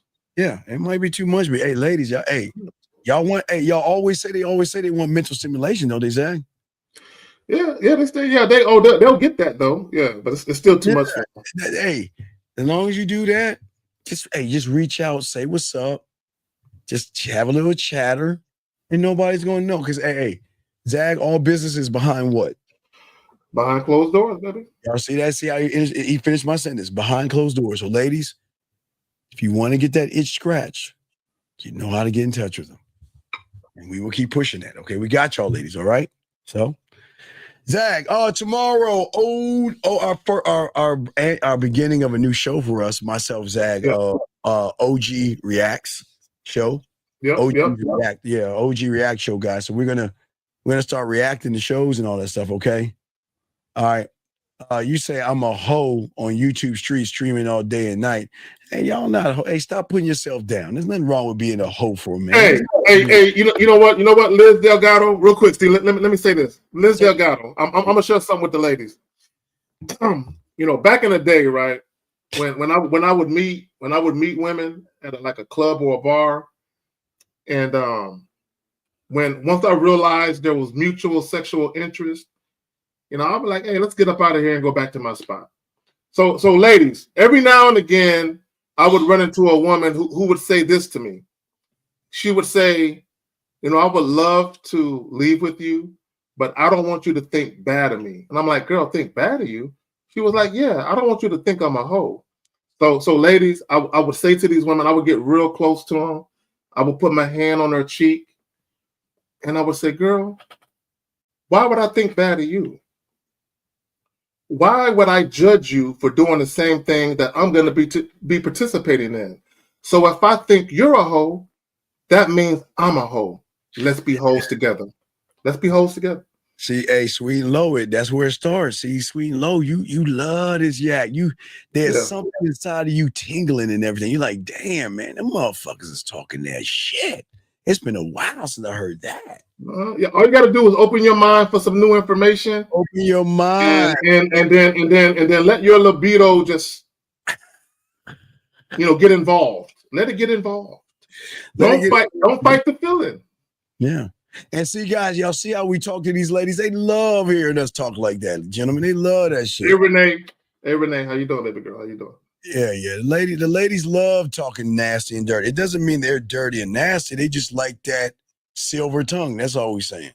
So yeah. You see a lot of times, Sweet and Low, when you come in and you hear us talking all aggressive and assertive, like men do. You hear us talking like men do. Right, it's new to you because you ain't been around one of those. You know what I'm saying? So a lot of times, how we're speaking can be misconstrued as those other guys that complain and bitch about women.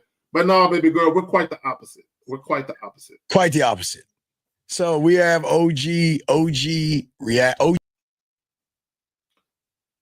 Steve. Oh shit, Steve. What happened to Steve? Steve, you entered the show. Come back. Was that map? They got my face all covered up. Oh, there you go. There you go. I fell off. There you go. The ladies like, where's Steve go? I'm here.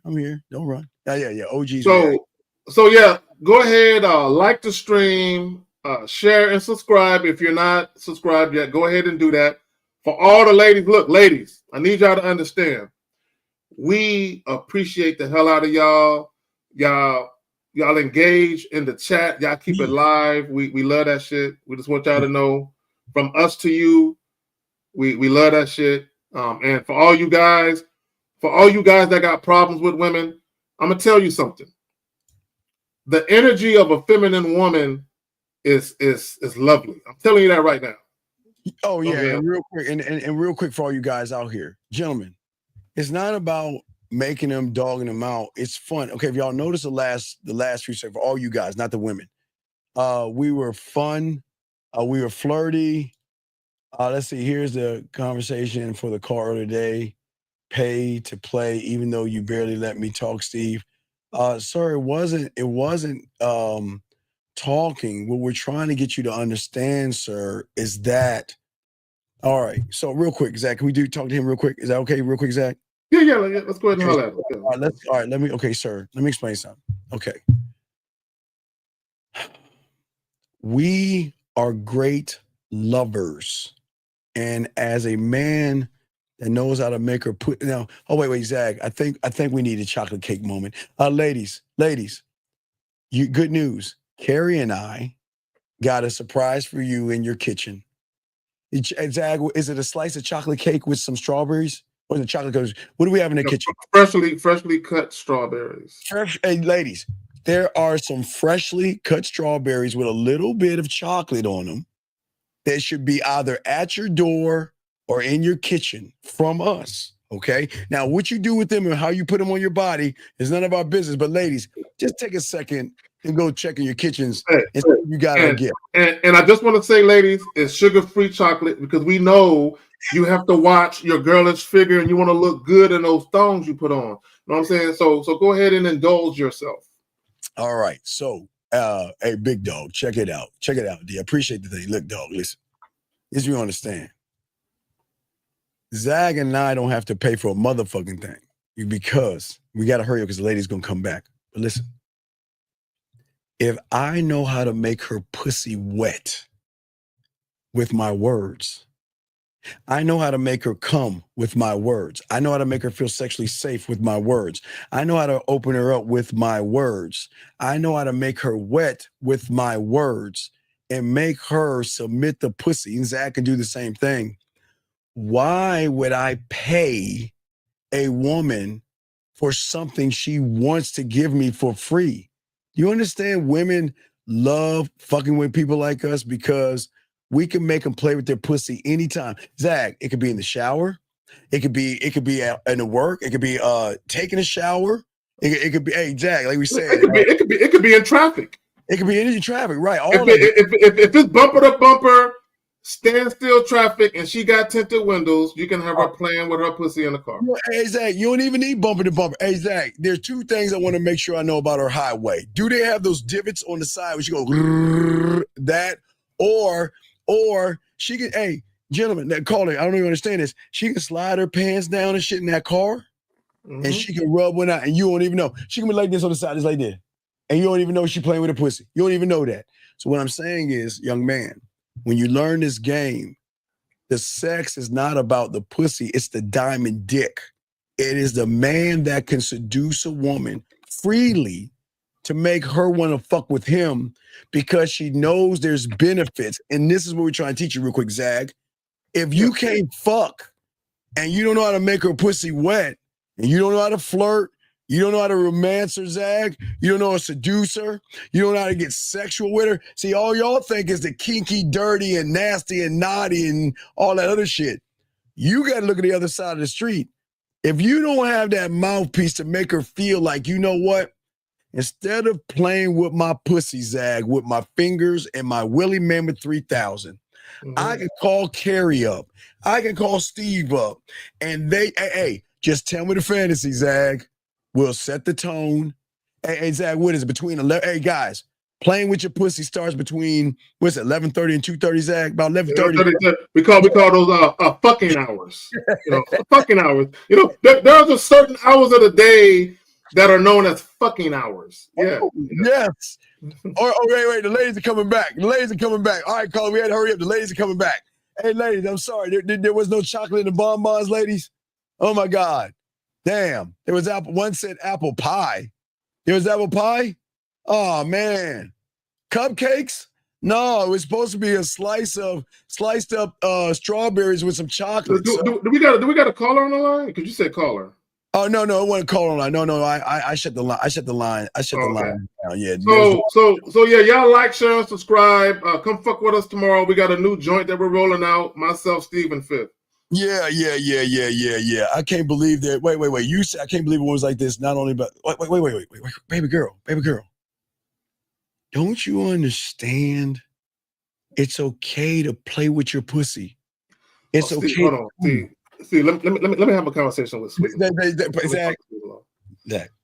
Sweet and Low.